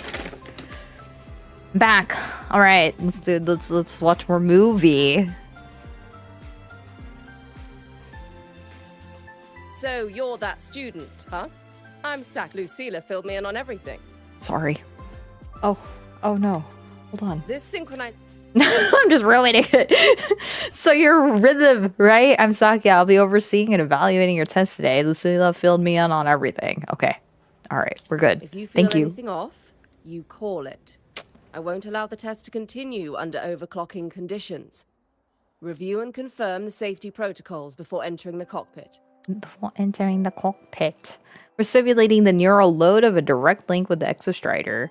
Okay, so before we continue, this was actually one of my concerns about quote-unquote saving Imith. Before I left, I released a video called Don't Save Her. And my issue was, where are we getting our answers? I'm so thankful we're getting answers because we weren't getting anything prior to that. It was like a lot of surrounding information, but nothing where it was directly answering the issue here at hand, which they clearly want us to get to that point. And I'm glad that we're building up and discovering the steps needed to get to that point. And another thing that I'm glad about is that it really seems like Rover is super involved in it, which is good. So far, this story, if you don't like Rover as a character, you're not going to enjoy this story. So that's kind of like my biggest takeaway from how things are being written. Rover is now fleshing out to be their own character, and they're allowing Rover to really take the front seat. And if you don't really like the idea of hero comes in, saves everything, then you probably won't really enjoy this, but at least they are now teetering with the idea of hero tries to come in and saves everything, does it to the best of their ability, but certainly has a lot of doubts doing so. And they're now exploring that, where Rover may not be the messiah that people are looking for after all. But will they still have the will and the determination to do so? Yes. So if you can't really get over that, then this is the part of the story where people won't enjoy it because they feel like Rover just comes in and saves everything. But that's not... with the inclusion of Luke at the start, Lucilla asking for a shorekeeper to step in, provide information, and also you know, the evacuation plan that they talked about, it goes to show that this is still greater than Rover. Rover is doing, yes, the cool aura farming, whatever, but it still requires other people who are living on this planet to help execute the idea in case things go sour too. But I think the start of this, all the exposition leading up to where Rover does the cool thing, it's obvious that there's still other people at play. And just because they're not directly involved in cool thing, that doesn't mean that the Rover is the only one doing anything. Obviously, Luke, Lucilla, Professor Mornier, they're also working in the background. And they're just conducting themselves without us, which is great. But we, as readers, as players, should be mature enough to understand that we don't really need to see everything that's happening too. They're telling us that it's happening. It would be cool to see it all, but in this case, we also have our steps to go through to reach the point that everybody's working towards. So if you do not like watching Rover conduct everything and you'd rather watch somebody else do it, then that's where, you know, it becomes an issue. If you don't like Rover as a character, this is kind of a hard story to start accepting because this is what we're moving towards. Because we've already seen what all these other characters are doing in the B-side with all the segue quests. I feel like a lot of people, initially me too, I thought the segue quests were kind of like their way of just not giving that much of a highlight to a certain character. But after Choyun's segue, I see it differently. And Luke's segue is the one that kind of sealed the deal for me, that I like the segue quests more because they're still so deeply connected with what's going on in the world without us having to be involved at all. And if we are involved, cool, that's great. But the segue quests feel so much more quality written that even though it's only an hour and a half or 2 hours at most, it doesn't feel like it is any lesser than a main story. It's just enough. It's like cutting down a K-drama from 24 episodes down to 8 episodes because it took out all of the extra fluff that is not necessary, which is good. It's a good thing. So I honestly enjoy the segue quests. I think the segue quests are a lot more... how would I say it? They explore a lot more in comparison to... I mean, not the main story does a lot, but the segue allows them to explore more avenues. And if people don't enjoy that character, then okay, they have a lesser time, but that doesn't mean that it's a lesser quality at all. So I don't think people should write off these segue quests. So yeah. Actually, I feel like the weakest of the segue quest was probably Hiyuki's for me. Because it's like Hiyuki's reminded me of Galbrenna for some reason. She reminds me of Galbrenna, and I kind of have, like, their stories are different. But the way that I viewed Galbrenna's story when it was implemented into the main story, that could have been a segue. So, you know, that's kind of how I'm viewing it now. All right, read the confirm the safety protocols. The cabin systems are configured. The simulator cockpit is right there. I'll be watching your metrics closely the whole time. I hope you pass the test smoothly.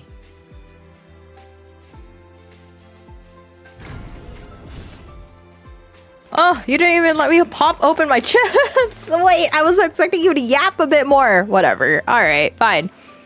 I'll do my little test. I can do that. I had a whole vacation. I'm strong enough.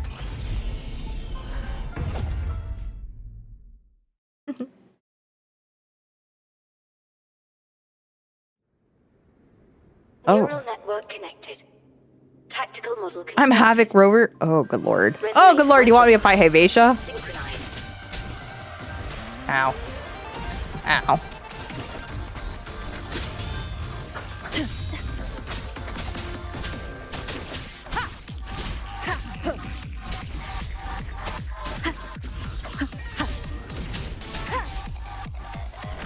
No, come here.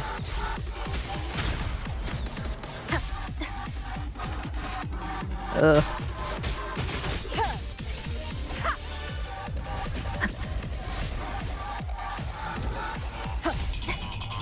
Come down here. Ugh.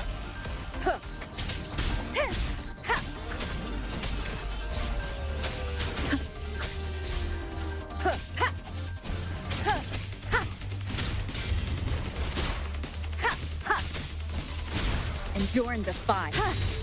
Down with the curtain. One with the sound.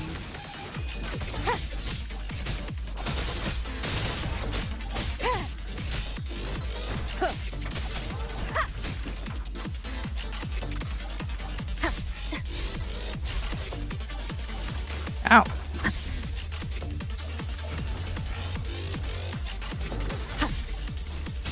At least this one you can dodge. Recording synchronization rate data.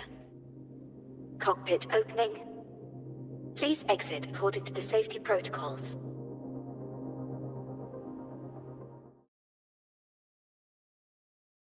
Do I get a cutscene now where I could eat my chips? Do I get to watch a movie? Please say yes. I'm just gonna go open it up while it's a black screen. Like, I don't know what's going on. Shh. Oh, shoot.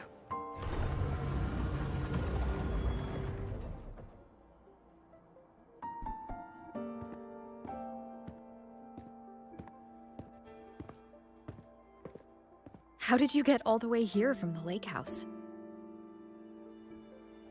She wanders into the academy sometimes. Usually her caretaker bot escorts her back pretty quick, but today she was being difficult. We'll go back together in a bit, okay?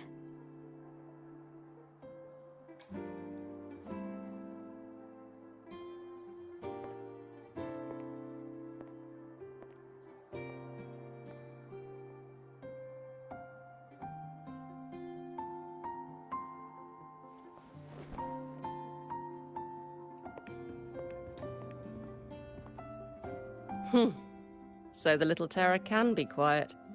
Never thought I'd see the day. Professor Saka, you knew Ameth? I think I've heard of this professor's name before.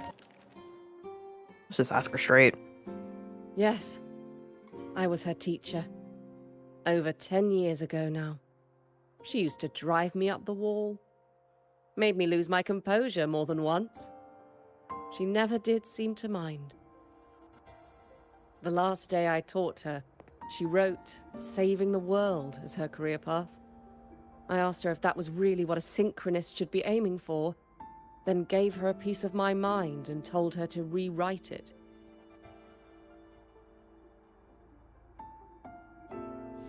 She didn't even get upset, just smiled, took the form and walked away. She never stepped out of that cockpit again. Now she's back, but not really. What a headache of a student.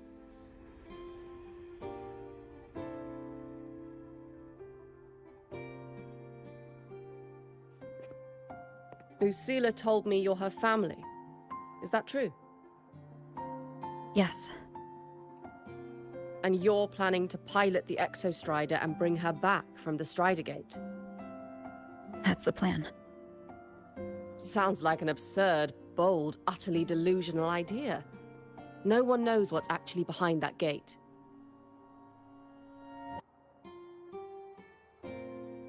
I know.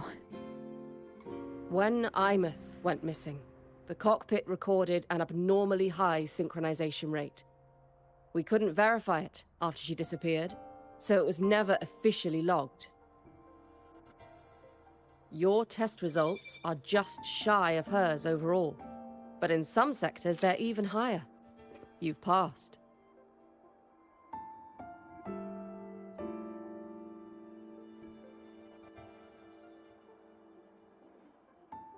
I hope that absurd plan of yours works, and that you bring my student home.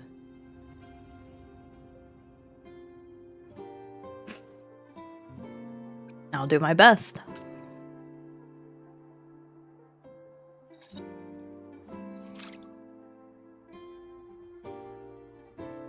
The results are out, but preparing the Exostrider will take time. You'll need to wait around 2 days. We'll let you know when it's ready.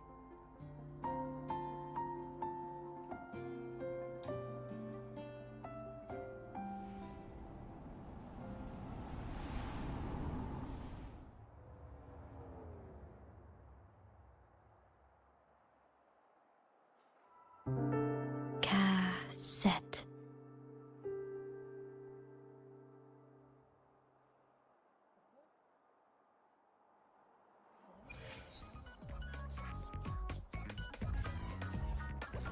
Wait, I need to like wait 2 days for real? Like, do I have to wait IRL? Please say no. No, don't tell me actually 2 days. Wait, like legit 2 days? No, hold on. Nah, wait. Wait.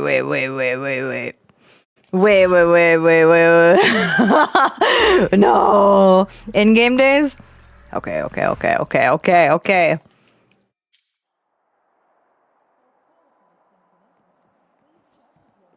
No way, bro. What is this? Wait 2 days. Whoa.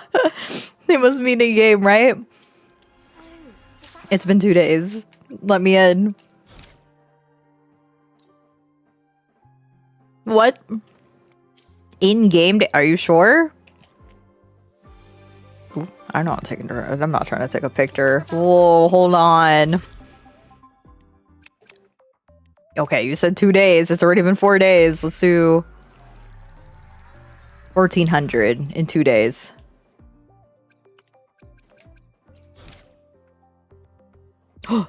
Okay, we did it. We're saved. Read Mornier's Waveline message. All right. I got scared. I'm like, no, don't let me do it again.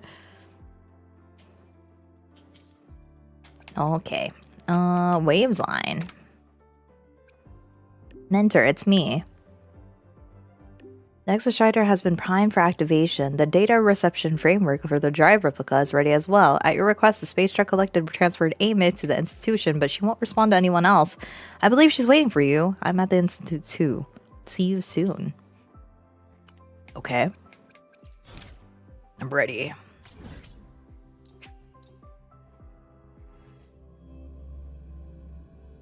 Well, that's sweet that we actually got to really bond with Amy's So, we're teacher too. finally going to where that giant eye is hiding?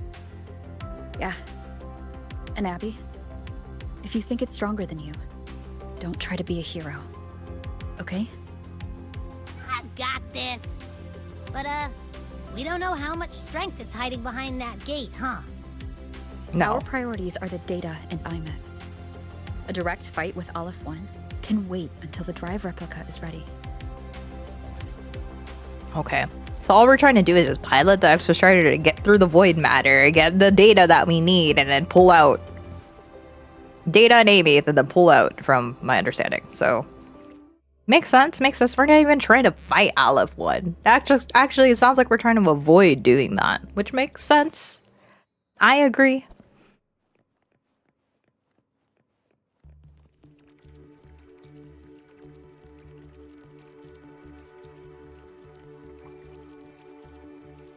Yo, that's a girl.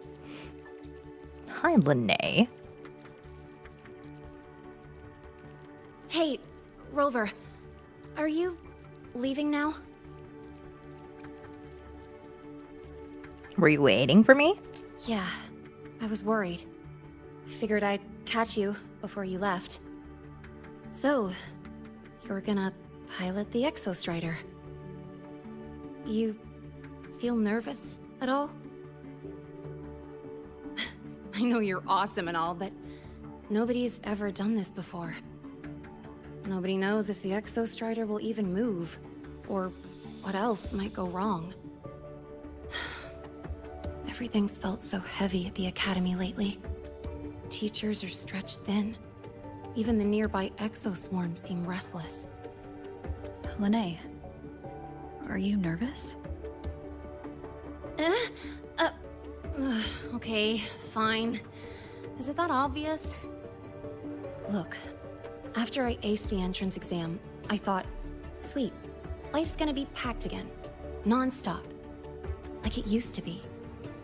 But just when I was ready to finally be a student, my bubble popped. My brilliant student life. Poof. And done. The Threnodian, void matter, the Frexidus. They're breathing down our necks. And I can't do anything to help you fight them. I just have to stand here and watch you walk into danger alone. It makes me feel totally useless. I'd feel worse if I dragged everyone in the High Roy into danger just to back me up. Of course, if things get really desperate, we'll have to face it together. But for now, when I look at all the students who came here chasing their dreams, I want them to stay students. Because Protecting the kids is a job for a grown-up? Man, that sounds like a grandma answer. I love it. It's a savior's job to protect the world. Nah. We're just a grown-up person. We're just a big kid. Just a larger person. But I want to protect the kids. Come on. You're a student too.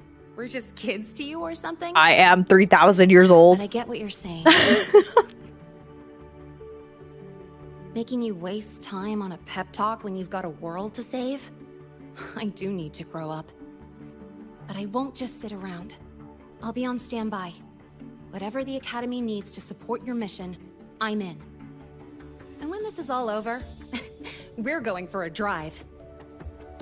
Maybe we can start a biker squad next time. Can't wait for that day to come. Professor Mornier's up ahead. Good luck out there, my friend. Nah, Linnea's just one for the girlies. She's a girl's girl, you know? Can you keep up? Alright, Mortier, where are you at?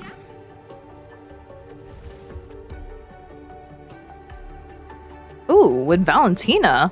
Wait, Black Shore's Valentina?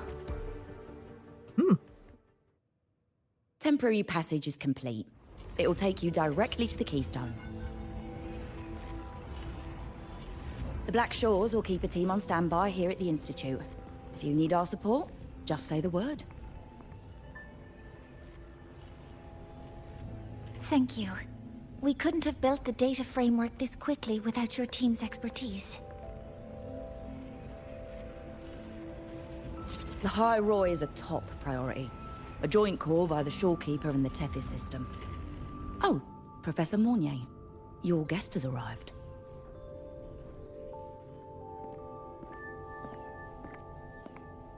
Ah, you're here.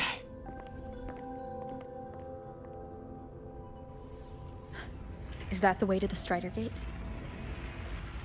Yes. This temporary passage will take you to the Dima Plains, deep within Biarta Woods. Both the Strider Gate and the Keystone are located in the Solvane Heartwood at its center. President Lucilla has already departed with the advance team. They'll be waiting on the other side. And also...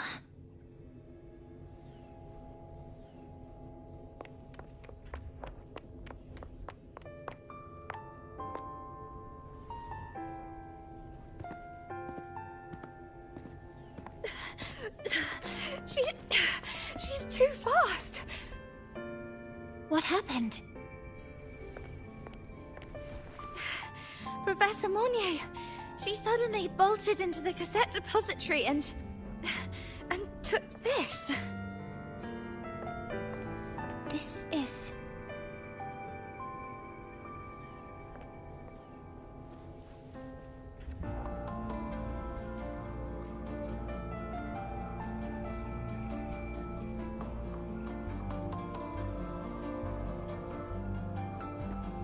Can I see it?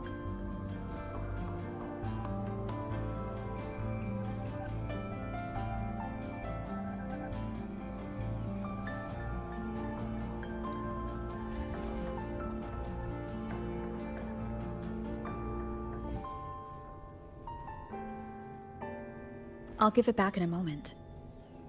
Mornier, do you see what's special about it?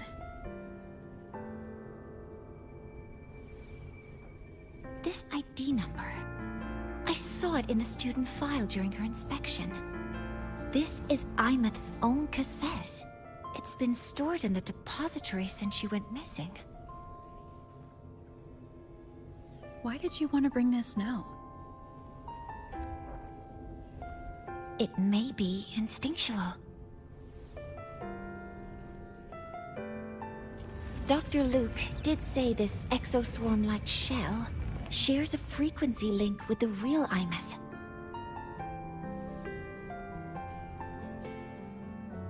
Or it could be the shell's residual instinct. Cassettes are proof of a student's identity. Or it could be a weak signal sent from the Imeth beyond the gate. We can't determine which theory is correct yet.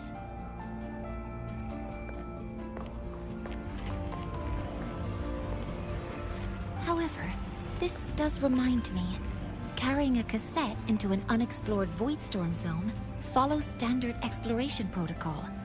Do you have yours? Yeah, I've kept it with me. I'll head to the Deemer Plains now then, Mornier. I'll have to stay here, monitoring the data and ensuring the drive replica is ready. I wish I could go with you. But I'll be fully supporting your mission. Mentor, please, take care. I count on you to watch my back, Mornier. With what we accomplished with Helios, I trust you'll handle the drive replica. We will succeed again. I won't let you down, Mentor. Let this be a new promise between us.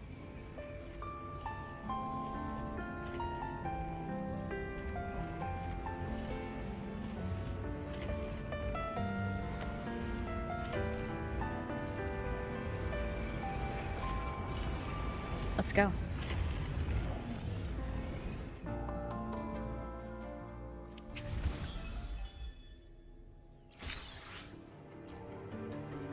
Ooh, you are about to start a long quest line. Your progress will be interrupted and saved.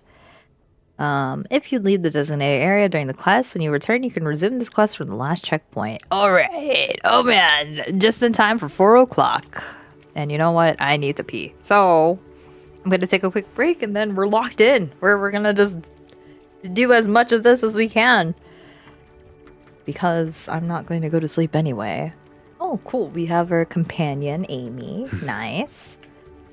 Okay, I'll be right back.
Okay, I think it's done.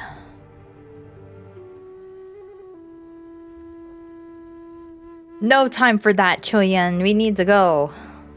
We got places to be. Oh my gosh, she's so short. Oh, she's so tiny. Time to lock in for real. For real. All right, everybody, we're going to unlock Kuro's vision of making a mech anime. I know they've been working up to this the entire time. I kind of expect that whenever they come out with whatever what is it? Their Project Ocean is Project Nami. Ugh, stinky. It's This gonna place happen. reeks. The smell of that giant eyeball's getting stronger. Whoa! That massive glowing tree. Is that the Solvane Heartwood? Whoa! That looks so cool. Where are we? What is this? Meet up with Lucilla. Okay. Also, I'm wondering if they like took some feedback of back then every quest would have like a rover that you would be forced to use, and then here, I mean, technically you're still forced to use rover like initially in the start of the quest, but it's interesting. I can just walk around with other characters, whereas usually for these story quests it would just put rover as default. Ooh, Hiyuki's here too. All right. Let's listen.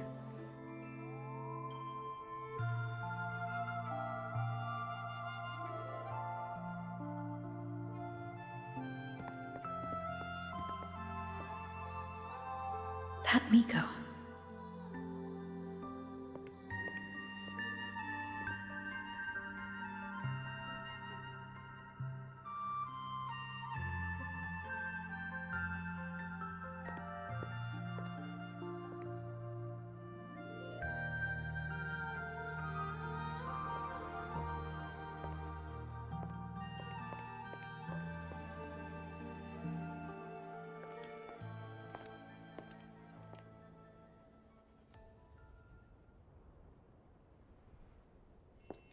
Wait, before you go, you should say hello to her.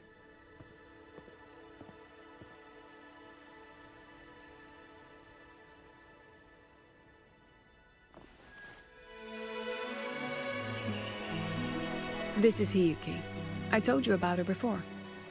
The only reason we could set up the monitoring equipment so quickly is because she cleared the way for us.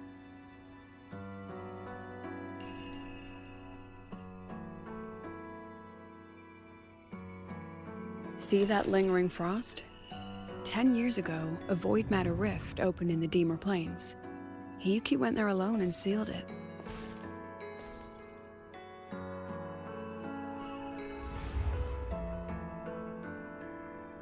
Thanks to her efforts, the Space Trek Collective and the Roya were able to fortify the seal successfully. Every task the Academy assigns her, she completes flawlessly. Were she to have a flaw, though, it'd be that she goes through blades like nobody's business. I remember you came across Amy's traces before. Yes. Lucilla spoke of what that child did. She is a good one. Strong. But her strength does not change the fact that she is a student. That we allow a child to bear such a burden is a failure on our part as adults.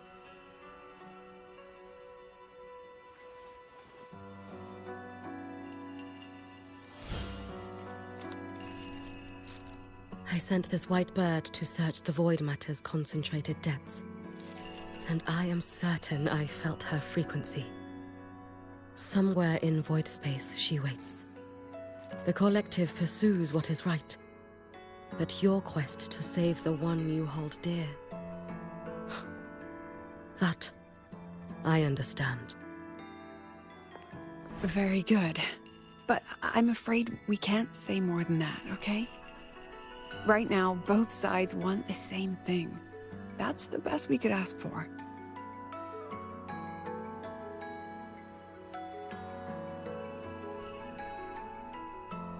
You were worried about the Fraxidus, weren't you? While you're beyond the Strider Gate, she'll handle perimeter security.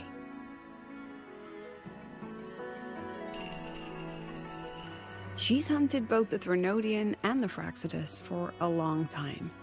There's no one better for the job. Right, Hiyuki? Yes. Those two Fraxidus members. I will track them down. Here. Take this. The white bird carries my power. It will shield you. Should you lose yourself in the void matter, it will also guide you back. Hiyuki is part of Star Torch Academy's Special Response Force. She works from the shadows. She's been an incredible help to us all. If, in your fight with the Threnodian, you require aid, you may make a wish to me.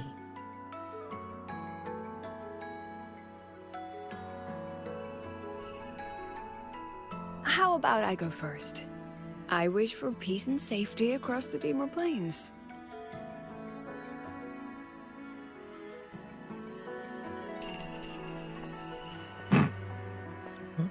She's like, not you.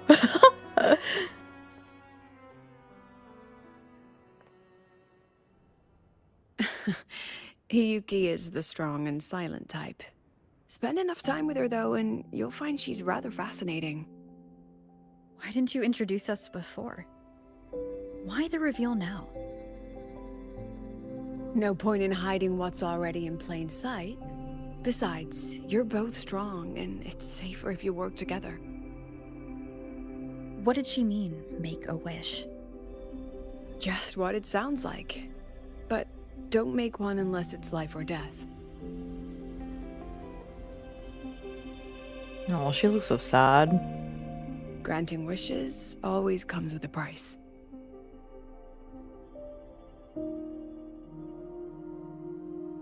I've sent you intel on high concentration void matter zones. Review them when you can. I couldn't say this with Chase present, but I think you understand. For him, this is a calculated investment. For you, it's a suicide mission. You've been in void space. You've faced it. If Aleph 1 truly lies beyond that gate, it'll sense you the moment you cross over. This won't be easy. Will this be like the longest 10 minutes Exostrider isn't fully repaired. in my life? If something goes wrong, it may not be able to hold out against Aleph 1. And the Collective won't risk an extraction if a void matter outbreak is imminent. Once you enter the gate, you'll be completely alone. Are you ready, Rover? Of course. And just so you know, I wish this was voice. I've been in situations like this more times than I can count.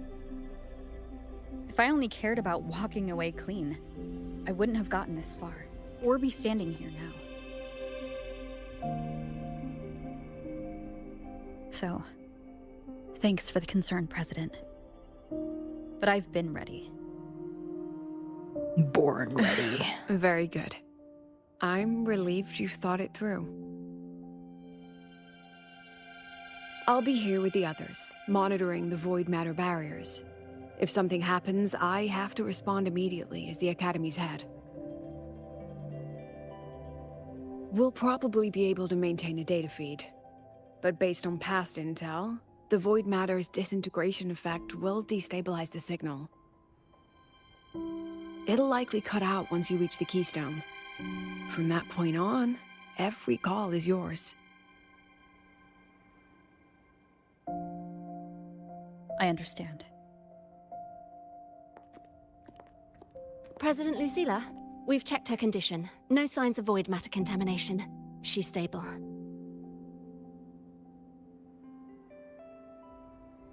All right. Go on, Rebel College freshman.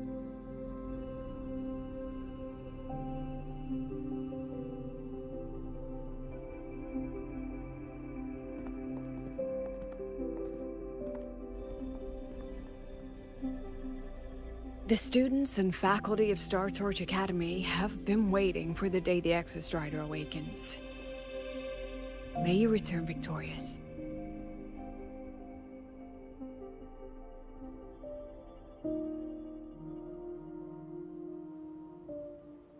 Void matter gauge readings are stable. No abnormal fluctuations at the keystone. The synchronous vitals are within the expected range. All readings normal. Frequency. Delay.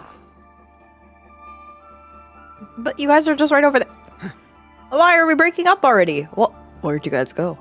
Ooh, there's a thingy. Hold on. Onward. Excuse me. There's a thingy. Complete the light builder challenge. What? Wait, where am I? Oh! Well, hold on. No! They knew! No! They knew!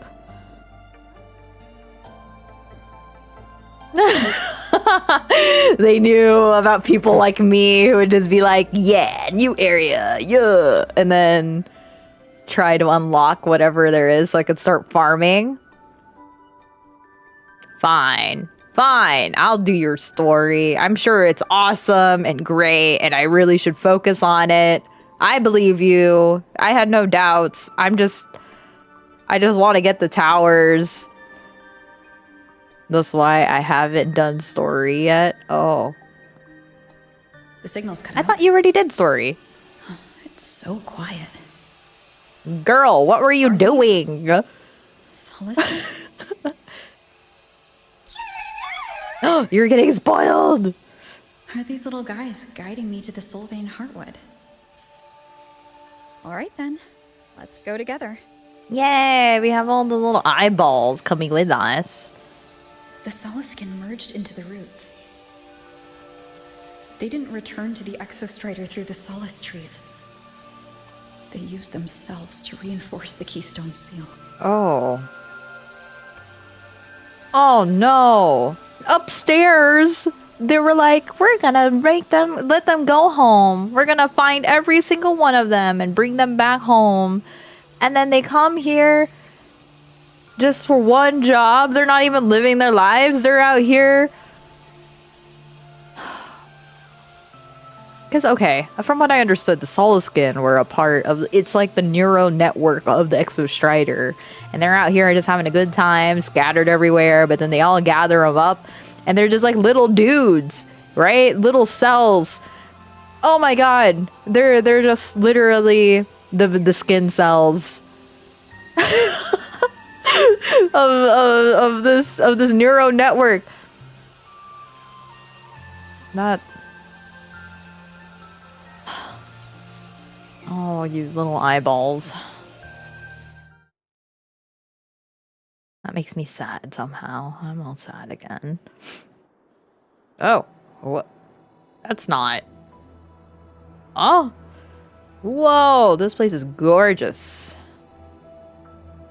How majestic. All right, so we know this is the keystone.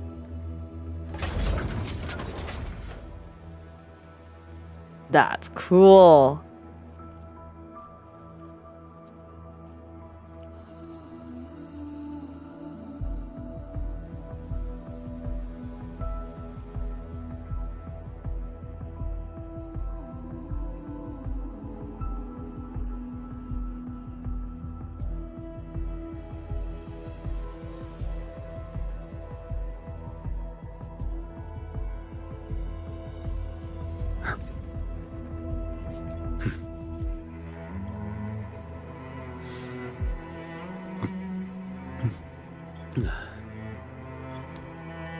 Okay, let's go.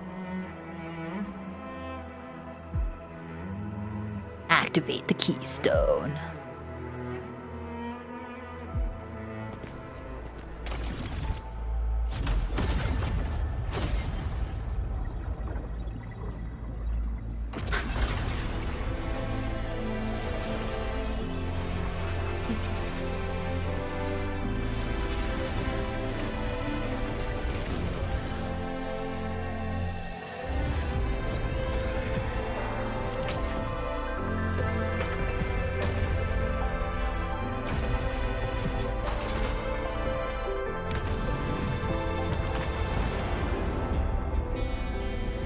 No, that would level all of the highway.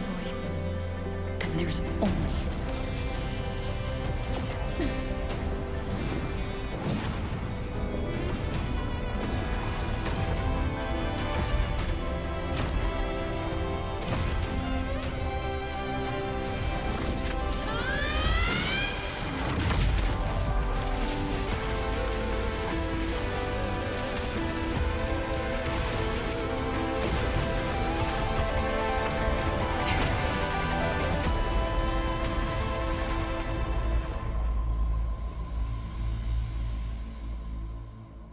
She turned the broad blade into a sword. Okay. Starting to feel... dizzy. Whoa, cool. Okay, wait. This can't be the last time you make a mech, Kuro. Come on. Yeah, give us more mechs in New Fed, please. Please. It'd be so cool.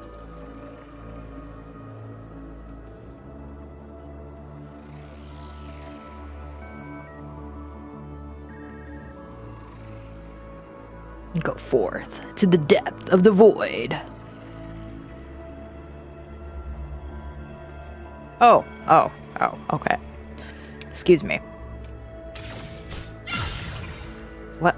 You missed. Oh, wait, I had to do multiple. Imeth once said void space in the depths of the Thronodian's black hole is a higher dimension. Like a kaleidoscope. Time and space here don't flow. They're tangled. Is all of this inside Aleph 1? Sure looks like it. Those figures. That's Space Trek Collective and Roy in clothing. Where? They're reaching for something. Can't make out what. Where? Where are they? Where are they reaching for? Hi, good afternoon. Hi, welcome, Virgil. Oh, okay. That frequency. Is it Imeth? Just followed you? Thank you. Thank you, thank you. How are you doing? Welcome. We're playing more Wuthering Waves.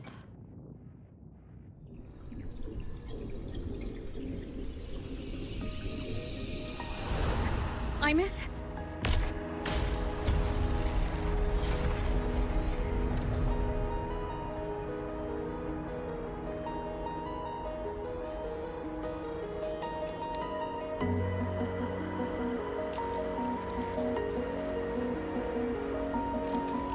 Ugh, I get like goosebumps when I hear the what's it called? The doot.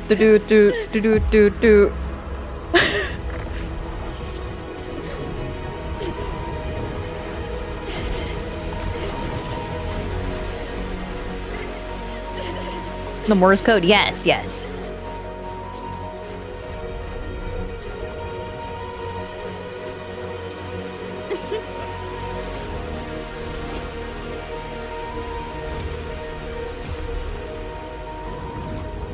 That looks like the same pose when Rover gets the tear in her eye. Right?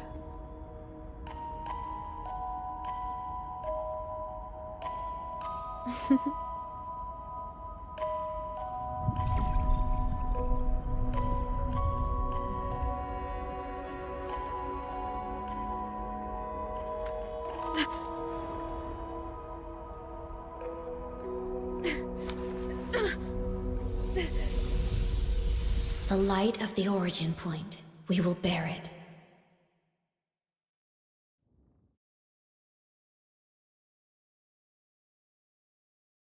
Oh, thank you for the bits. Thank you, thank you. How am I supposed to feel about that? That just feels like she just sacrificed herself again for us. What is the jaunty music? Hold on!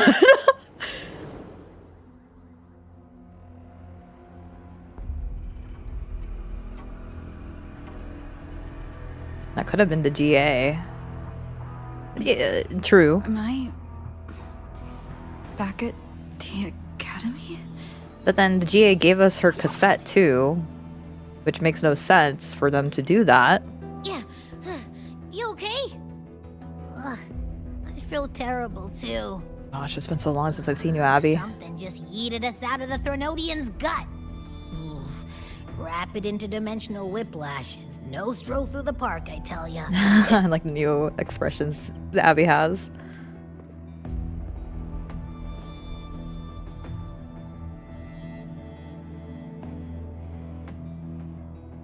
The Exostrider isn't here. Uh-huh. The big guy's still stuck inside the Threnodian. Did you see that freaky black hand that popped up in the cockpit? The whole dimension freaked out, like it was trying to spit us out. Next second, the void matter flushed us out here. I saw Navora in the flashes. It's the Fraxidus. Has to be. Everyone was standing right here. This is where void matter began to contaminate the sky.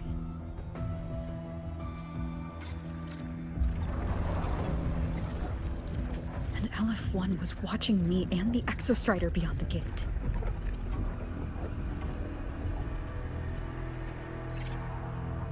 That was a cool shot, though. It happened so quickly. I couldn't. Finally got a hold of your signal. I couldn't process it all. We lost contact for an entire day. Everyone's been worried. Oh shoot! It's been over 10 minutes, guys. An entire day? It felt like minutes. Time distortion from being inside the black hole.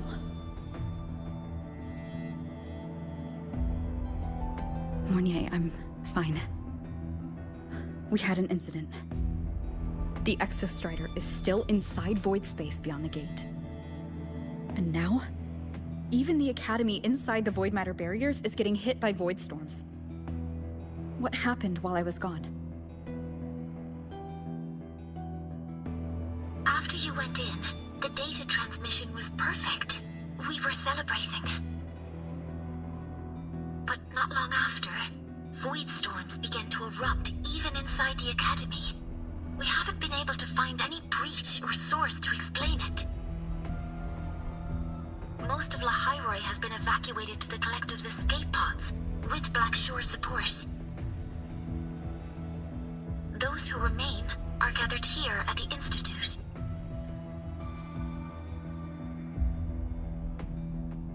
Whose eyes was I seeing through on those flashes? If they're the cause of the Threnodian's breach, could they be a harbinger? Like in Renacida? In that moment, that shell? She had the same look in her eyes as the real Imeth. Why was she so set on giving me this cassette? What was she trying to say? Looks like I'll have to open it up to find out. I'm coming to you. I brought something back from the other side and want you to see it first. The Threnodian struck like a bolt out of the blue. We may not know why yet, but we need to figure out our next move together. Understood. We'll be waiting for you at the Institute. That's a lot of Wavesline messages. All from when I was beyond the Strider Gate. I really made them worry. Guys, I think we were in there longer for 10 minutes. I think we kind of botched it. Whatever yoinked us out of the Exostrider really did a too good of a job of it. Oh, it's still quitting. Oh, okay. Does this just go down? You want me to go all the way over there? It's so over. Okay. Hold on. We can fly over there. Excuse the music. Cut. Oh, wait, they're not letting me. Oh, interesting. Interesting.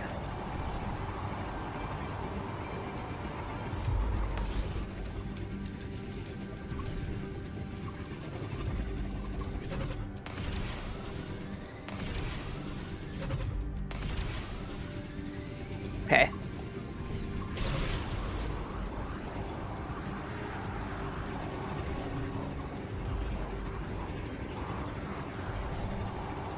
Like, they want you to travel. There's a reason why. They probably want to let you see how empty everything is. Right? Also, this is a pretty nice drip, I'm not gonna lie. I actually love the anniversary stuff, it's super cute.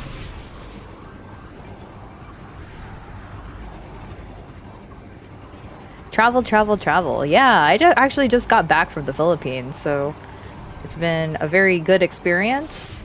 But everybody speaks so fast that there's some like certain words that people were saying that I couldn't capture because they spoke so fast. And then there's like dialects amongst all of our different languages too. So like the different iterations of Bisaya that I'm not familiar with. Oh, you want me to go all the way over there? Okay. Jump, Rover, jump. I think our next best bet is over here.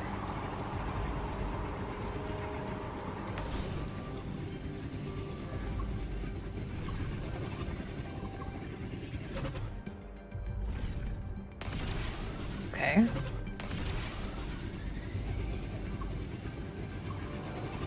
Let's see if I can.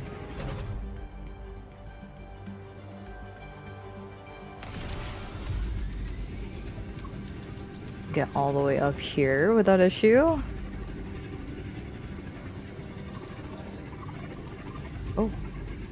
Oh. What am I falling against? Oh, that's okay. I think we can make it from here. Maybe.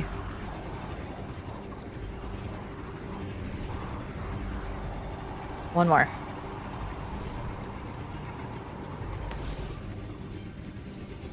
Let me glide!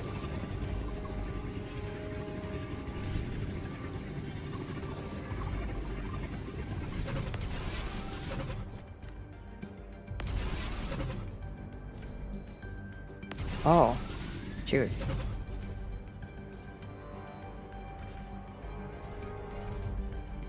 Yay, she made it. Yup. Do you play Wuthering Waves too, Virgil?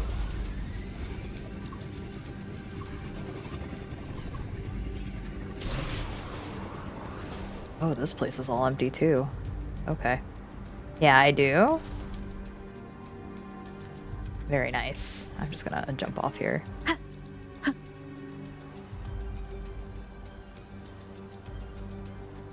What do you think of this event? Without spoiling to me, how did you feel about this story? Do you feel like it was a banger? Or did it mad flop? Oh, this looks dangerous.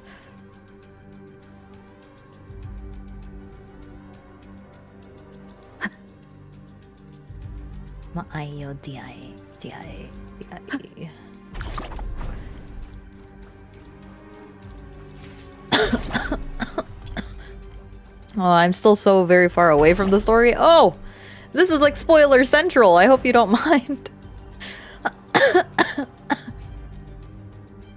But I hope you're enjoying the game. After all this time, after all these 2 years, I'm still very much enjoying it. Why are you guys not doing anything if there's danger? Also, where is everybody? Oh, look, there is people. But they don't seem very perturbed. Oh, it's okay. I don't mind. Okay. So they're all just gathered here. Wow, everybody's here. Quite literally.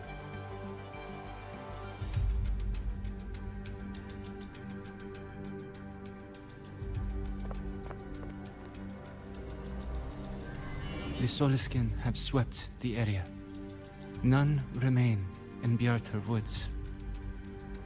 Someone just posted a call for help on the campus's Wavesline group chat. I'll go back to run a final check later. Sigrika, are you sure you alone can handle it? Don't worry, I have my runes. They'll help me drive back any contaminated exoswarm. The Soliskin will guide me too. I'm coming with you. Finding people is one thing, hauling them back is another. It'll be faster if we take my motorbike. Status report, Professor Mornier. The launch orbit has been confirmed. The drive replica is projected to launch in 16 hours, at which point it will initiate Duskvale. Then we evacuate every remaining soul in Lahairoi before that window closes. Check the ships at the Royal Frostlands port, in addition to the escape pods. We don't know how long Duskvale will hold. No one stays a second longer than necessary.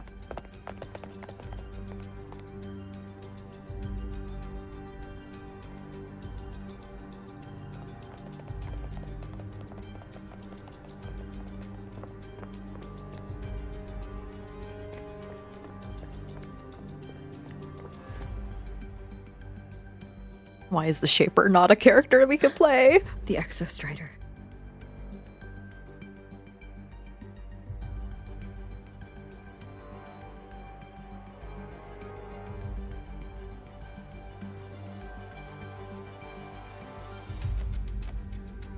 I heard from Professor Mornier. You went dark for a full day. We thought we'd lost you to void space. Oh my god, I just realized, is this where they switch spots? But how, okay, let's just say the whole entire weird time jinx is happening, right? Is this where Rover doesn't remember the battle and they switch spots? But the thing is, it doesn't make sense because Rover up until now remembers everything. So what kind of time hijinks is happening right now? I just need to know. I know, especially now that Chisa's here. This is gonna do weird time hijinks. It's gonna happen. But this is where they switch spots because now Rover doesn't remember what happened to them for a full day. They got replaced at some point. It had to have happened. Also, my god, Shaper is just so beautiful. You deserve to be a 6-star. Everybody was a 5-star, but you're a 6, man. You're 6 out of 6. Oh. Oh, if you don't mind, I asked when is the Cyberpunk Edgerunner collaboration will happen. It'll happen after this patch, so maybe sometime in June, like middle June, June 13 maybe. So I think that's the day that it'll roll over with the new patch. So I think it's gonna be the next upcoming one, 3.4. Yay! Can't wait for the rewards. It's gonna be good. I hear good things. That's probably gonna be happening. No, not probably. Definitely gonna be happening with the Edgerunners collab. Activating the Exostrider before it was fully self-regenerated was a massive gamble. We all knew the stakes. We hoped for the best, and of course we prepared for the worst. You're alive. That alone is good news for all of us. No time to kick yourself now. I've got a mountain of work waiting for you, Rover. She hates us. She hates us. Please, have a look at this, Mentor. The Research Institute is running the final modifications on the drive replica now. The Roya are assisting with assembly and verification. It's built from the framework of the fallen reactor drive. Various materials from the Exostrider too. It's everything Lahairoi has been working toward. This man-made heart is our final legacy for Solaris. In 16 hours, we launch it into the canopy above Lahairoi. Once evacuation is complete, it will activate, transforming the canopy into Duskvale. It'll contain the spread of void matter. We only finished it because of the data you sent back from beyond the Strider Gate. See? Not a total loss after all.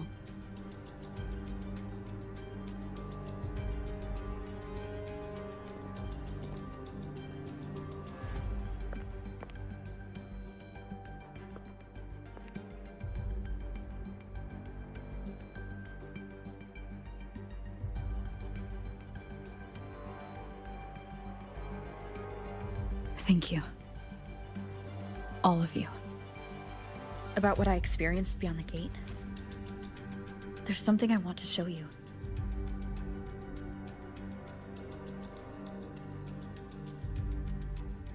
I don't think she gave me this cassette for no reason.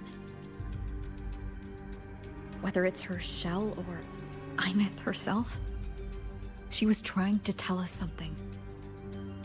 A cassette retrieved from within the Threnodian. Huh. Now that is intriguing. Professor Mornier, is the analyzer in the cassette depository still operational? Ooh, this is gonna be good. I know there's something in there. Please, I want to see it. Oh, I'm so excited.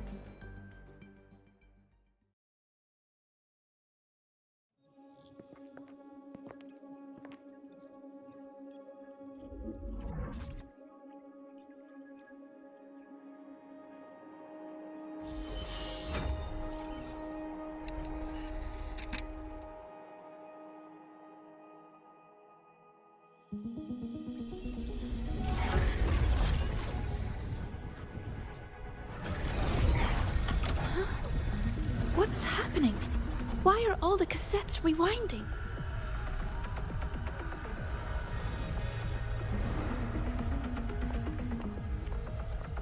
The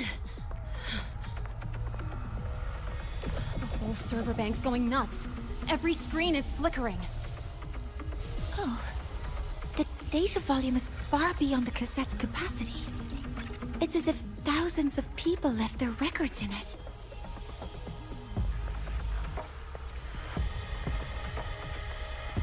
The storage system is destabilized. It's now flooding data into every archived cassette in the room. But this isn't memory data. Aside from the corrupted junk, the compressed mass consists of coordinates. Coordinates? From beyond the gate? Are they locations inside the Threnodian's black hole? Based on your report, Mentor, conventional space-time doesn't apply in void space. You can't plot a standard map there. If Imith went to these lengths to give us this, she wouldn't have made it impossible to follow. What if they're coordinates in Lahai Roy? If such is the case, the origin might be... Please, allow me.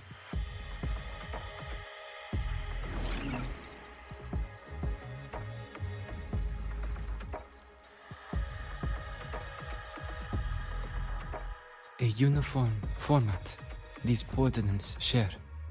I have verified 150 points using Sundermere as the origin.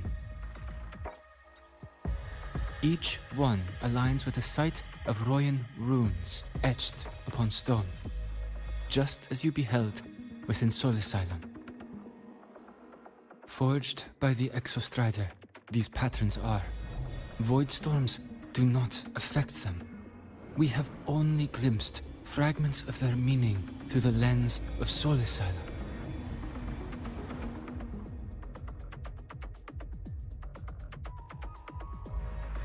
I see. Let me overlay these coordinates onto a Lahairoi map. It should make things clearer for us.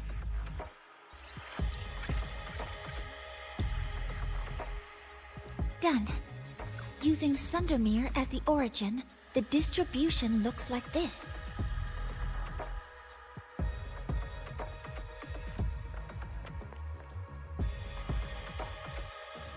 Everything matches. I'm spotting every Royan rune site in Bjorterwoods on this map. But what about the other coordinates? Wait, I know that spot. That's where the Void Storm hit at the start of all this.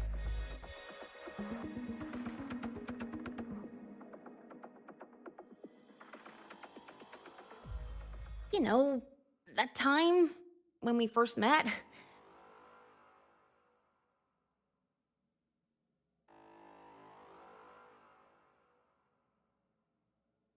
I can't believe the motorbike hit is actually being relevant.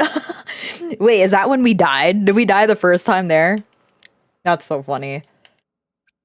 The time you hit me with your motorbike? Oh, wait, what did we say before this? Wait, I know that spot. That's when the Void Storm hit at the start of all of this. Is that how many times the Void Storms hit, though? Sorry. Anyway, back to business. Void storms. If we reverse match the coordinates by transcription order... Then Royan runes could be marking every spot a Void Storm has ever hit.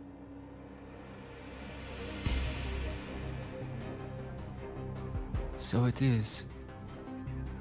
We Roya have observed something similar, but never perceived it as a universal law. Well, the runes aren't exactly neon signs on the stone boulders saying, "Look here." There are too many locations.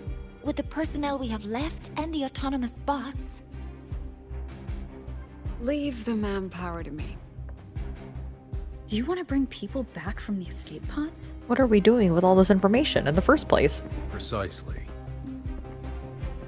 Oh, hello, With Mr. Void Storm Trees. spreading, sending people back out to find hidden rooms is too dangerous. Any venture into the unknown carries risk. Studying the Threnodian was a risk. Playing chess with the Fraxidus was a risk. And piloting the Exostrider through the Strider Gate was certainly a risk. But where there is a sliver of hope, the Space Trek Collective will always find people willing to bet on it. Once Dusk Vale is initiated, this place becomes a sealed tomb. The intelligence retrieved from void space is our only remaining asset up for study. It's our only leverage against Aleph-1 before Duskvale fails. We have the capability, the responsibility, and the will to secure this void space data. Face the unknown and we may lose much. Flee from it, and we lose everything. That's a Then good leave quote. the Outer Woods to me. It's the most heavily contaminated area. If this is because of what happened to the Exostrider, Capability, responsibility, and the will. You should be reading this. I have them all. Whoa, okay, Rover. You do have the responsibility, though.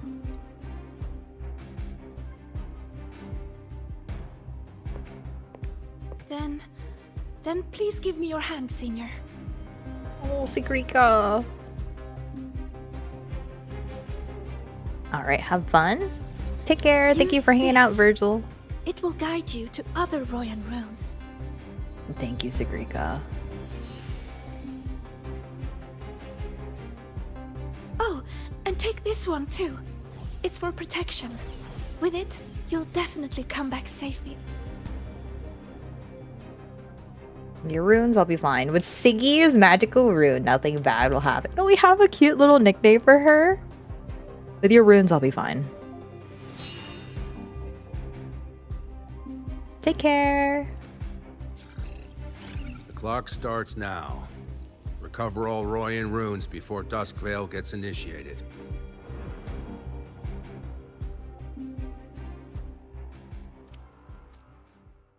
A rune, Sigrika card for you.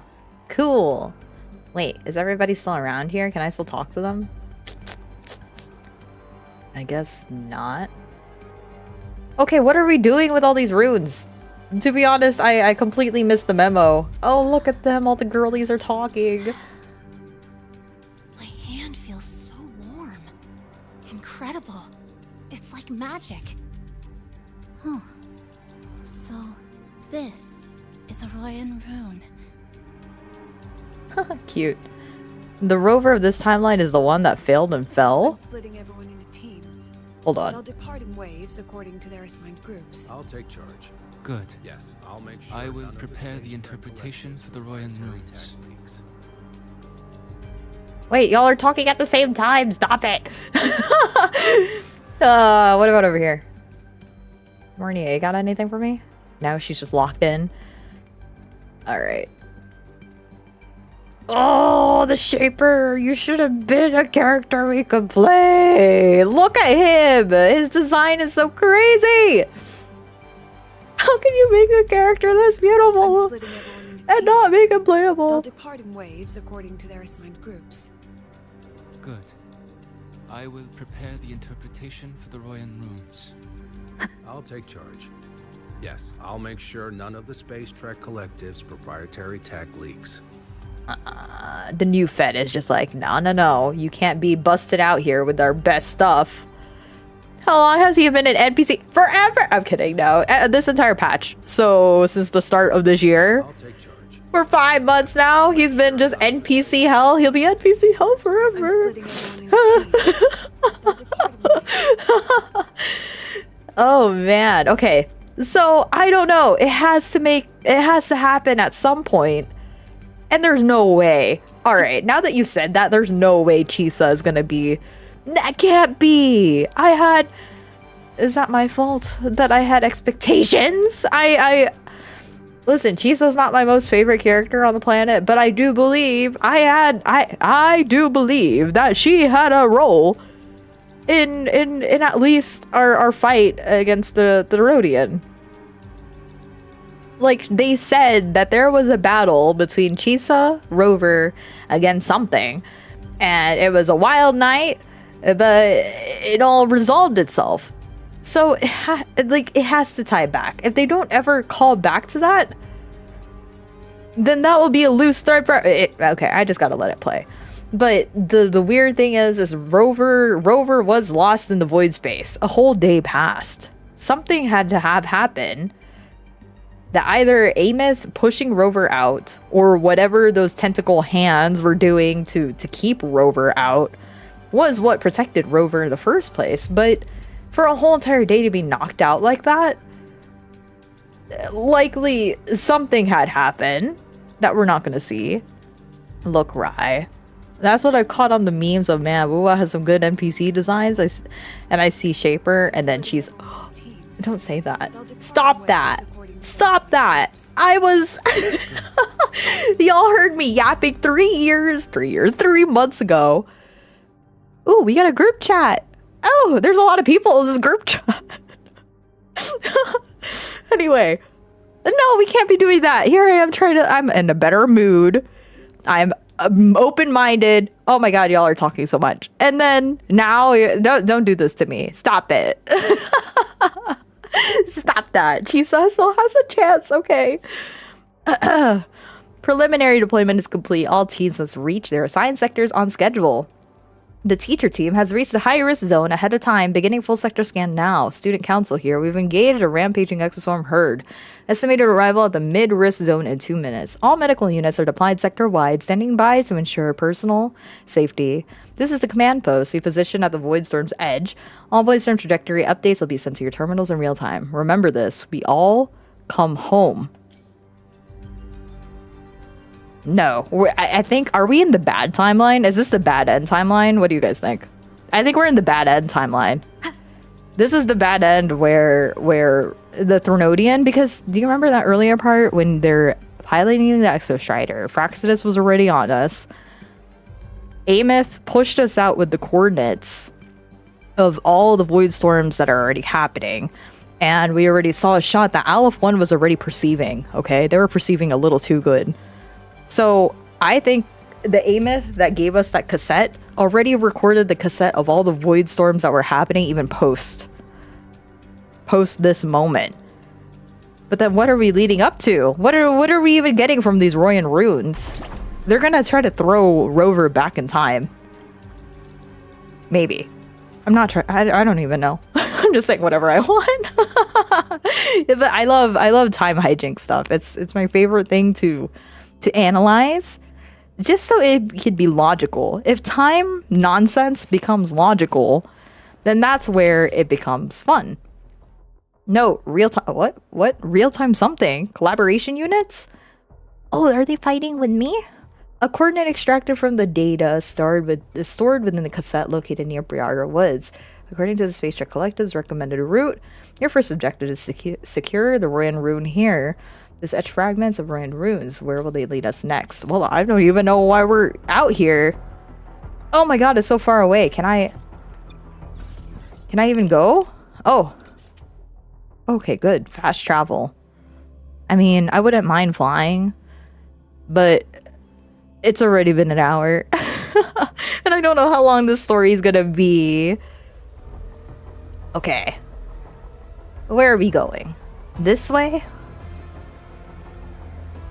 I can do that.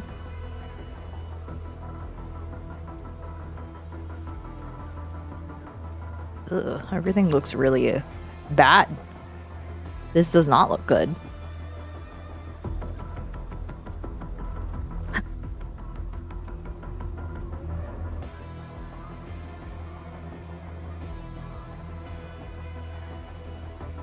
Oh, that looks so cool. In the dark. It's usually so bright whenever I'm here.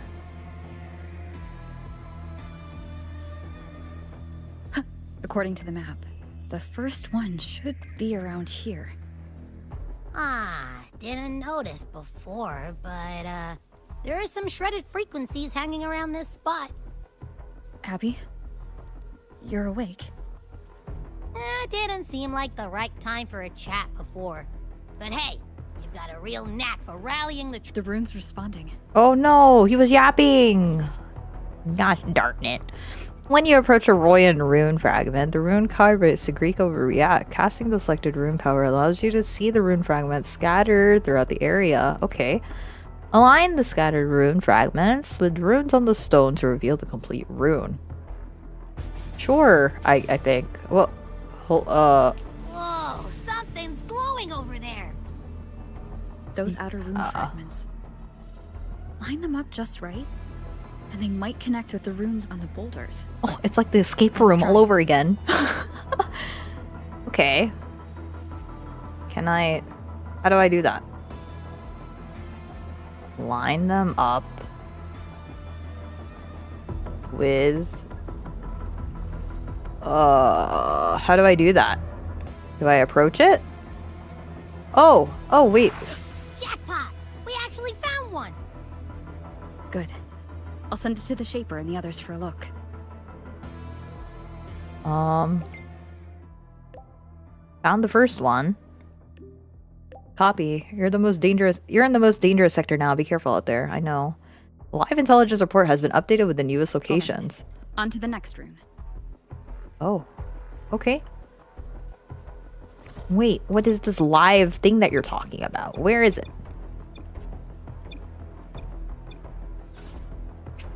Oh, I can't access it. How am I supposed to look at this live feed? A pity. Alright. That's alright. I'll just imagine. We are now live in La High Roy. We, from the understanding of our intelligence, the Space Trek Collective is planning to launch the Dusk Veil plan. In order for this to execute, we must ask all civilians to go to the evacuation points listed in the following side.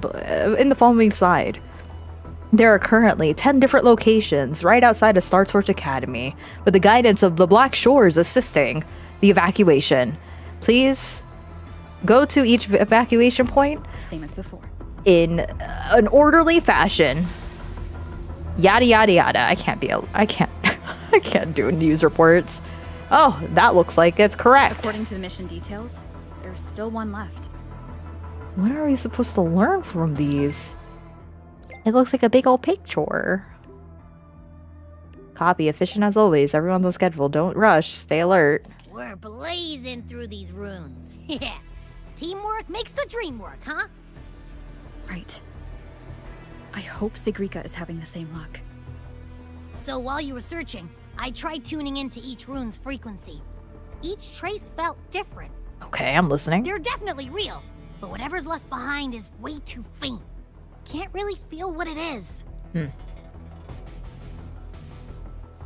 I do like that Abby is having more voice lines. This is the last one, right? Yeah.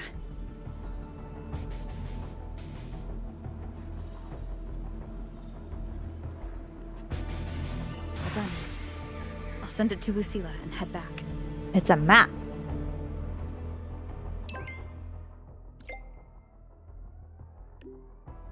Copy. Return to base. We're nearly done here. Some sectors still aren't clear. How's everyone holding up? All secure. We have teams handling cleanup. Just come back and regroup. Okay. I'll come back. Oh. I didn't have to actually do it. That's quite nice. Alright. Chillin'. Ugh. Here we go.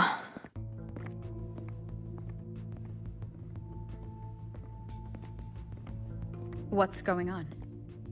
Ah, Mentor, you're back. We've finished analyzing the runes, but their meaning still escapes us. As for the overlapping coordinates, we've run multiple standard decryption algorithms, but the results are contradictory.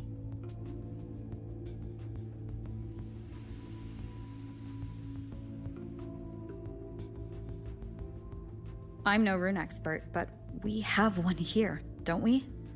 She resonates with them. Who? Wait. Me? You wanted to say something, didn't you?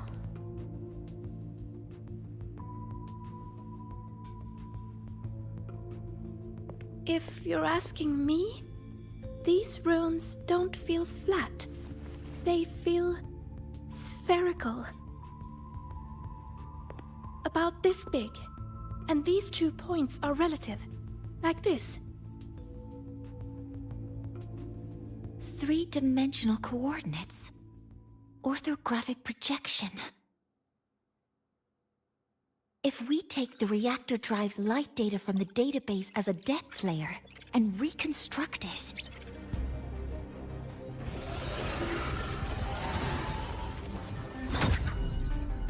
a map forms. The Royan ruins are conveying a spherical map.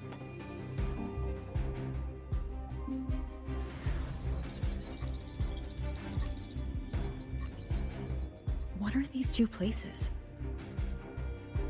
The one on the surface corresponds to the Strider Gate.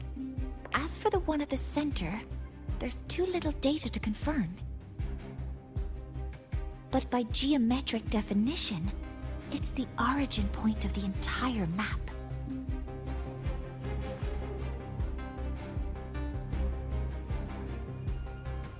The Exostrider. That must be where it is in void space. It's the only thing that could survive there. The lodestar Imyth was trying to show me.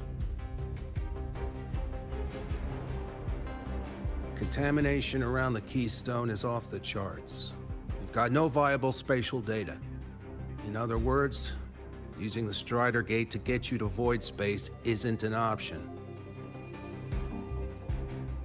I remember Lucilla mentioning a sealed rift in the Deemer Plains. Yeah, right. Once Hiyuki from the Special Response Force breaks the seal, that could serve as a new entry point.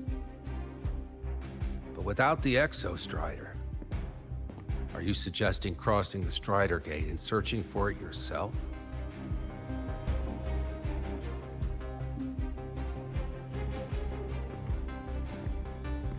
Now that we have a concrete map, I should be able to retrieve the Exostrider before my power of separation gives out.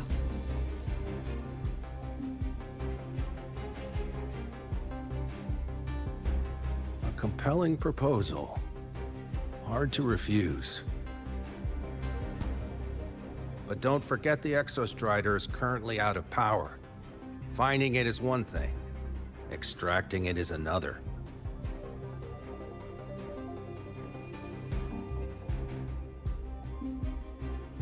Then we set a hard deadline. If I can transmit the Exostrider's coordinates to you before Duskvale initiates, then tell me you'll consider entrusting the drive replica to us. Consider, huh? So you're handing the choice to us?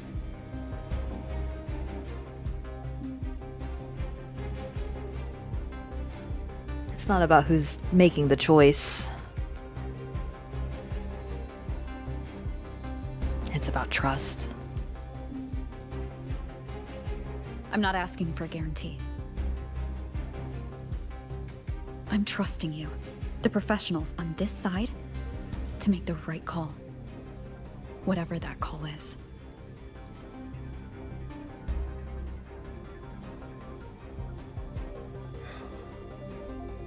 The Exostrider's value justifies the risk. I agree to your proposal.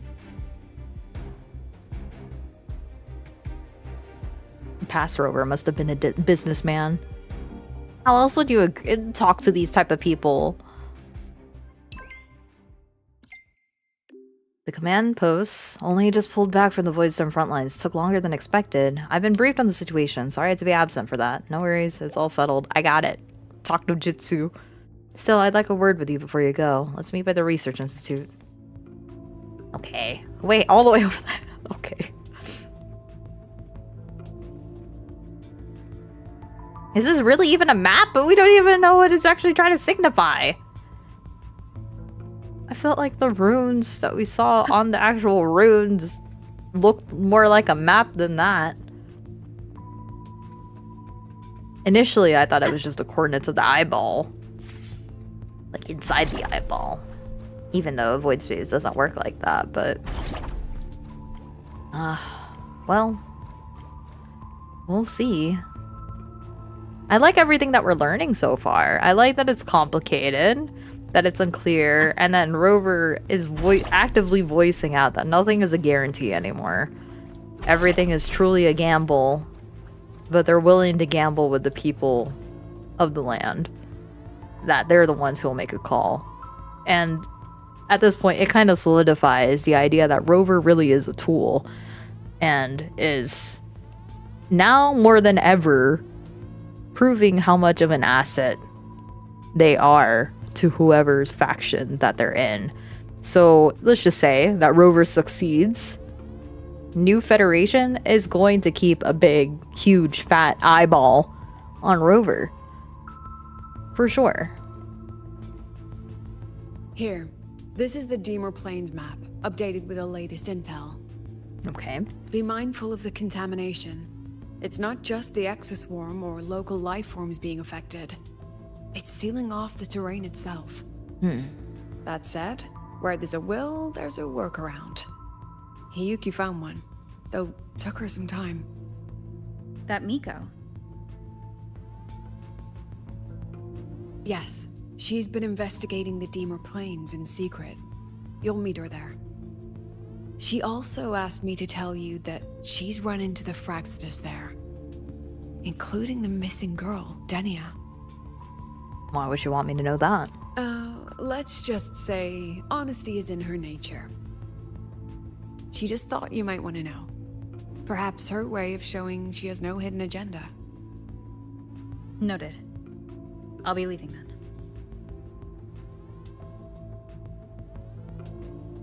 then. Wait. Oh, okay. Yes. I'm waiting. Look me in the eyes. Lucilla? Relax. It's my forte. You've seen it before. I will temper this moment into a bullet of memory, carved with your name, your face, and all you have been. What carries you is not only your own strength. Think. Save that for when you come back.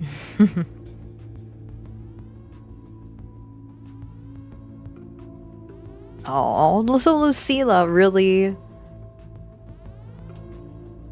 Okay. Lucilla really is like the save point for Rover. That's... Remember that. She's the save point. Like a real life save point. A person... Because her forte clicked. I like that they used the forte sound there. When it happened, I was about to say something. And that actually caught me off guard. But I like... that they made a moment of that, and she is purposely using her memory storage just to make sure she has a save state for Rover. That's pretty cool. It's gonna start happening. The time hijinks. I mean, it's already been happening. We're just hopefully gonna get answers as to what it looks like. An entry point hidden in the Deemer Plains. Time to get to Bjarter Woods. Oh, good lord. It's all the way over there again. Okay. Bjarter Woods. I'm coming. I'm going.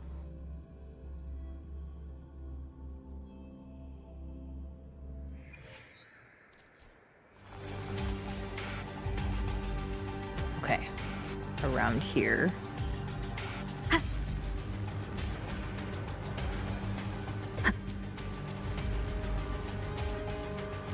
So now we are really, truly stuck playing Havoc Rover. Okay.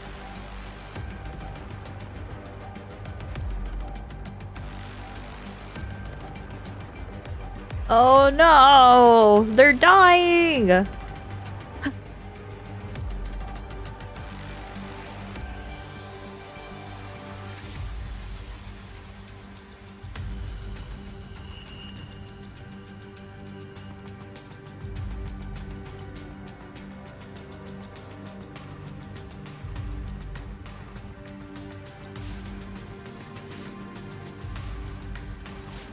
Oh, I can't run either, can I? Or not run, but I can't use my motorcycle either. Okay. They really want me to adventure through how dark and desolate everything is. Uh-oh. There's so many of them that are dying! No! Not the little eyeball dudes. The little Mike Wazowskis.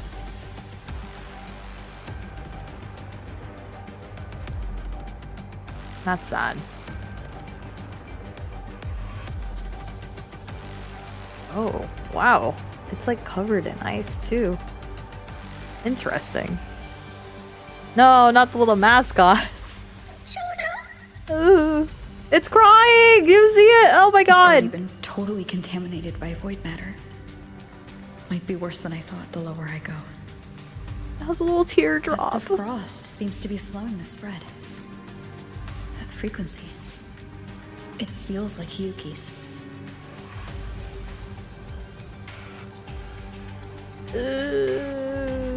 No,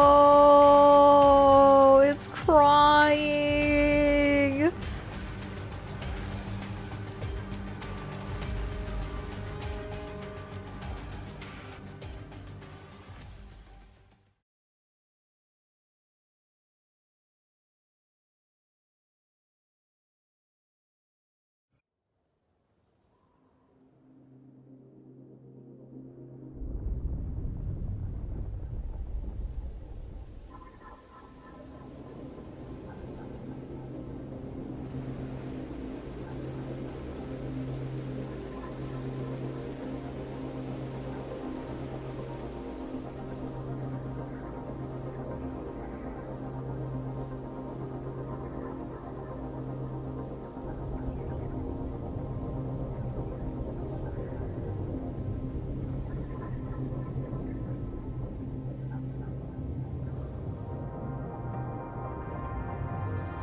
The void matter contamination is bad. It's not looking good for the Solaskin.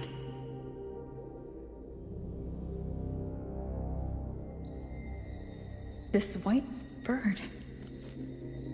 Did Hyuki leave it here? All right. Lead me to Hyuki.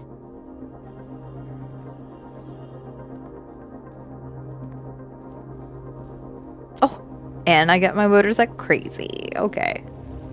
Let's ride.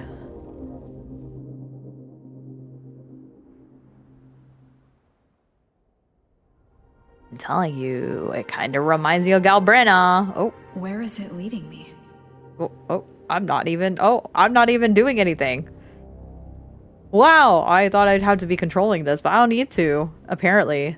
All right, cool. I'm just gonna sit back. Wait! Let me off! No! Let me at it! I'm not even playing. What is this? No! There was the tower thingy! They're like, no, you don't get to play. Oh. Oh no, girly.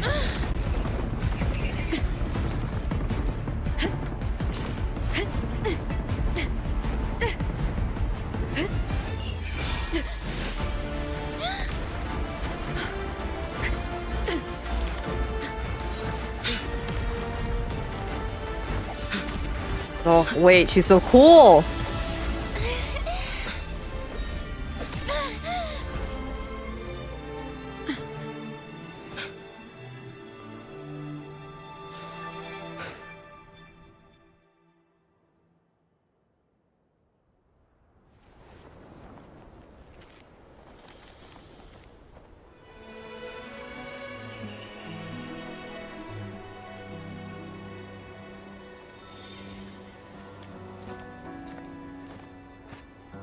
She hasn't gone far. Probably watching us from the shadows.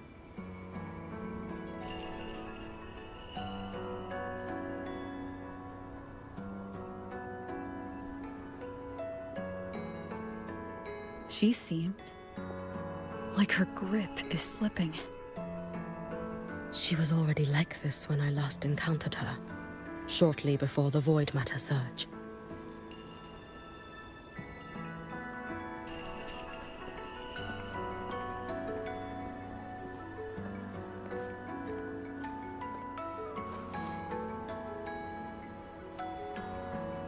Yuki, when you fought Denia, did you see anything? Like a shadowy hand? Yes. Then Denia was behind the incident beyond the Strider Gate. Could she also be responsible for the Academy's void matter surge? Lucilla contacted me. She said you intend to return beyond Strider Gate. The roads here have been swallowed by void matter. There is no direct passage. Lucilla must have told you of the rift that appeared over a decade ago. Thinking back now, that was likely the HAPPYDOSE's doing. Luke said the Grand Architect caused that rift. That was what led to Imith's death in the simulator cockpit.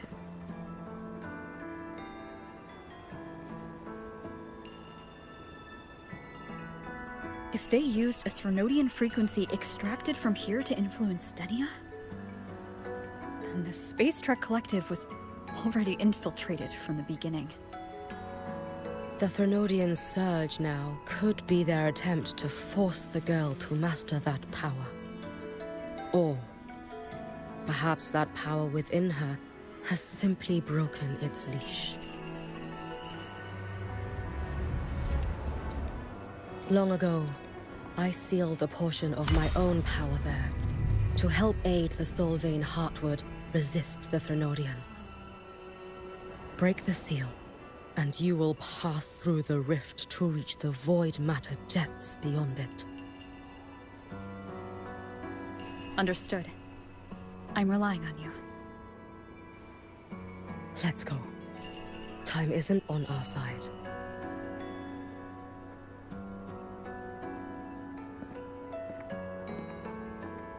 Savior, who has always walked with victory. This time, have you come to save Lahairoi?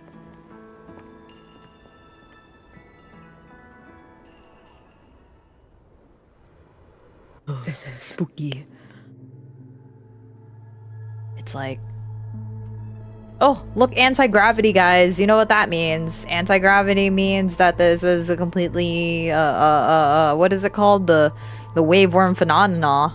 The waveworm phenomena, right? Remember, gravity is the only thing that makes sense in their world to us. A branch of the Solvane Heartwood seems to still bear traces of exostrider creations and can store a small amount of soul skin energy. Try striking it to awaken the soul skin energy within, which can be guided to reactivate the nearest abandoned mechanics. The dimmer planes are abound with such abandoned mechanics. Loom scribe emitter, loom scribe component, and soul skin platform. Okay. These look cool. Is it trying to tell me something? Oh, how curious. So these are the soul skin platforms. Never mind.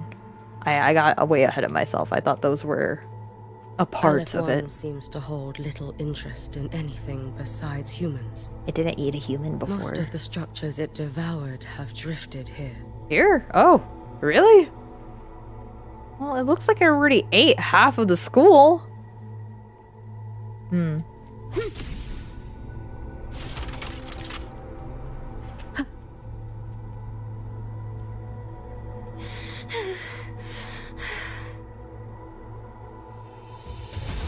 It's that girl.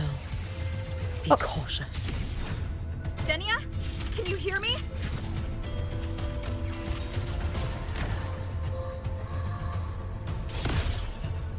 Oh. No. I need the frozen status up there. Oh, okay. Maybe. Nice. The music is really cool though. Oh, these are cool mechanics. I'm not gonna lie, that's neat. And I like that she's attacking us along the way. Void creeps release void matter to erode the surrounding environment, entering the effect. Oh, it's like a They brought back the mechanics from the Inferno Rider area. You. Don't go there! Please! You can't. She's crying. Oh, wow. So even if you're that close, it starts hurting you. Interesting. Ugh. Ugh.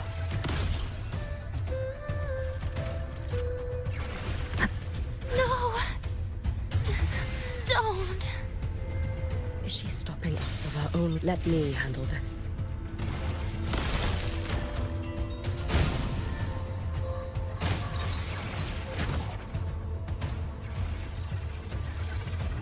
It's fine. Oh. I'm so confused. Whoa, okay.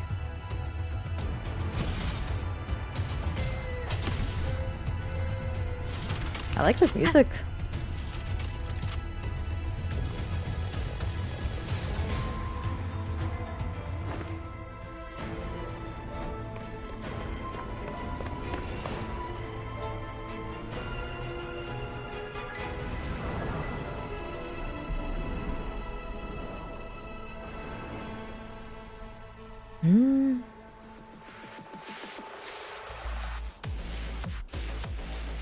Oh, the switch up.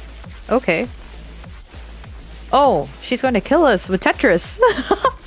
Uh-oh. What? Okay. All right. Why won't you just stop? Tetris warrior. She's going to kill us with Tetris. What? You need to use these blocks to make the climb. It will eat you.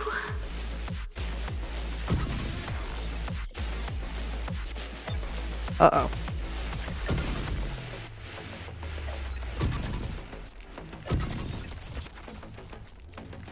Let me in. Oh! Sorry. You really shouldn't. Oh! Oh! Oh, I made a mistake. Okay. She's afraid. She is. She knows what's gonna happen. No! I can do this. I was just being too gutsy. You really shouldn't go. Okay. Okay. Just be patient. Sent you away. So why? Yeah, So okay, it I had a wasn't feeling The one who pushed me out of void space. that she did it on purpose.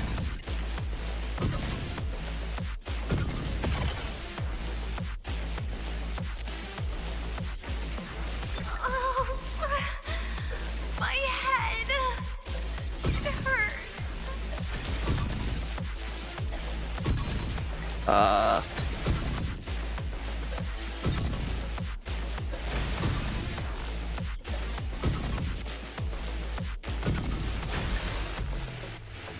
Okay. No. Playtime is over. Uh-oh. Uh-oh. That's Navora. Come back to me, sweet girl.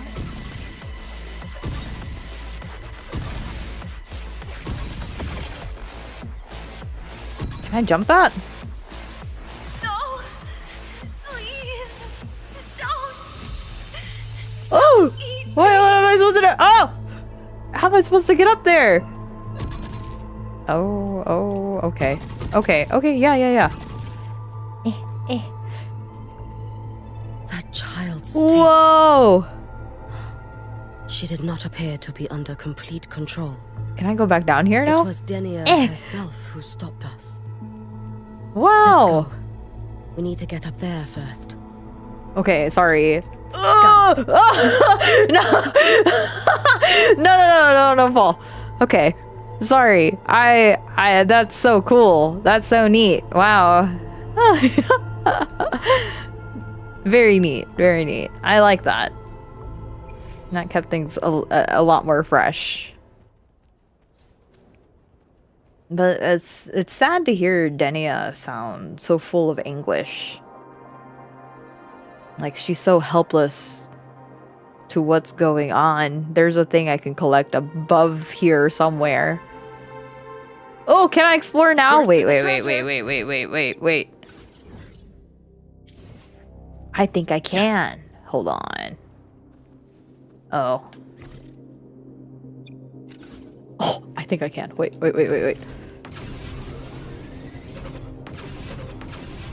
There's like a thing. Yeah. Let me in. Oop. Let me at it.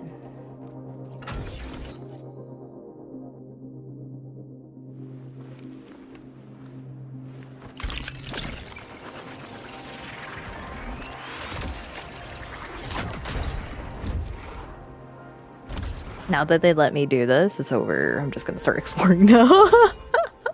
Uh-oh. No. I still should focus on story. You're right. I hear you. You could do that later. I could. I absolutely 100% could. Oh my god.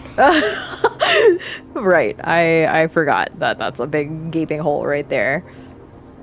Wait, there's a thingy. Where is it? Where is the thing? Have you been watching over Denia here? Yes. After I sensed the Thenodian's breach, I sent my Shiratori to trace it. That led me here, to her, in the Dima Plains. She remains under the Fraxidus' sway, but her actions just now betray her own will. She always hid in the void storms.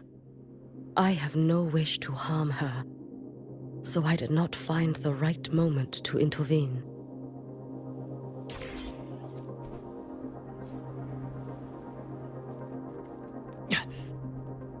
Okay, cool. Yeah, I had a feeling that Hyuki really wasn't trying to hurt her, though. Ceased court.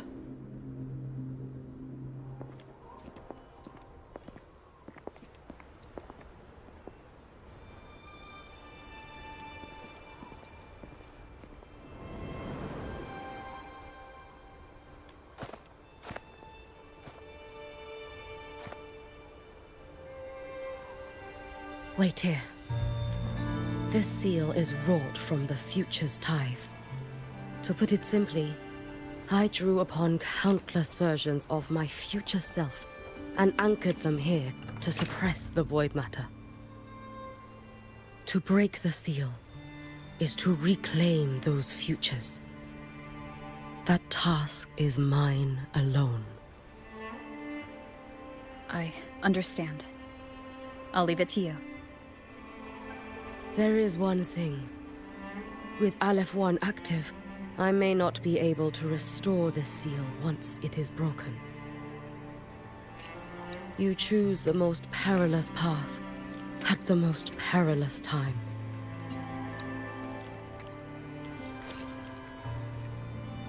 I know your strength. I know your history of victory.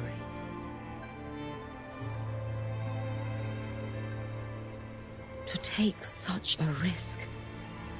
Is it because you remain confident you will not fail? That you cannot lose to the Thenodians? No, I've failed before. I don't think anyone can win forever. If I'd never lost, maybe I'd still have my memories. I wouldn't need to start over, and Solaris would be free from the lament. I do this because I can. And because someone has to. And what if you fail?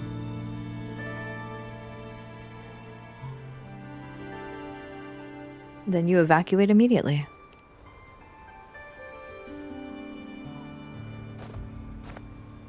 I meant, what becomes of you? Maybe I'll be lost to void space. Maybe I'll find a way to turn the tide. I can't know right now. But if I don't try, there's no way I'll ever know. What makes me scared isn't coming up short. It's the thought of not giving it my all.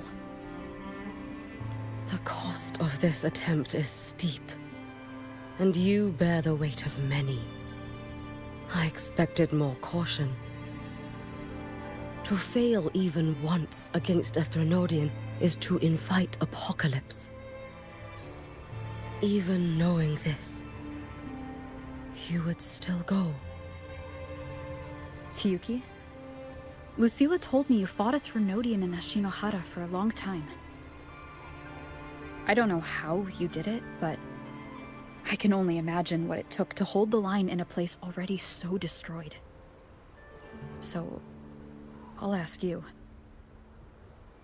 Did you fight in Ashinohara because you were certain you would win? No. I was not. I never was. Then you understand why I'm doing this. You would make the same choice in my place. I see. I will attend to the seal of Flaming Sakura. It will not take long. Ooh, I'm gonna read that. What is that? Seal of Flaming Sakura. Ashinohara has long relied on the Miko system to resist the Threnodian, with each Miko organization assigned to a specific territory. The Miko of Flaming Sakura is unique, her responsibility spanning all of Ashinohara. The Seal of Flaming Sakura is one of her line's secret arts said to have been created by the very first Miko of Flaming Sakura. It is the only secret art passed down in written form. The seal draws power from the Miko herself. The more power she channels into it, the longer it lasts. The seal's form changes with its caster. It is said that Hiyuki sealed away part of her own future within it, including, some say, a future that cannot be named.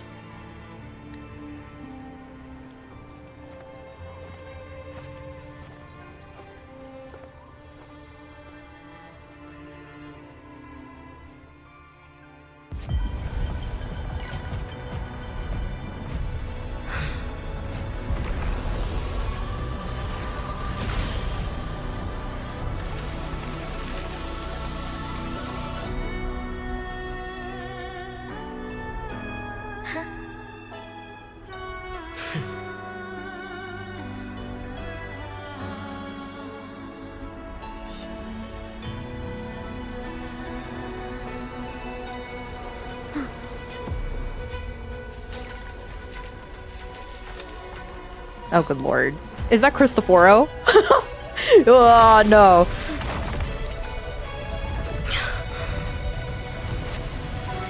The Dark Tide. It is Cristoforo! Hiyuki, let me help! No need. I must do this myself.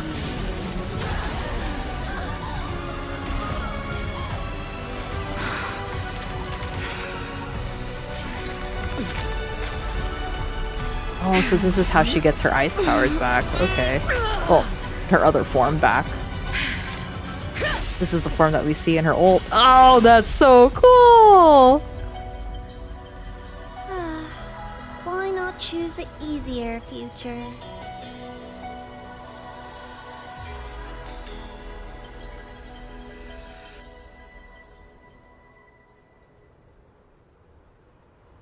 No, I like how they incorporated her ult in there too. What a strong visual, yeah. Different Hiyukis, it's all her different futures that she casted away to make the seal. And she reclaimed them, which is interesting. So she can reclaim a wish if she really wanted to. Oh, it's been a while, Miko of Flaming Sakura. And you as well, Rover. I burned my future as a Threnodian resonator. Your plan holds no meaning now. Every step in our dance has its purpose, Lady Miko. Our paths have crossed often, but in my design, this is our true introduction to each other. Because at last, I have a masterpiece, worthy of your attention. You infiltrated the collective for Denia and Hiyuki. You wanted Leviathan's power to merge them into one. Denia was always a Fractidus creation. She's honored to be used as intended. A creation? The Mia disappointment made me think. If I could just create a superior vessel, one refined by a Miko spirit, perhaps it might bear the full might of a Threnodian's power. As for the outcome, you would know better than I, Lady Miko. Wordplay won't change your failure.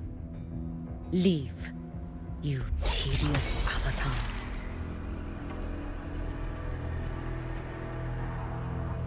Failure? No. Listen, you two. I'm just showing Solaris another possibility. If we made one Denia, we can make another. And another. Until we hold a complete obedient Threnodian resonator in our hands. Wait a minute, why is he making sense? Borrowed future showed you that. A true Threnodian resonator will exist. And it's Geshulin. Geshulin's gonna be the Threnodian resonator. Help! Help me! All that desperate running on the wheel and you still came up short. I'll have to throw you away.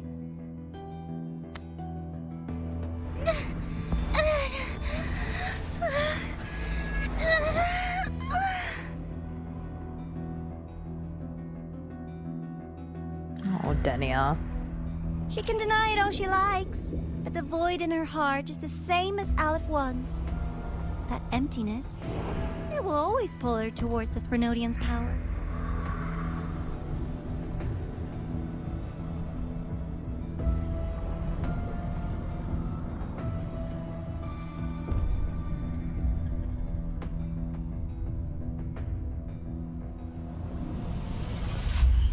Chase her if you must. You do so love playing the savior, Rover. As for this avatar, I'll spare you the trouble.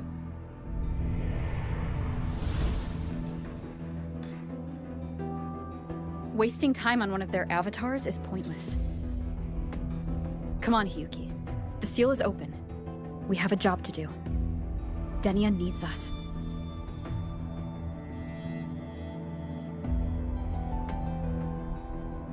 If you wish, I can tell you about my history with the Fractidus. But of course, Denia is the more pressing matter. It's not hard to guess. The Grand Architect wanted your power as the Miko of Flaming Sakura, didn't they? But like you said, you burned that one future as a Threnodian resonator. You can be done with them.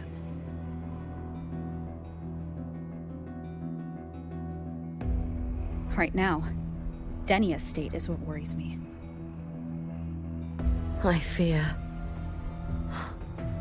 that child may already be. So we dealt with like 2 blessed maidens. Now we dealt with another long quest line. What time is it? 5:41? I'm still gonna be up anyway.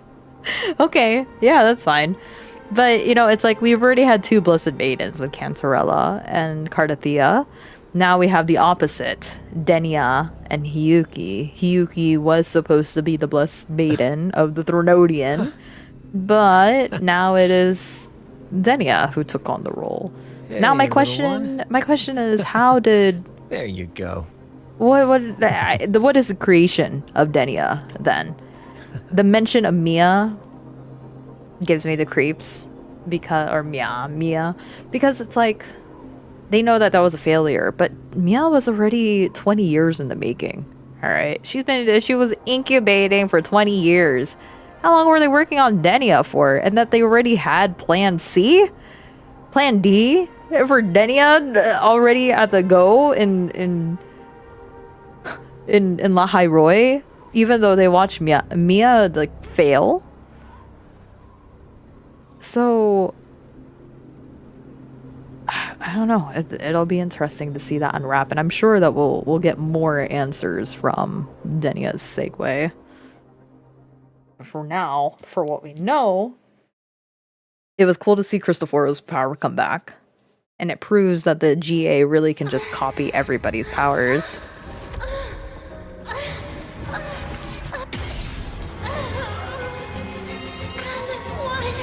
I curse you!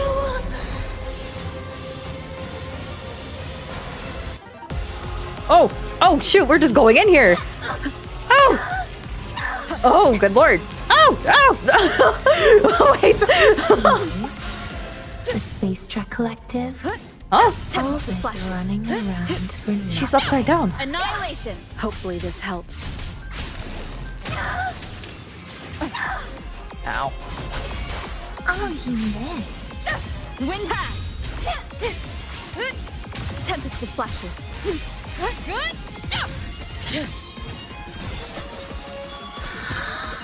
Wait, come back up here. Too late to escape. A life as fleeting. This music, though. Be gone. Worry not for me. You. Brittle snow, fading gleam. Follow my moves if you can. Stop! There's still time! Why won't you? Oh, I'm stuck. Still refusing to turn back! What is happening? What is happening? What do you want me to do? Oh. What was I supposed to do there? I think I'm supposed to lose that one. For all wishes spoken, this vessel I offer. Oh, I didn't lose that one. Oh, okay. Damn you! Shut up! Wind calls. Waves Oh follow. my god, she sounds like she's in pain. Wind howls. Unfettered by bounds. Good lord. The wicked will face judgment. Hopefully this helps.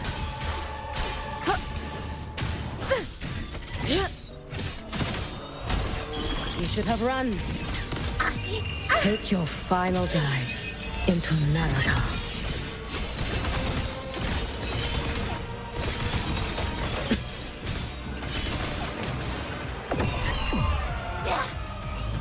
Brittle snow, fading blue.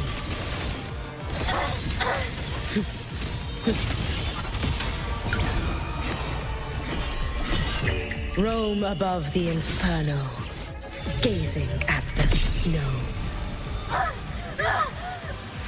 Oh, that was like the perfect ending. Oh my god.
That was really cool.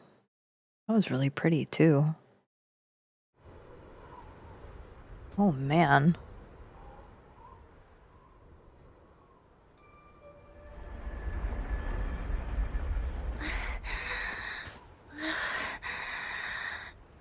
Can't go inside. Rest now.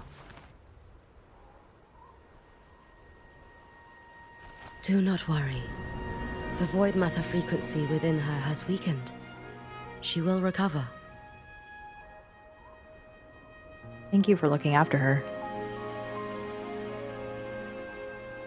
Forgive me, but I believe waiting for the void matter to spread would take too long. This will be faster. Just tear Allow ripped me to into it. handle this. There is not much time left in your deadline with Mr. Chase.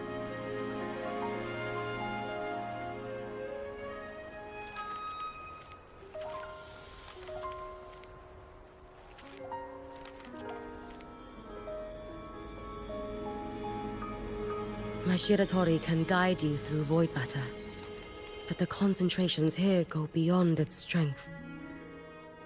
So I will draw upon a future where I learned to fully channel its power. It will protect you and help you find the path you seek. Dang, her power is really strong.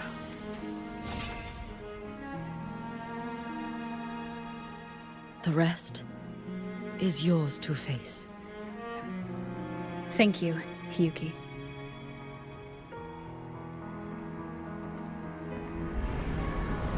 Now I'm like wondering, is Hiyuki's power like congenital? Like it runs in her family? I've read the Space Trek Collector's report on Imeth. She wrote that her intention is saving the world. Lucilla said you are her family. I suppose you must be the reason she held that vision.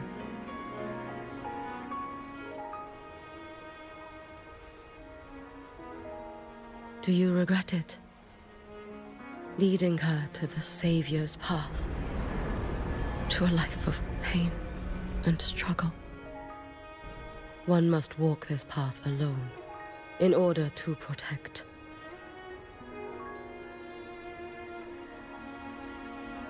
And those who walk it out of admiration will lose themselves in the mire. No, Hiyuki.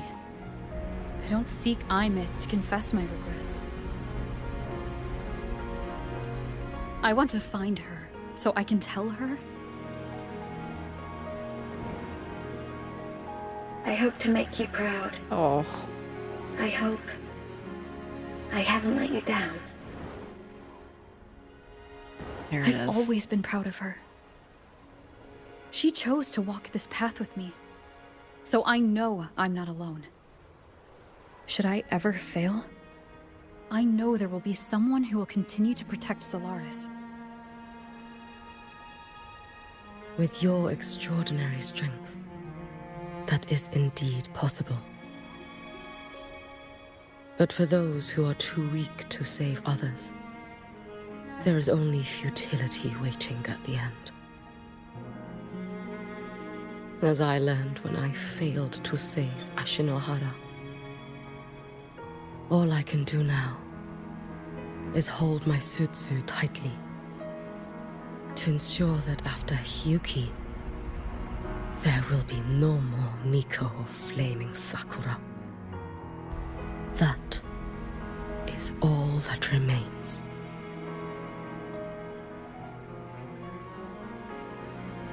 From the High Roy to the distant lands of Jinzhou and Rinasida, people rise up to fight the Threnodians. I've been part of that fight. But to pretend I'm the only reason they're standing? That everything fails if I do? That's arrogance.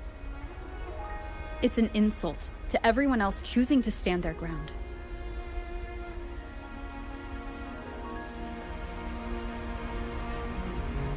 My victories were never mine alone.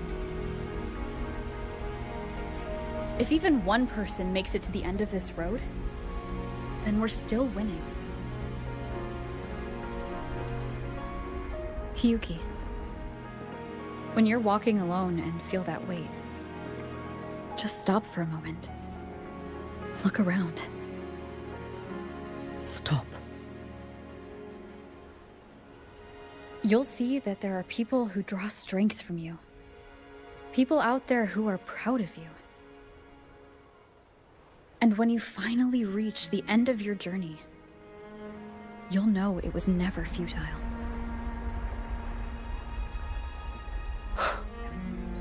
How enviably brilliant. Come again? It is nothing. I will tell you when you return. All right. I'll be back soon. I will hold the line here until Duskvale initiates. I will wait for you. Together. With everyone.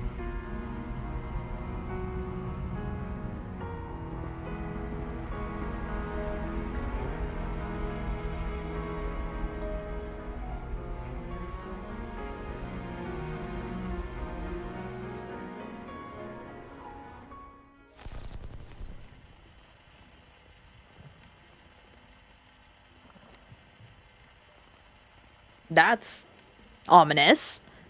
Look, there's another loop we have to close.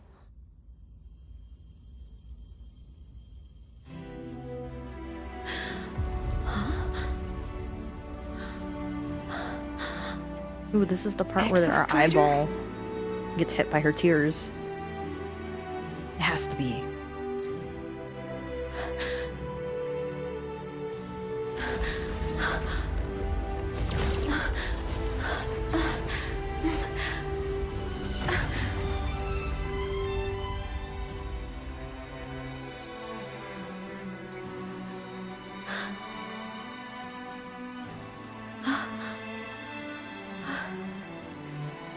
Someone consumed by void matter.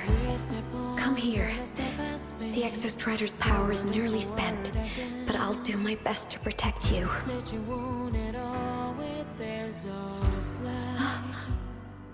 This frequency. No! Your existence is already nearly... Where am I?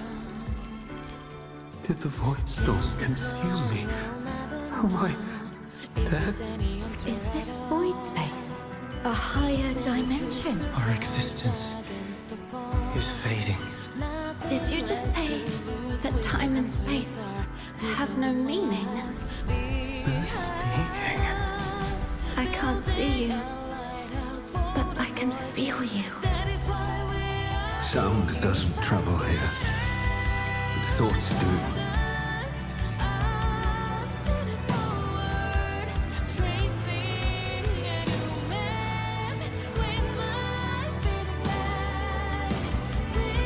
The Exostrider? Why is the Exostrider here? What happened? The light. What should we do?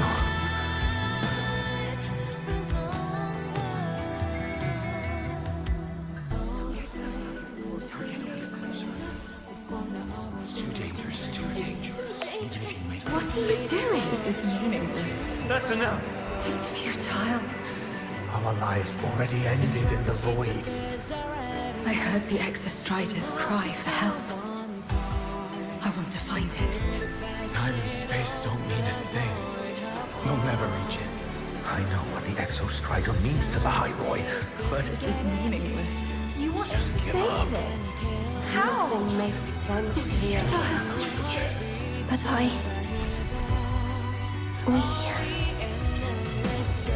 We made it to the stars to reach for the unknown, didn't we?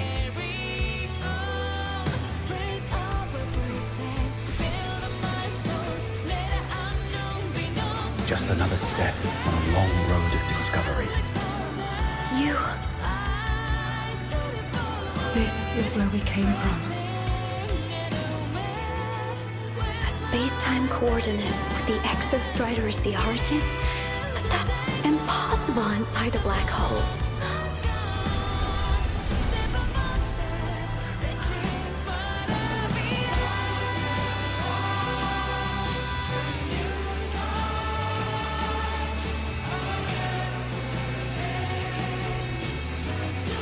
Now, we will mark the path with the future.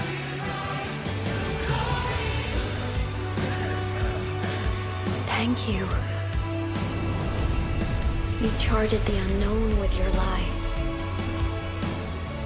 I'll make sure it's not in vain.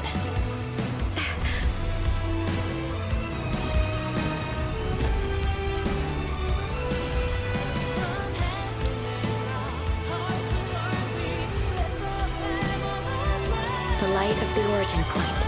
We will bear it.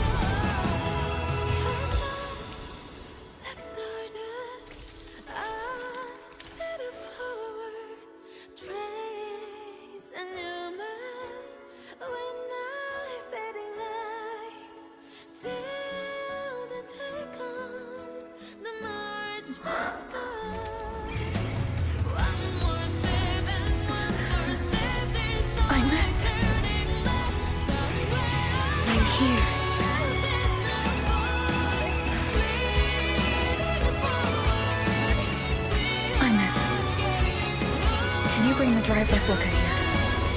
It's the heart they built for the Exostrider. Don't worry. This time, we'll save the world together. Okay. Oh my god, they're giving me Pacific Rim. That's crazy. So, wait for me. Oh, I just got goosebumps. Oh my god, what's happening?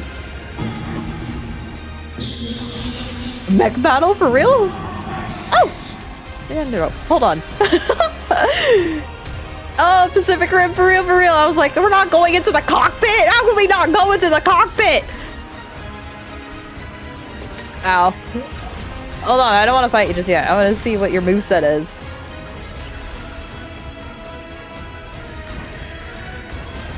Ow. No, no, no. That's... oh.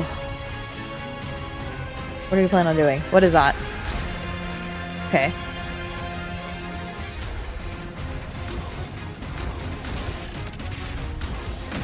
Okay. Back. Forward.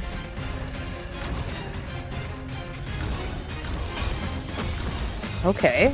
That's so cool! You're so cool!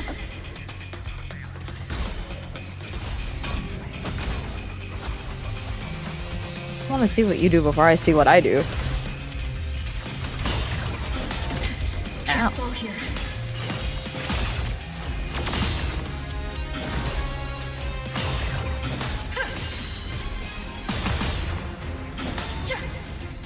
Whoa! Whoa, he has such cool moves!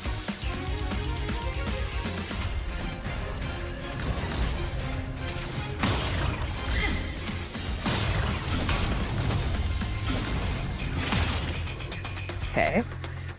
Nice. Come here.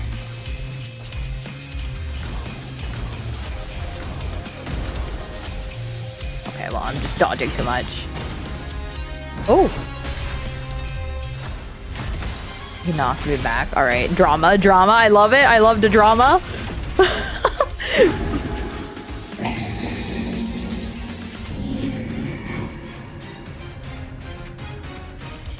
Ow. Oh, okay, I just took that to the face. Might be.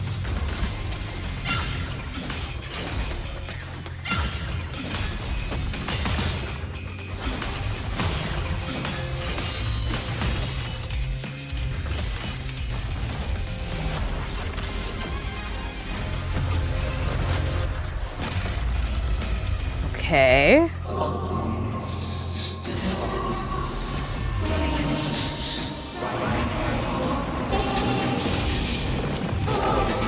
Oh, you can kind of hear Denia in there. Can you hear her?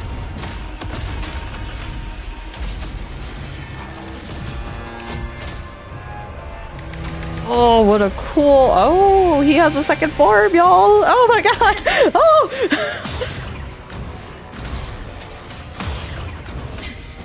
Ow, he poked me in the face. Oh, what is that?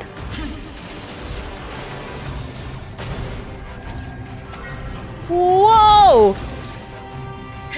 How cool!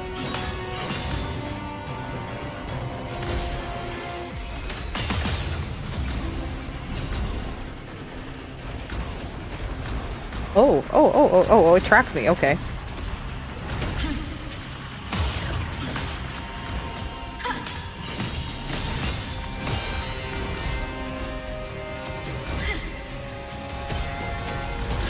That's so cool.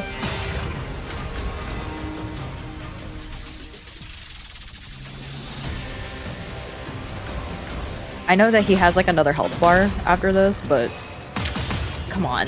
This is so neat. I've been asking for this since like 2 years ago. This is crazy. Because they were like, hey, you guys want a mech battle? And I said, heck yeah, I want a mech battle. If you're telling me I can ask for one, yeah, absolutely, yes. I can't believe this is happening. Wuthering Waves, what have you become? You're too cool for school, man. Oh.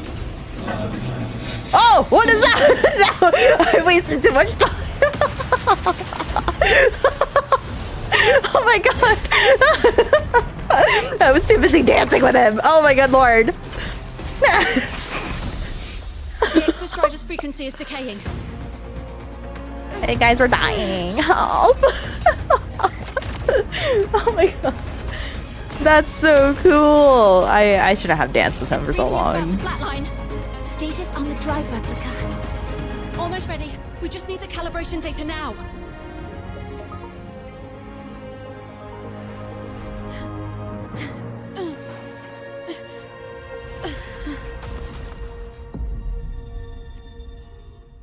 Oh. There. That's the part where we died. That's where the same falling sensation that we saw at the very start. That's the one. Right there.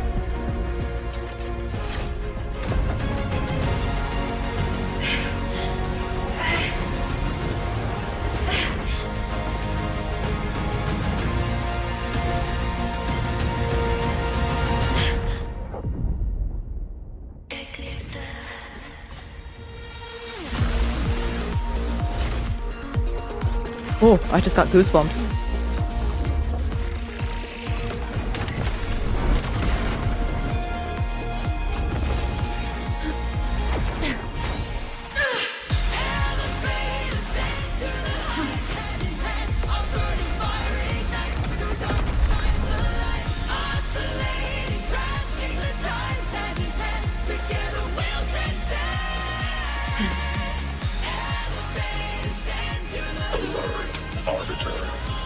Ascension complete. Okay, your turn. Wait. To re-engage enemy. Wow, mech ascension. Wait, hold on. Assessment. A human heart is now operational within me. I can now speak with their voice. Okay. In Frostlands, where civilization should not have taken root, a collective was born. A will to explore what lies beyond. Uh oh. They have chosen me. They have chosen you. Oh! Oh my god! Oh! That's crazy! Are you? Did you just become a sentinel? We have a sentinel that fights? Because now they said that the civilization chosen me, and what it is a sentinel is a protector of the civilizations. Yo, and we also have like a fat health bar too. Oh, this is so cool. Ah, oh, oops, I just got hit. Gravity module.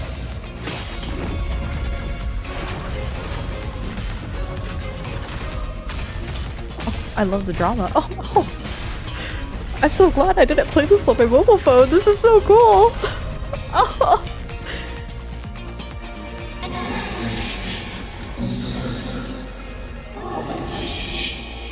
Now we got cool wings too. How neat. Directive. I voyaged here to fulfill my mission. Life on this planet has the right to explore the vastness of the cosmos. You see the civilizations across the stars only as food to quiet your hunger. You cannot comprehend the will that drives them.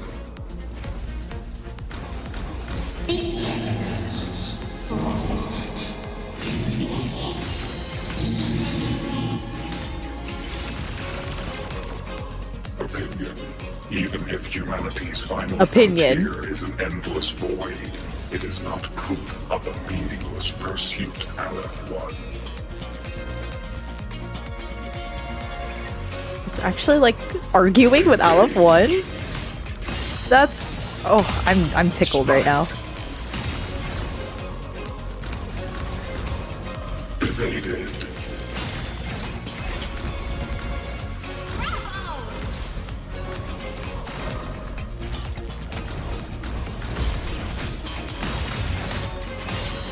Execute. Ranged module. Status recalibrating.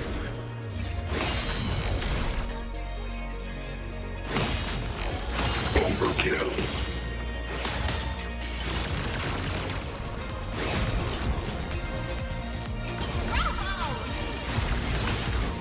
Engage. Oh god lord, what is he doing now? Oh. Oh, that's not good. Verdict. Downfall. Oh. Wow, that's so cool. It uses the Exostrider's original move that sealed it. That's crazy. Oh my god, that's so cool. He's exalted. He's exalted. He's a sentinel.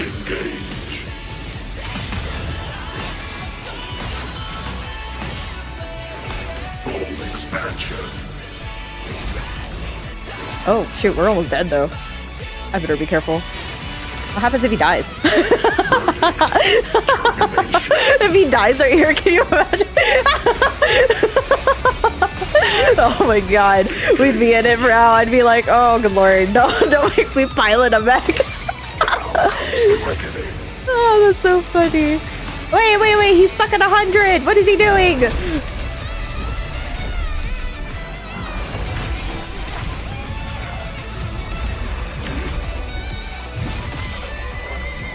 Oh, shoot! Yeah!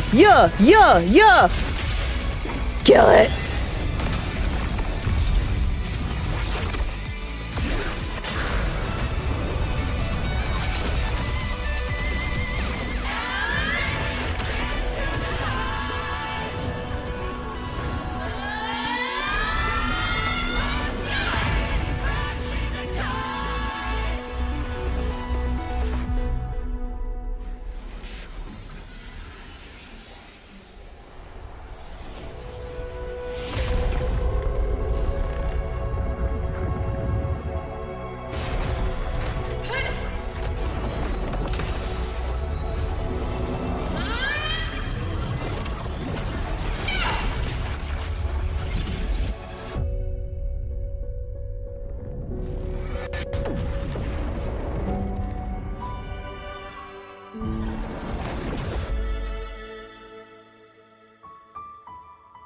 But I don't think it's dead, though. Confirmation. Battle concluded. Void matter responses within this sector have dissipated. But Threnodian Aleph-1 wasn't destroyed. It disappeared because now it doesn't. Analysis. Resonator Imuth. Under current parameters, the permanent termination of Aleph-1 is impossible. Okay. Therefore, I exercised autonomous judgment and exiled it to the furthest reaches of this universe. Oh my god, he was just like, I exiled it. What? Request. Arbiter, permission to remain. Before your final judgment, allow me to submit a log of my experience in the High Roy. Go ahead. Log retrieval. On multiple return transits, I was detected by Aleph-1. It pursued me, its objective to enter Solaris through the Strider Gate. It attacked. I fell. But Resonator Imuth answered me with her power, and I was able to banish a part of Aleph-1. Right, we know that part of the story. I should have initiated a full system seal to await repairs, but I saw countless pairs of terrified eyes. Because of what Aleph One swallowed. Discovery. The Roya in the Frostland stood helpless before the Threnodians' void matter calamity. I saw panic and dread. Following the protocols shared with the Sentinels, I extracted my reactor drive and encased it deep within the ice. Then I powered down to slumber. Following the protocol shared with the Sentinels. So does the Sentinels have their own? A momentary reactivation occurred. Resonator Imeth resonated with me a second time. The 10 years ago.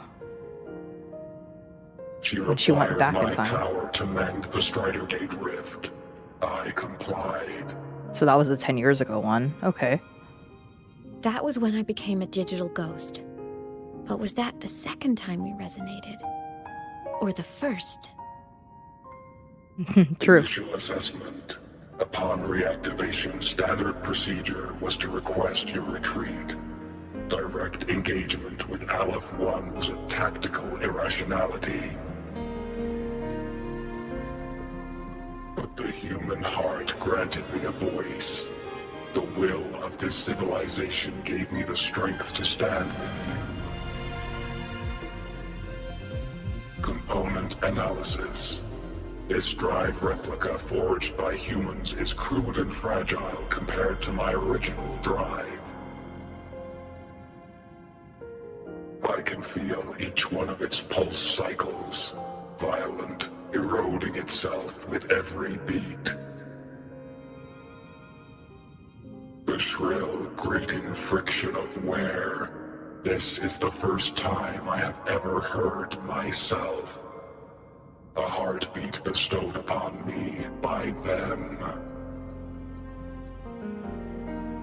With this heart installed, I have acquired capabilities previously undocumented outside the Sentinel Mech series.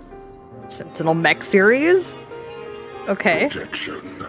Given Threnodian Aleph One's abilities, we must assume it retains the capacity to return. Yeah, it's not dead, it's just banished. Once the Strider Gate is fully sealed, I will remain on this side as its guardian. I will bar its re-entry into Solaris. You're gonna stay in space? Wait, hold on. Don't stay Request. Arbiter, I was born from humanity's hope. Please permit me to remain here and protect them until this heart ceases to beat. Oh, shoot. So legit, he becomes the Sentinel. Very well, permission granted. Query. Resonator Imeth, are you willing to accept a portion of my power? When I first arrived in Lahai Roy, your assistance allowed me to seal the Threnodian beyond the Strider Gate. Your current state is a consequence for which I bear responsibility. While I slumbered, you safeguarded Lahai Roy in my stead. Now, the death that once drew near has been severed. Henceforth, your companion will be an enduring life. Summary. I am experiencing the state defined as guilt. Can you imagine? Big ol' mech man is just like, yes, I am foreboding. I am scary. I am strong. I'm also feeling really guilty about what I've done. Aww. I like Exo Strider. He's just a guy.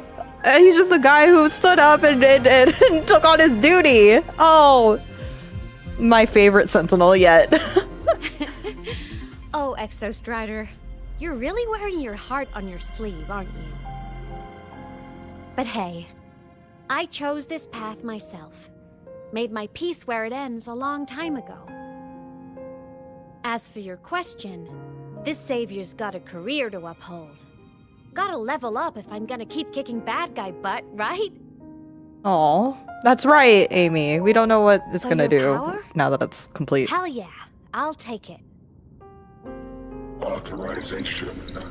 Resonator Imeth's agreement confirmed. Synchronization limit removed. Uh-oh. Commencing resonance. Uh-oh, she's gonna go through her second awakening. Suggestion. Don't you dare feel guilty. Thank you for living up to my hopes.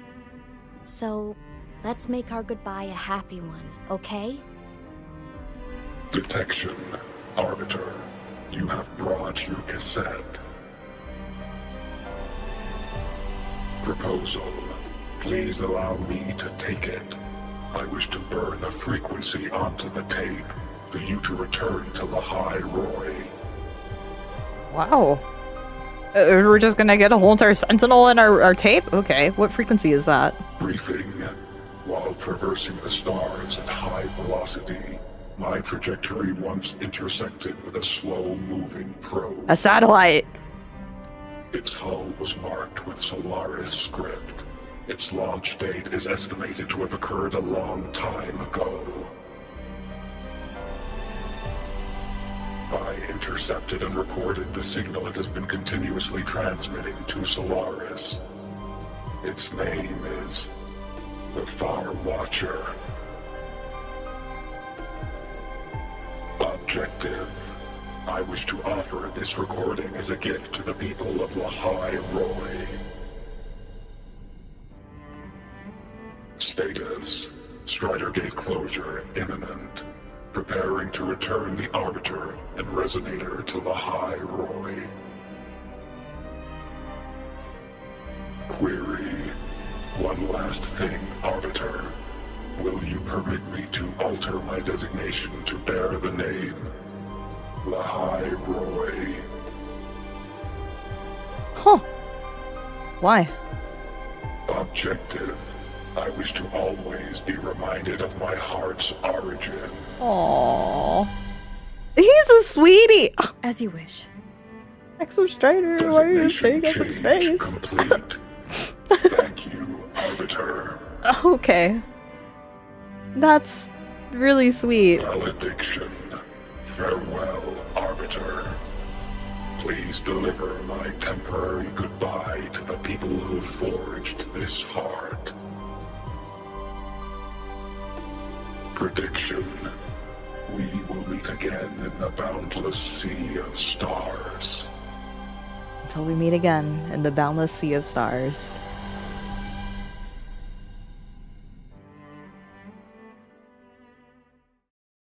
But then doesn't that mean that Ameth is just in space?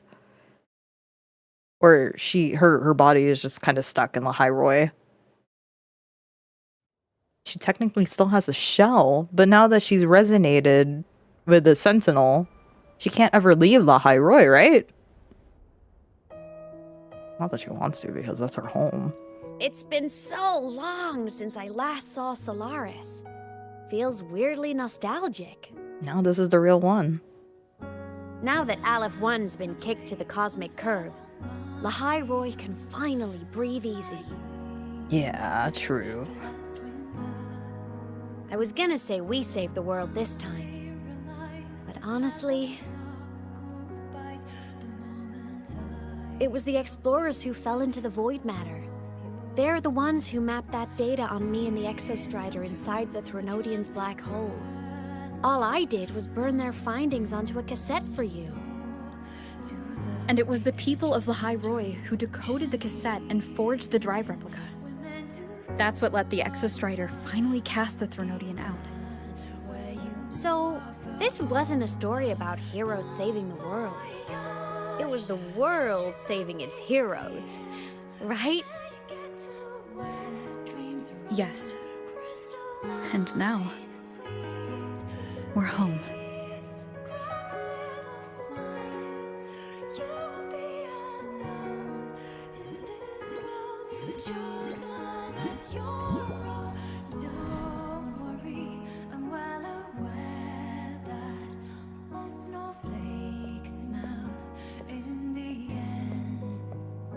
You're back.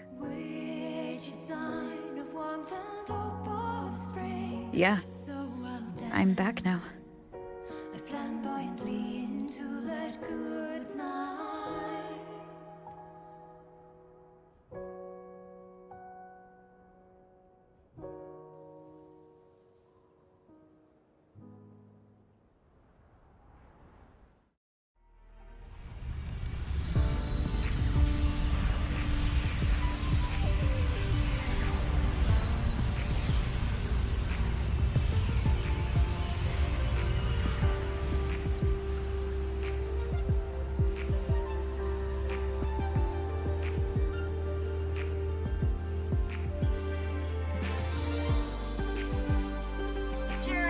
F1's recent activity, impact was successfully contained to the Dima planes.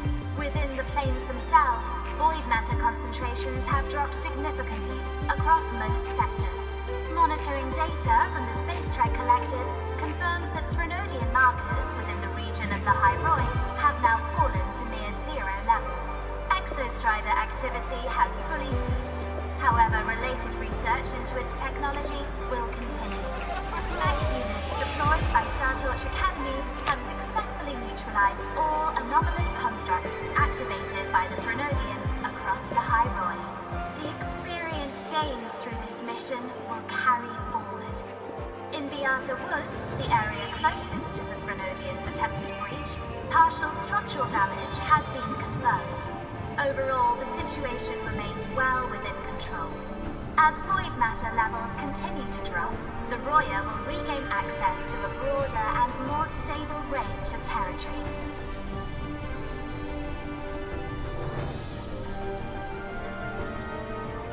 Once shrouded in void matter, the High Roy now stands restored. This was made possible by the choice of every last explorer. The road ahead is vast. We will reach the stars. And then we'll keep going.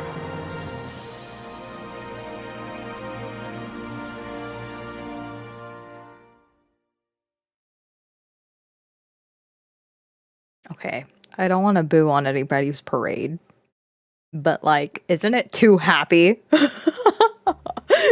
Like, not saying I want destruction. I think this was worth it. It kind of answered all of my issues that I had. But something's wrong. There's something missing. You made it! My baby. Turns out, decoding what the Exostrider burned into your cassette was way tougher than the Institute thought. They only just finished today. Over here! Everyone's waiting for you.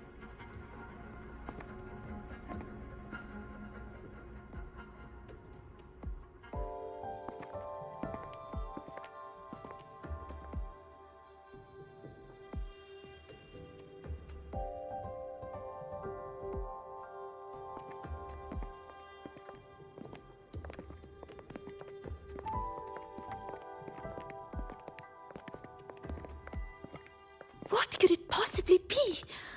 Oh, I can't wait to find out. Don't get too excited. And watch it be like the truth of Rover.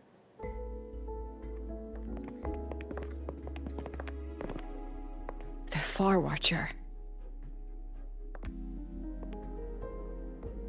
I have to admit, I was genuinely surprised when you handed me this tape and said that name. You said it was one of the 9 interstellar space probes launched before the etheric sea engulfed Solaris. Correct. The 9 stars on the Space Trek Collective's emblem represent those probes. Ever since then, Solaris never received another signal from them. Not a single one. Until today. Professor Mornier, you may begin playback.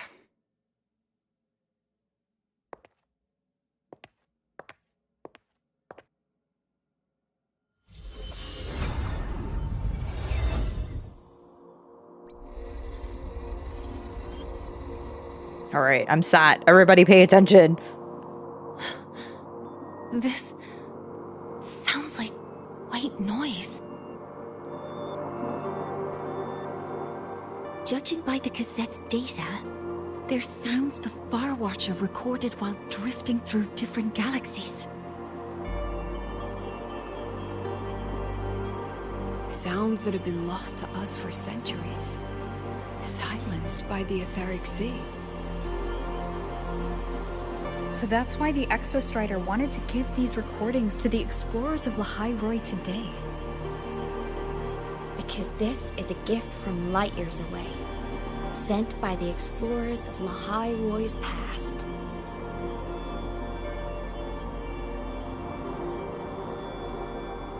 echoes from the sea of stars.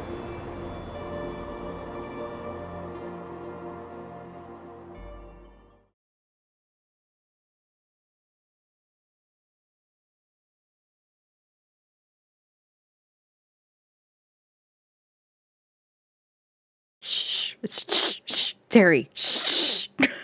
She still has a chance. Let her have this. And this isn't the end of the quest just yet. The Space Trek Collective has taken in that Denia girl, just as you wished, Grand Architect. Oh my god, Crystal. Just let them care for the little doll for now. Such an extraordinary performance. I'm sure I can find another role for her later. I mean, she's technically All still... retrieved data has been processed. Awaiting review at your leisure. Oh, shoot. May I the ask groups? what you plan to do next? No, I don't recognize that. The terminal. Plans are progressing everywhere, it seems. I've dallied in La Roy long enough. Time to stretch my legs. Cristoforo, be a dear and run a message to Eris and the new Federation for me. Oh my god, are we going to New Fed? Understood. Though I suspect the Vice Architect will begrudge once more your sending me to disturb their precious quiet. Vice Architect? Is he, like, bigger than you? Will you require me to draft a prologue for your characters? Ugh. No need. We're OCs. I'll pay for Lova a visit myself first. That will be all for now. This body tires so easily. Remember to give her a silent ending. Oh, I feel bad for Grand Navora. Architect, with this phase of verification complete and full production proceeding, do we still have use for that Miko? That won't be necessary. Her future as a Threnodian resonator has been taken. She no longer requires our attention. Besides, she's failed one too many times. Drawn one too many futures from herself, and she still insists on walking the path of saving Ashinohara alone with no intention of stopping.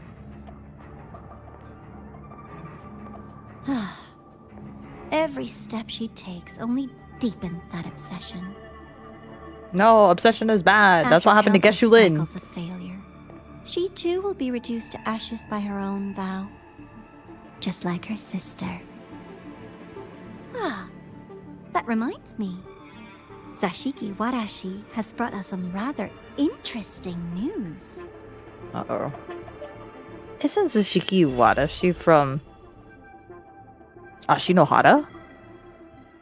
Yeah, Zashiki was I don't even remember the name anymore. They're from Ashinohara.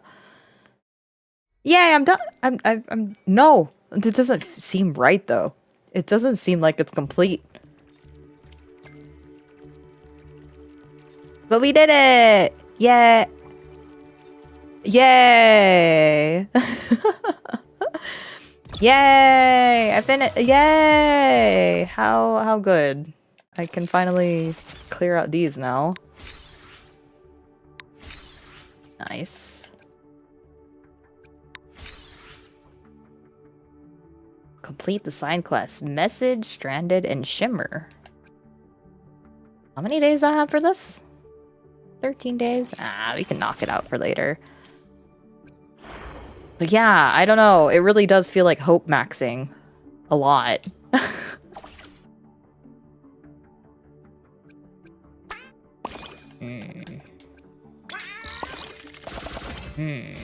Okay.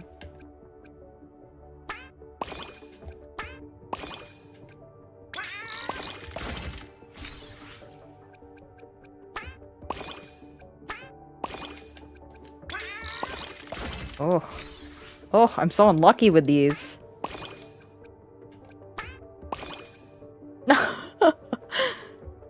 Are mostly positive stopping points rare? No, actually, it's fine. I think it's perfectly fine that it's been good. It's just, I don't know. I don't think it's necessary for it to be a bad ending. However, something doesn't seem right, and it might be because I'm just paying too much attention. Oh, I see.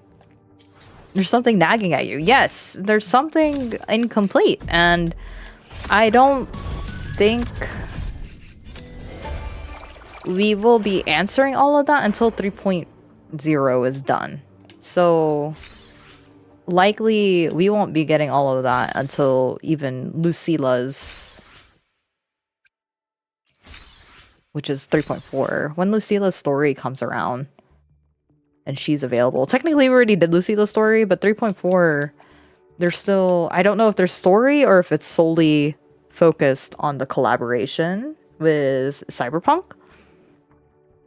But I feel that there should be more going on, because we still don't have an answer as to why.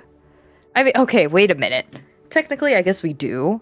The cassette tape that Rover found in 2.8 was enough, was what connected him to Lahai Roy, right? Was the cassette tape, did he find the cassette tape? No, okay, no, it has to be connected, because that's when they started losing their frequency. They found the cassette tape and lost their frequency when they found the cassette tape in the pond or in the fountain. So,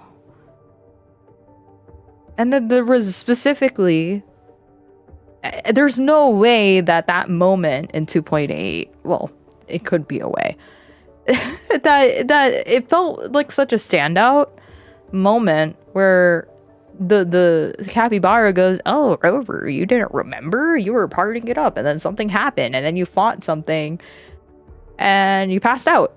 And Rover goes, "Yeah, no, I don't remember anything." And you get an achievement, the night you don't remember or whatever. But I'm like, there's no way I get blasted and something didn't happen, or something happened with me having to fight with Chisa, and then I don't remember. So. And there was a lot of like moments in 2.8 where I actually stopped and stared at everything, because there was themes in the rooms that felt like they were a little bit more important. But now I'm like, maybe I'm expecting too much. Am I expecting too much? So it doesn't help that they have all this time hijinks stuff, but at the same time, they did keep it purposely vague and open. And with everything that they introduced with this main story quest here, everything makes sense. So I really can't be upset about it. They purposely kept everything vague for a reason. But because they introduced the time hijinks aspect of it, I suppose that's the part that makes me expect more. And maybe that's my fault, and I'm not. Whatever Rover, whatever Kuro has presented right now in Wuthering Waves is perfectly fine. It's still good. It's just now this is on me for expecting a little bit too much, right? With what they were working with, and it's not fair to say it's a disappointment, but it's just they offered too much. I guess if for right now, since we have no concrete proof, let's just say too much implications. Too many implications, not truly red herrings, because we can't say for sure until this ends, but a lot of implications that they had a lot to work with, and I'm not sure if they purposely dialed it back to be like, yeah, no, we can't do the crazy hijinks stuff, but then it kind of leaves everything that they presented in 2.8 and in early 3.x. All of those moments where it was clearly time is making this kaleidoscope, but it still intersects with everything that is actually happening. You can't help but think, oh, these moments are all mixed together in a mixed bag. But now, as far as I'm seeing from the main story, Kuro is just saying, yeah, those happened at different time points, but they're not pertinent to the overall story. And I don't think that's a bad thing for them to not highlight it too much or try to answer every question. I actually like that not every question has to be answered. things can stay unknown, and that's still perfectly fine so long that the story makes sense. The main idea of the story is able to carry forward and move on without feeling held back by the things that they didn't intend in the first place. So those things that I was reading into specifically and thinking that they were implied or going to be utilized, just because they didn't happen doesn't mean that the product or the result is bad. Do I think there could have been more possibilities with the story? Sure. But would that have been a good thing or a bad thing? Hard to say, because a lot of people scrutinize a time warp story. It's hard to land it if you do not follow your rules, the rule set that you decide to make, but they purposely make it vague. You would sometimes hear me earlier on, they'll be like, oh, that's the time when Rover fell the first time around when we went into Lahai Roi. It was kind of callback to that, but it also was a callback of when they were passing out and saving Amy in the pool. So it's hard to tell which parts those were supposed to be. Like, even then, we don't have an answer to the part where Rover is screaming after Amy and Amy cries and the tear drops into Rover's face. Like, that is something that we did see in 3.1, I think. Is it 3.1? Anyway. Yeah, we did see that in 3.1, but we never really saw that moment again. Technically, we did see the moment where they're reaching for each other, and that's when I thought it was the part where Rover is using the keystone to pilot the Exostrider. And when they see Amy again at the center of where the Exostrider is, giving the cassette tape, that's when I figured that scene that they showed beforehand, that's where it happened. But again, don't have concrete anything, or we didn't really see that part of the scene play out. So I think they probably dialed it back. They maybe wanted to make it a little bit more complicated to play into all of those implications that we were reading, or at least I was reading into. But for the safety of the story, maybe they didn't. And what they presented still works. It still carries on. So that's probably why I have that nagging feeling, only because I was setting that expectation from reading too deeply. And that's on me.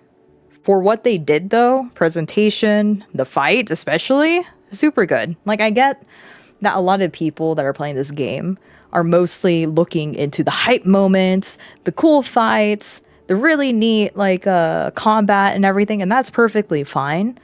But I also think they're doing a lot of leaps and bounds with the story and story presentation, and the story has only continuously improved. But the reason why I feel like it's so much more important to pay attention to the story now more than ever is because they are building on top of the foundations that they introduced in 1.0. Everything as far as world building goes, the lore, the rules of the world really has expounded far beyond than 2.0 ever did. 2.x introduced even completely new far-fetched ideas that didn't really even suit the ideas of the overall world building, and then 3.x completely answered all of my concerns. They were just like, oh yeah, now we're actually going to work with what we presented initially. So 2.x kind of felt like, oh, they were just throwing out ideas in there, trying to see what sticks and what makes sense in their world. 3.x kind of solidified that. And that's where I said I need to pay attention to the story, need to pay attention to how they're building on top of it, because these should be the foundations that are being built upon and extending to whatever we decide to travel through next. They're doing a good job at it, but you know, you know how it goes. And it is a live service game, so they probably do want to be careful. The range of people that are playing this game ranges between people who read and people who are only there playing for the hype moments. So they don't exactly want to be lingering too long with the reading, bogging people down. Even when everything's voice acted, people are just like, oh my god, this is a lot going on. And they're probably trying to avoid that. which is okay. I think for what they presented in the main story, everything that was talked through, everything that was explained in the main story itself is enough. But for me personally, if there is options to like read extra things, like for example, if we can review the cassette tape again, actually see like a transcript of what's going on to read, I'm one of those that actually explores a little bit deeper into something I'm interested in. I actually go and read like those little blurbs with the little items that we receive from random quests. So thinking, you know, maybe it'll make my experience more fruitful, more fulfilled reading all those things that we had earned throughout the quest. And so, yeah, I think it's on me that I was looking into those implications too much. It definitely doesn't sound like you're negative about it, just still got ideas and questions in mind from all you were noticing. Yeah. So again, what Kuro did here, I said it before, but they did answer my concerns about where's Rover getting all their answers on saving Amy all of a sudden, and how are we gonna do that? But they pretty much sort of answered it. I figured they would, because this was what? How many hours? Like 5 hours of the game? Oh, neat. I didn't even really have to do anything. How nice. I still don't have access to the new stuff though. Oops. But later this week, I would like to play Denia's story, because likely there may be more of a chance of that fulfilling some of my other concerns. It could also be answering the questions that I had from the implications that I told you guys about before. And if not, then I just hope whatever I read is good. Whatever they decide to put into the plot and the presentation will never be an issue, because I feel like Kuro already figured out their standard of presentation. It's just now a matter of how well they're able to present the story. And they really have to teeter the line of how complicated do you want your story, or how heavy lore focused it is, compared to making sure that it is an enjoyable, entertaining story without bogging it down with too much information. The benefits of a visual novel is that you're able to read and you know you're in for a lot of reading. I think that's what kind of makes like FGO sort of stand out, in that there is a lot of lore in that series alone, and getting into it is a whole entire beast of its own thing. The people have stuck with it, they know the story, they love all the characters that are into it, and you know, they are there to read. But in games like this, it's a mixed bag, because I feel that Wuthering Waves is appealing to a more mainstream kind of deal, and they have to find a healthy balance between the two. So that's why I'm okay with them putting like all the extra information on like the side stuff, side stories, or things to read after you collect them, places to go visit, like a library. Let's just say a library, because I have no other ideas. And you can actually go in there and read a little bit deeper. That's okay with me, because you're actively, it's one, encouraging you to explore the world, because it is an open world. And number two, it makes you actively interactive with the world that they created. And I think it opens more opportunities for that. But I'm built different, I guess. I appreciate things like that. Other people may be appreciative of other things. So just know I see you, Kuro. Whatever you decide to do. I saw what you're trying to do in 1.0, and apparently that didn't work. So now they had to put everything in the main story. They're like, never mind. People are not exploring the world, and people are not doing character quests, so we have to put everything in the main story now, because y'all are not paying attention. And I'm like, ugh. But it was fun looking for it in the main world. It was fun doing the character stories, because you could do whatever you wanted. Now you can't. I mean, yeah, technically you can, but if you don't make it like main story like related, then what's the point? What's the point? Hiyuki's character is actually surprising for me. I know I made jokes that white woman would fix everything for me. No, white woman, she just aura farmed and held the line And then I like the moments where she expresses the doubt of being a savior to Rover, but Rover straight up says, no, I'm not really a savior.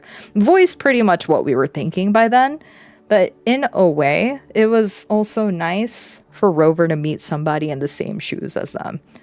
Maybe not in the same grand scheme of the world, but meeting somebody who knows exactly the feeling of failing to meet or just to save people, and her questioning that role, and then also expressing the doubts that they have, and ultimately agreeing that they both have their own, they have their ideology and their hopes for a brighter future, but they know they have to work together. Unfortunately for Hiyuki, though, it seems like she is still implied to really be walking that line alone. So for Rover to express to her that she is not alone in this, and if she does need the help, there are people here who are willing to do it, to do it alongside them. I think Hiyuki is still perhaps struggling with that, but she is also walking another type of issue alone, which is her family line. And that's why I had to question if it's a congenital thing.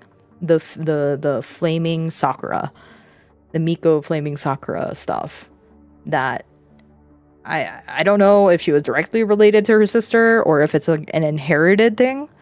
The Sutsu that it's like on her hand. I think it's like the bell on her hand or her wrist. I think that one is like the way to tell who's the next Miko for the flaming Sakura, but she doesn't want to hand off that responsibility to anybody else. So in that case, she's still dealing with that alone. But it seems like she has a good friend in Lucilla, and that's really good. Still kind of questioning why Lucilla didn't release at the end of 3.2 alongside Sagrika, but probably because they knew how much of a heavy hitter Hiyuki and Denia would be as far as polls go. They knew that where Lucilla would be in the released part probably wouldn't be good marketing wise. Number two is not everybody is going to be pulling for the collab characters. I think we get Rebecca for free, but Lucy is the limited one. And if they follow the route that they did in DMC with PGR, then if you pull for Lucy, you do manage to get her, then you also get a dupe of her as well. So there is a lot of good incentive to be pulling for Lucy, but then you have people like me who's not really that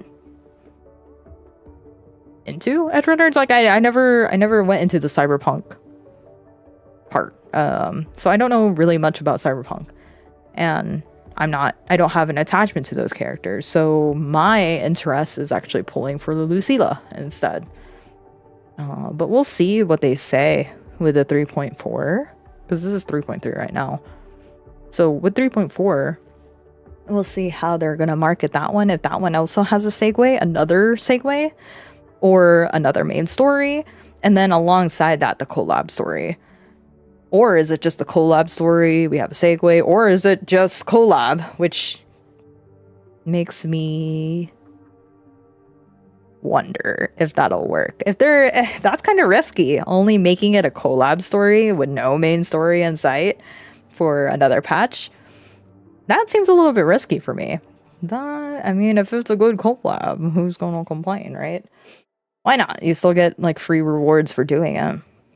So everything's still really fresh in my mind about what I thought.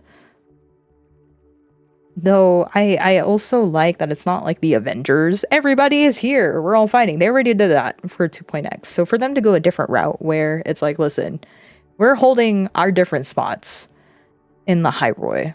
We know you're the only one that's capable of doing this because you have the authority to do so. So we'll let you. But they also made it a point that everybody has their role in contributing to the saving of the Hyrule. I just wonder if they'll ever answer my questions. If they don't, no hard feelings. I'm not going to hold it against them. I probably won't even remember them by next year. But if they do, then I don't know. Maybe I'd have to again, Kuro has my life in their hands.